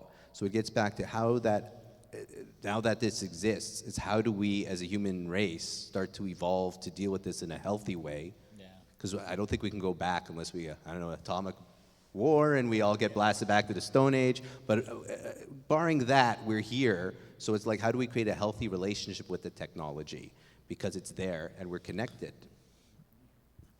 I'm sometimes struck by, the levels of, I guess what I don't want to sound too polemical, but self-absorption that some of this encourages. And I've looked at, a little bit at mapping and GPS. And, our old relationship to maps was we would unfold it kind of in front of us, and it was about our relationship to elsewhere. Elsewhere was here, and we were to relate to it. And GPS mapping, of course, makes us the center point. The world comes to us. We're that important that it's not about us into the map, it's about the map coming to us, and everywhere else is in relation to our perspective and our point and our location. I mean, it's a small shift, but it really does give us that sense of, almost self-importance and self-absorption, that everything is about coming to us. I think it's part of what you were saying there as well.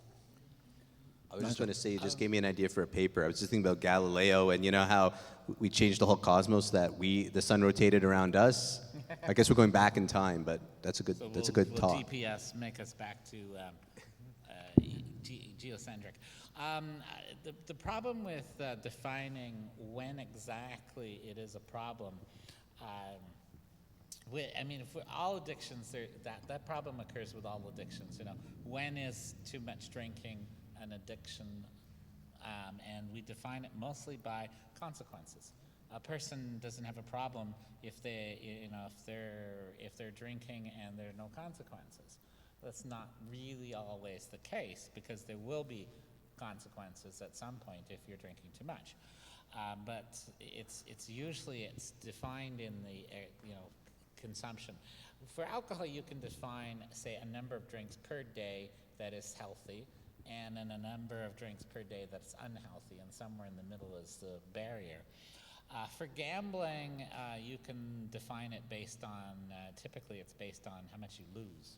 Not necessarily because you can have a problem and not lose all that much, but typically it's based on losses.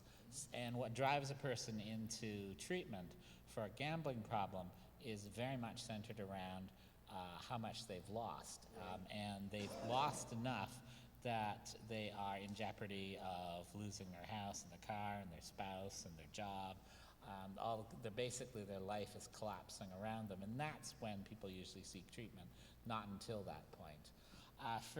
The thing is with screen time or video gaming or Facebooking or whatever else we're doing with devices is that you don't get as much of the consequences. Kids are spending a lot more time on these electronic devices, even normatively 3 hours a day, without having any real consequences at this point.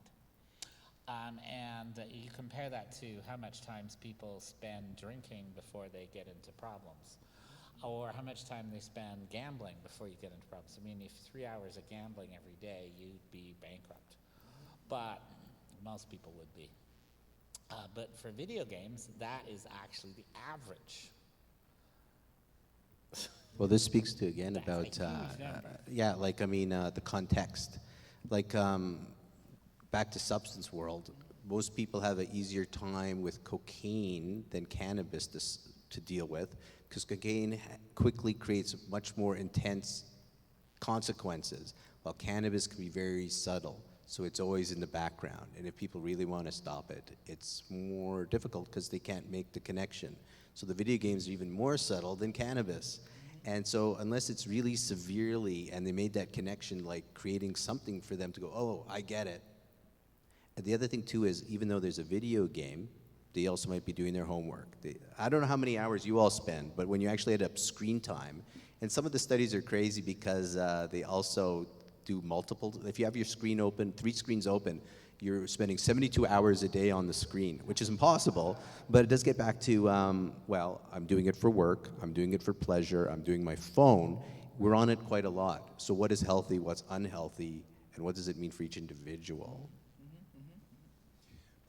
What I'd like to do, finally, before opening it up, is just to first of all, I would like to ask both Nigel and Bruce kind of like what you imagine the next step is or should be in terms of clinical study, what you would like to see perhaps happen, and Scott, in terms of the model of kind of control that you have described, where would you like to see academic study? I mean, a lot of academic study, most of academic study of popular culture is content-based, and what you're suggesting is that perhaps more attention ought to be paid to the medium itself and the way that it works. So, Dylan. Well, I would actually combine everything, because to me, probably, at least what I see, is people who really get into difficulties have other issues besides the medium.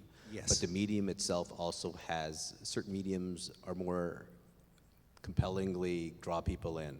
So actually doing a more large-scale study, multifactorial, more anthropological approach about, let's just get a lot of the factors out there and what's actually cross-connected versus just going, it's Facebook depression versus, no, that's too narrow. Could we start on a broader scale so we don't start jumping to conclusions and looking at the wrong things or narrowing people down to just one item and focus on it? One of my concerns is there's all these internet screeners and all these things that I'm going, do we really need another screener for each? I'm going to do a screener now for gambling, for internet, for pornography, for this and that, versus is there some commonalities that we can actually get a little more into the issues quicker versus making people take 10,000 steps to get to any help. Well, all this, I mean, you kind of summed it up. I think, there are people, Ken was already suggesting that this is one of his big areas of research, and there are people studying the media and, the various forms. I think it's, to me, any good study of pop culture or pop media really takes into effect, the forms of delivery, the context in which they're being delivered, produced, consumed, and also the content. I mean, the relationship between text and context, what is being produced and how and why. I mean, we can't negate, I mean, maybe it goes back to what I was kind of, saying about Pokemon, I mean, as an example, but that the text of the game itself aligns with some of these wider issues, and that we need, the texts give us a lab to kind of understand how these are playing out, but we really do need to look at these wider forms. In terms of what I'd like to do in terms of research, we actually are in the field right now with a couple of, actually probably 3 studies. One is the Ontario Student, what's it, OSTIS? What's it called? Ontario Student Drug Use and Health Survey, something like that. Big survey. We've got questions on there about screen use. And again, this is a measurement issue that I was alluding to earlier. Exactly what's the best way to phrase this in a way that's not going to bore the person before they get to the meat of the question. And there's an issue with psychometric research. You want to make the question simple so that the person can answer it easily. But that's a problem because you have so many different screen uses now that coming up with an easy way of saying, covering everything is difficult. But we are trying. We're collecting data right now. I'll be able to tell you in a few months how that's going, whether we've actually resolved this problem, whether we found a way of addressing these. We're also looking at the amount of time people spend per day to get a better sense of what's normative. We're also doing this with adults, so we're actually doing this simultaneously in a youth survey and an adult survey, different questionnaires, different approaches, but hopefully we'll start to get somewhere in terms of pushing forward how to measure this phenomenon. And the Problem in Gambling Service now runs a problem video game, I don't know, what is it called? With the Problem Gambling, Gaming, and Internet Use Services. Yes, so it has a service, and one of the manager of the Problem Gambling Service has been roping me into helping her evaluate it, and Bruce was making fun of me earlier for how I'm getting roped into helping evaluate this, but they are running a program, and I will be helping evaluate what kind of efficacy this program has. And what I could tell you so far is it looks like people who stay in, you can go through multiple sessions. So you say do I'm not sure how many, is it 4 weeks or 8 weeks or something? They keep changing it, but which of course makes it difficult to evaluate. Yes. But say you go through one set, you go through a set of a group, and then you can do it again, go through the group again and go through the group again. And people who go through 3 of these groups do show significant improvement in their ability to, in their psychological health. They show significant improvements in their psychological health from going through this group. So preliminary results look positive, but again, that's something I have to actually get these counselors to take evaluation structure more seriously, so that the evaluation is set up to come up with a definite answer. I just want to leap in one thing. In those groups we are running, which I don't know if she's told you, but this always gets back to the interesting thing about research. The people who stick in the groups are the ones who also are getting concurrent individual and family work more than those who don't, who drop out, which gets back to when you start trying to figure out what actually helps people, it gets back to is it the family, the individual, and the groups, and which and what. But it gets back to everyone's an individual and trying to help them different ways. Yeah. Thank you very much. And now, if we have any questions, any feedback for our panelists? Yes, sir.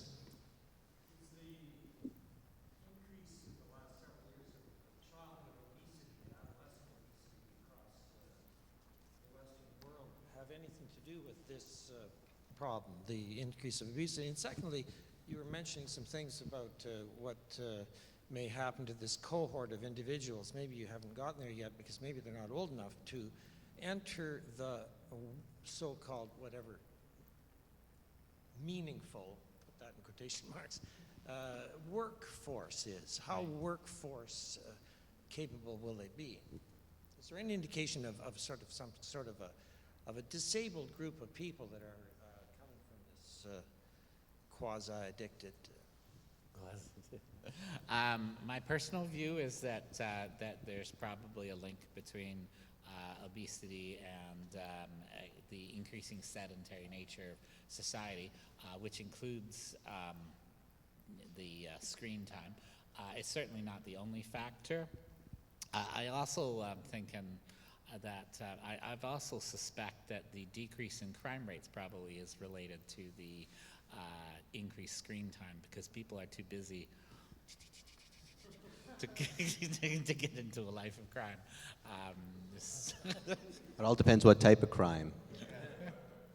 But I was going to say, we do know that media is implicated with eating disorders, body image, and a million other. That's one aspect too. So even if it's not necessarily obesity, a lot of people seem to be getting affected by the fact what you're supposed to look like in society. And in fact, there is research showing adolescent boys do not want to date adolescent girls because they do not look anything like the women in the video games, for example.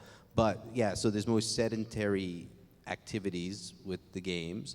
But another thing too, and that's the next thing I think is going to hit the news someday, is how all the food industry is probably doing all sorts of nasty things as much as the gaming industry in terms of doing a lot of trickery in terms of what they actually advertise, you know, what you should eat. You know, they're getting cracked down more and more about, can you please put your ingredients down?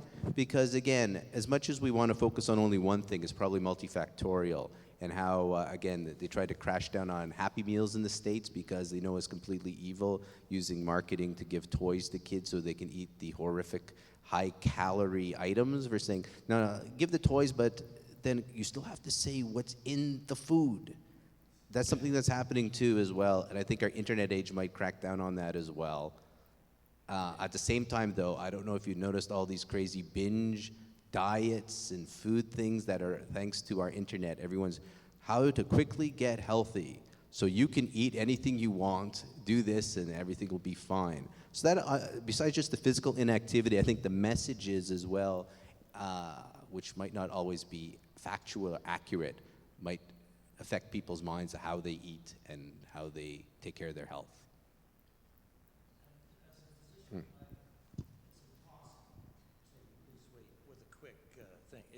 It's impossible.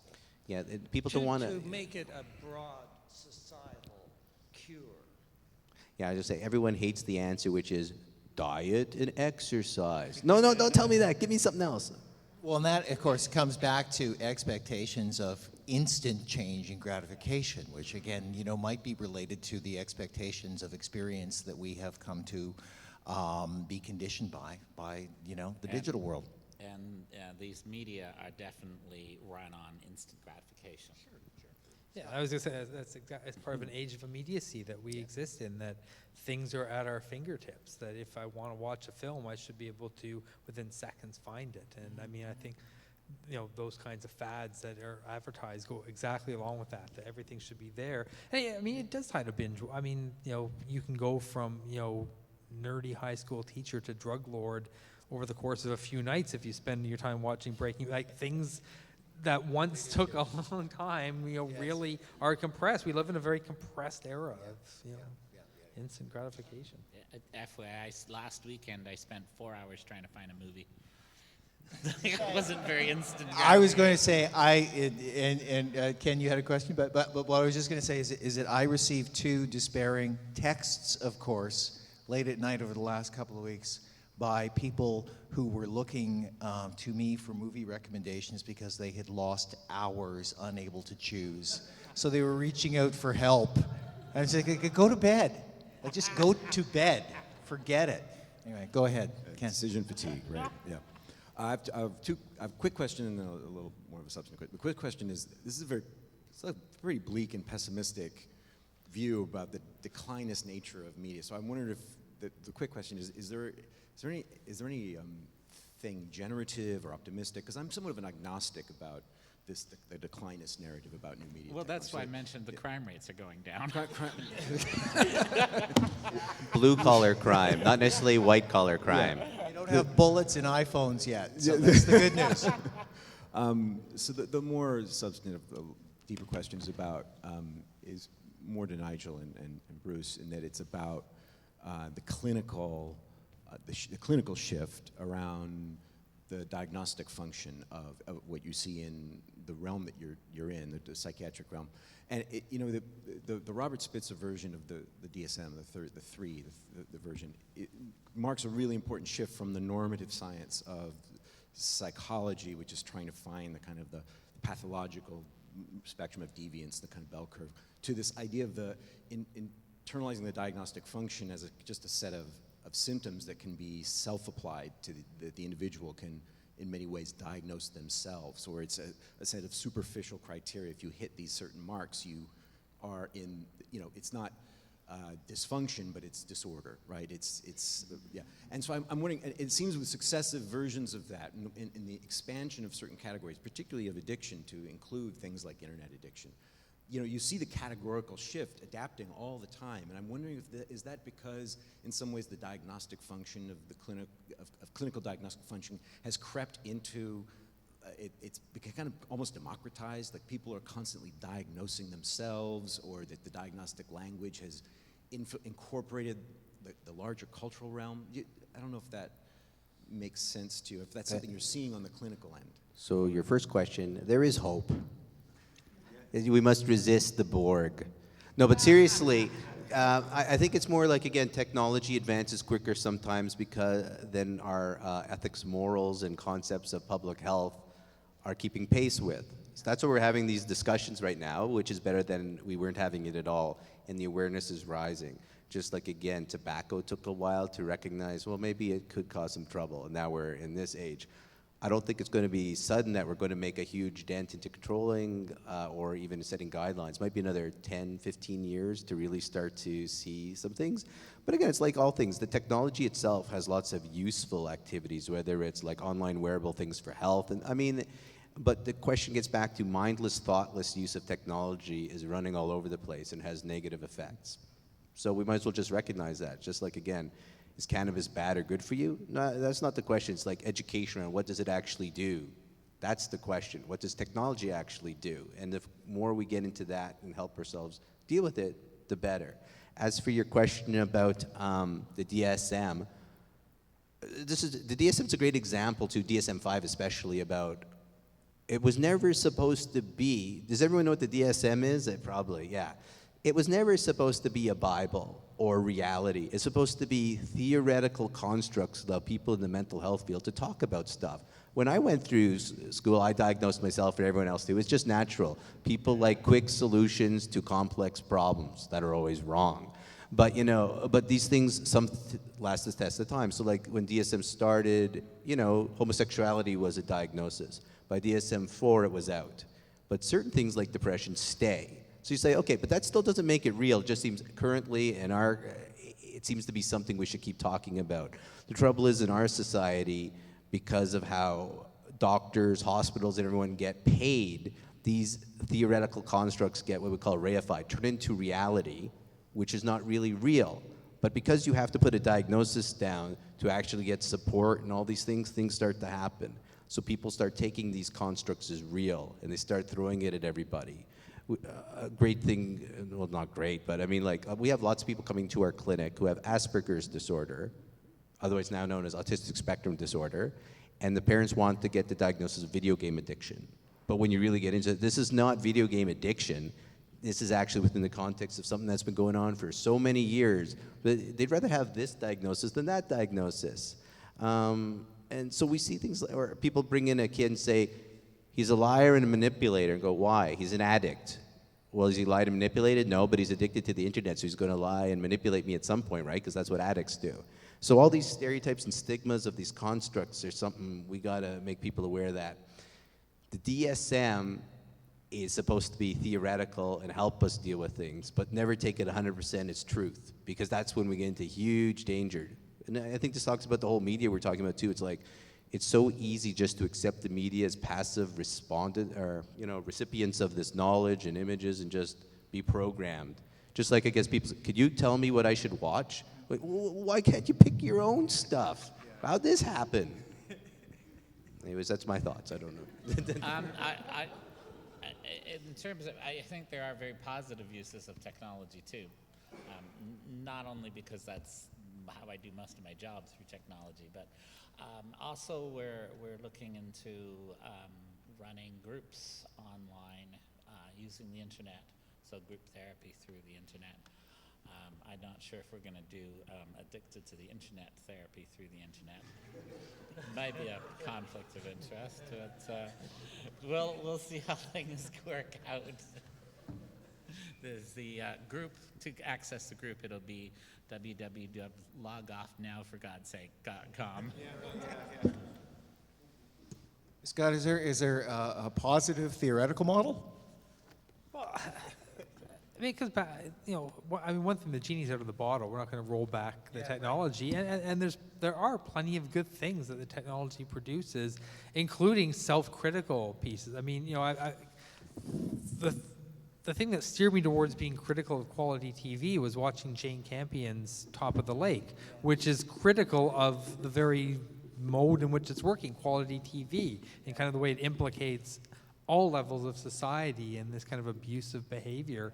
So it's a dark and depressing kind of watch, but it's also one that's critical of quality TV. But the only way to access it, of course, was by watching it on Netflix. Right. So it's not that these things are inherently problematic. I mean, there's lots of good to and I think it's looking at those broader contexts and understanding how and why we're using them, what sorts of representations are on there, understanding the implications of those representations. And I mean, in part, when we're teaching media and pop culture, I mean, I'm always thinking, I'm hoping these are students who want to go out and make stuff who, if we've talked about gender images in the media, will make more positive images if they want to be producers. I mean, that's the hope. So, it's not all negative that it's out there. So I also want to add one other thing.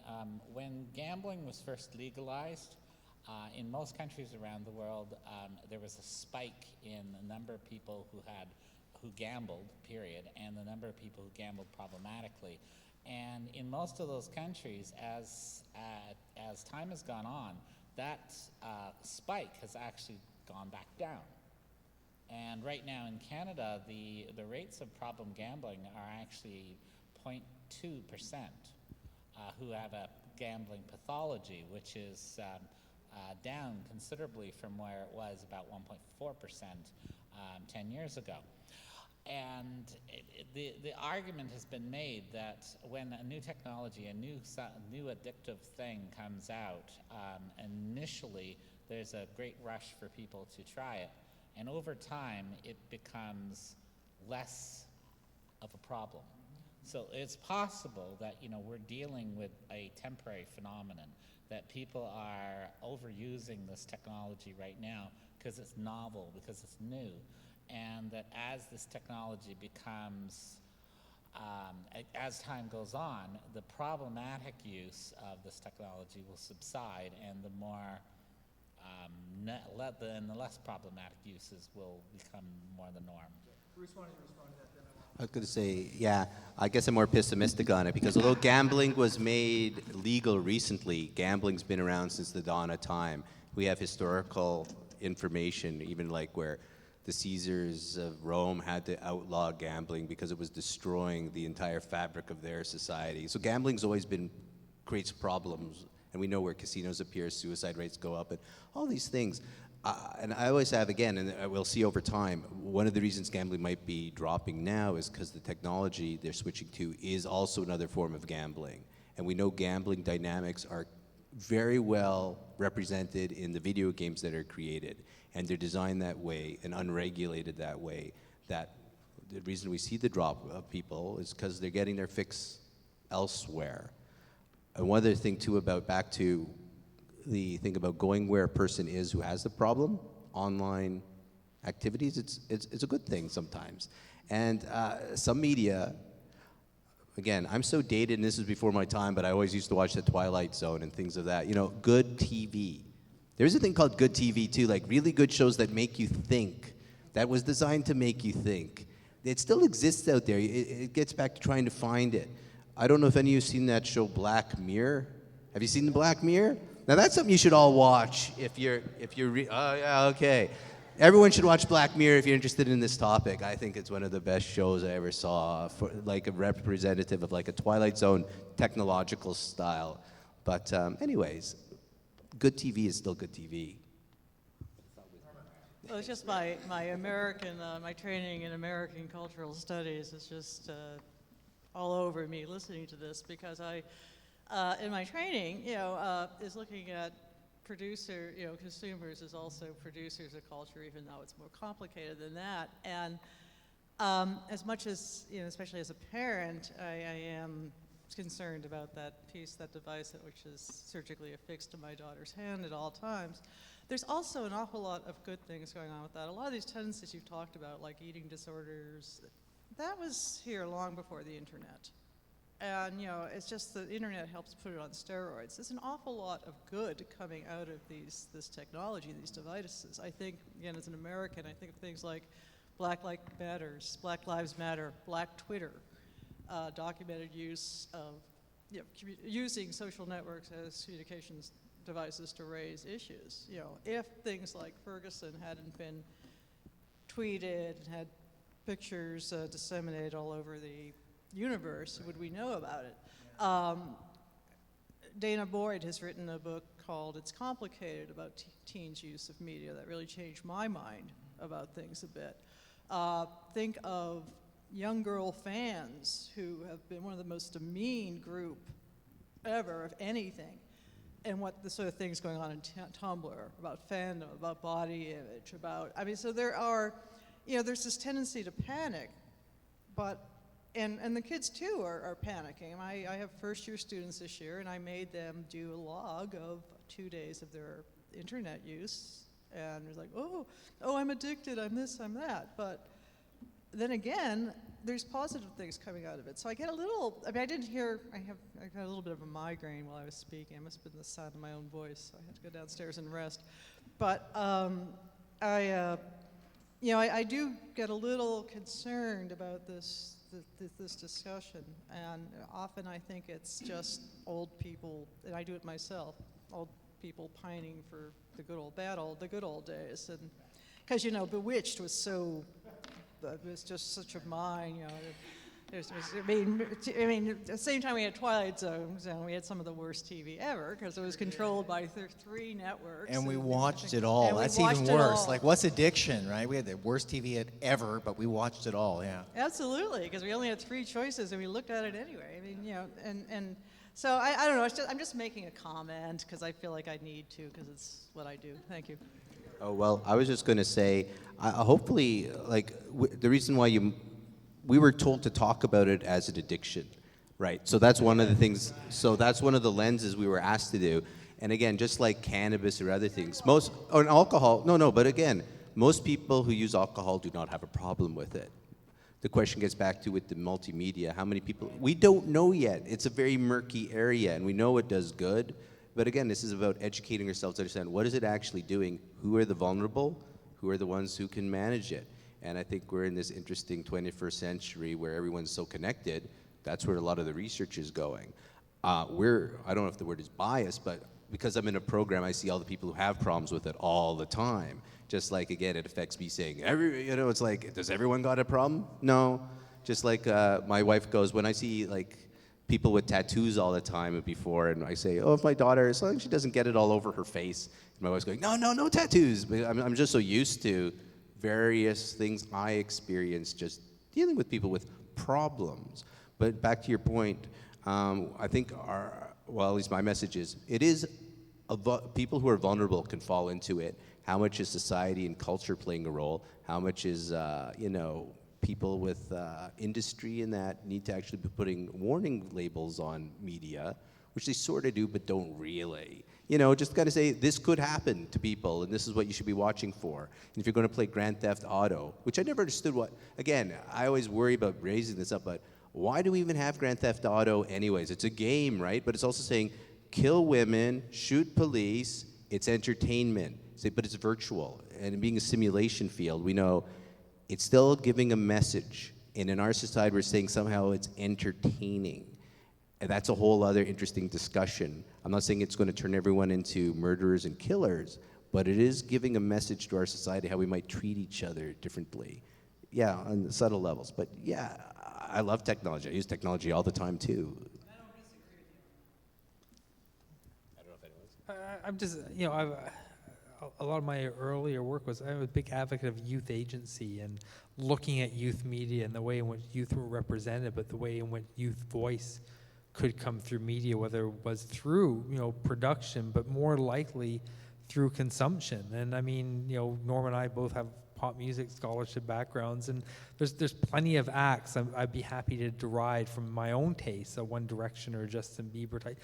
I don't deride those who like those bands because that means something to them. It's part of their own identity formation, their own, I guess, psychosocial, sexual development and cultural development and their sense of self. And why deride that? Why not allow somebody their own subjectivity? And I think, as Norma suggesting, I mean, technology has done a lot more to turn consumers into producers who can blog, who can put up fan sites, who can update statuses and say, this is what I like and who I am, and have space for that. And they can, yeah, it gives them a chance of, to speak against and to carve out an alternative voice. So, there is lots of positive here. I mean, and I kind of agree, when we're asked to speak of the kind of addictive qualities, we might focus on what are the problems inherent in this, but, equally, there are benefits, and it's maybe understanding the relationship between both of those. So. If that's it, Nigel, did you have anything you want to add at this point? Then what I would, yes, sir, good. We'll get a mic to you, and this will be our last observation for the day.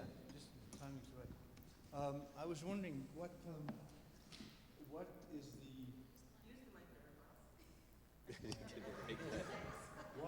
what is the difference between or the relationship between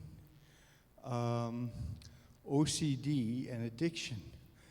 Because as I understand, OCD is extremely curable, like 100%. And just that. What is the relationship or differentiation, especially when you're talking about things like TV and and gambling, which don't seem to have a biochemical factor. So maybe is that important or?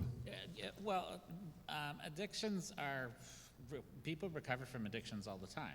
People will quit smoking or quit alcohol or quit gambling and go about their life without any anyway, recovery is definitely possible.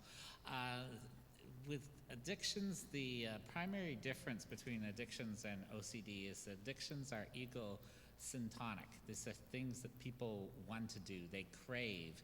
They want to gamble. And you'll run into this all the time in treatment where people have, they've lost $100,000 gambling. And one of the questions they'll ask their therapist is, do you think I'll ever be able to go back to gambling? They want to lose more. And so you have a problem. So and that's one of the things that drives this. This is something they really like doing, Although they, in the short term, they'll realize this is something that's destroying their lives. But this is something that they'll crave because it was something that really gave them some emotional fulfillment. That's good. I don't know if they want to go back to lose as opposed to experience the process of that behavior which drives them. Because you said there is no biological, but there is. I mean, both conditions, all conditions often have a bio, psycho, social, cultural, spiritual aspect to it. And because we only have a couple of minutes, I can't go into huge detail. But I will say, unfortunately, a lot of mental health issues and addictions don't have cures. They have symptomatic treatment and periods of stability. And getting away from old-style Western thinking about cure, short-term fix. So we're like, how do I get into a healthy balance of my life so that I eat healthy, I sleep healthy, I deal with this addictive behavior in the sense that I'm trying not to use it every day, or I'm dealing with my OCD every day, in the sense of saying, I just have to figure out what's driving me, what are the problems in my life. And again, 10 years down the road, I can't see the future. A huge stress might hit somebody and they relapse into OCD or an addiction because they're vulnerable to it because it's happened before. Now they're vulnerable in the future that it could happen again. So it's helping people educate how to build a healthy, almost like a rehabilitative lifestyle to live a healthy way, get help when needed, and when you don't need so much, live a healthy life and try to keep away from the treatment system as much as possible. But knowing when to access the treatment system, whether it's OCD, addictions, internet use, and so on. Is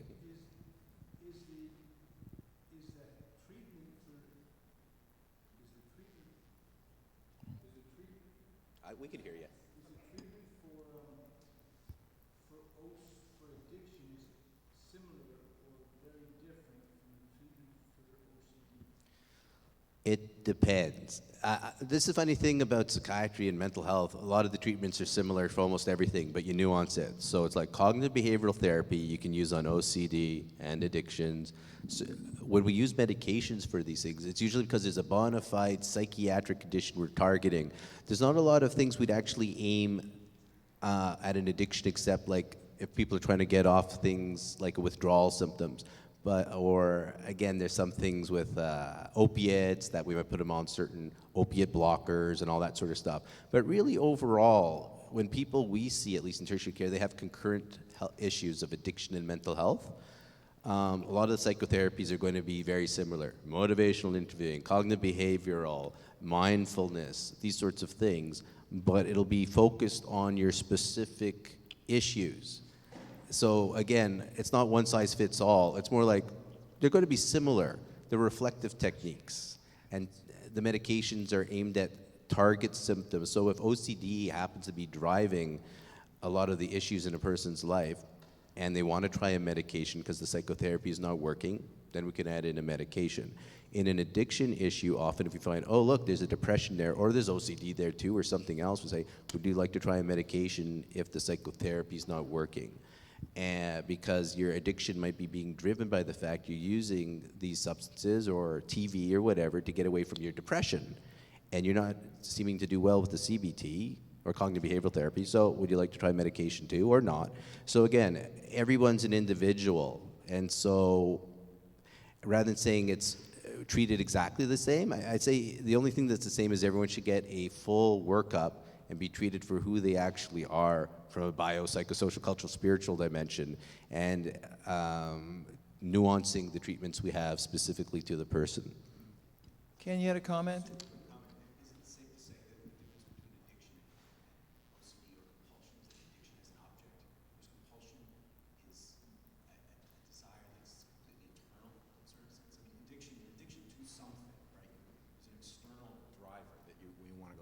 Outside of yourself to get. Oh yeah, so they're there's different. a sense of dependency, whereas compulsion is something that's you have a compulsion to do an act, but it's not necessarily conditioned by an object outside of yourself. Yeah, they're different in that way. What's interesting though is the treatments we'll still use the same type of treatments for both, even though the drives how they actually manifest, like feeling the compulsion or the obsession is not, as Nigel said, ego-syntonic. It actually feels not good. Versus, yeah, it's comforting to do the addiction at first, and it's the consequences that you don't like.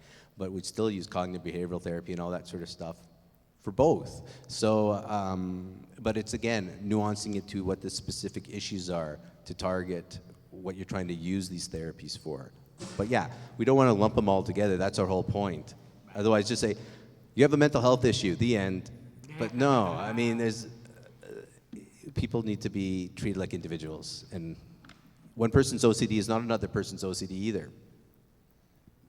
We have to clear the hall. We have another event here. And I would like at this point not just to thank Bruce and Scott and Nigel, but everyone for coming, everyone who has participated in the symposium today, and everyone for basically just kind of everything everybody said suggested a whole lot more discussing that we have to do.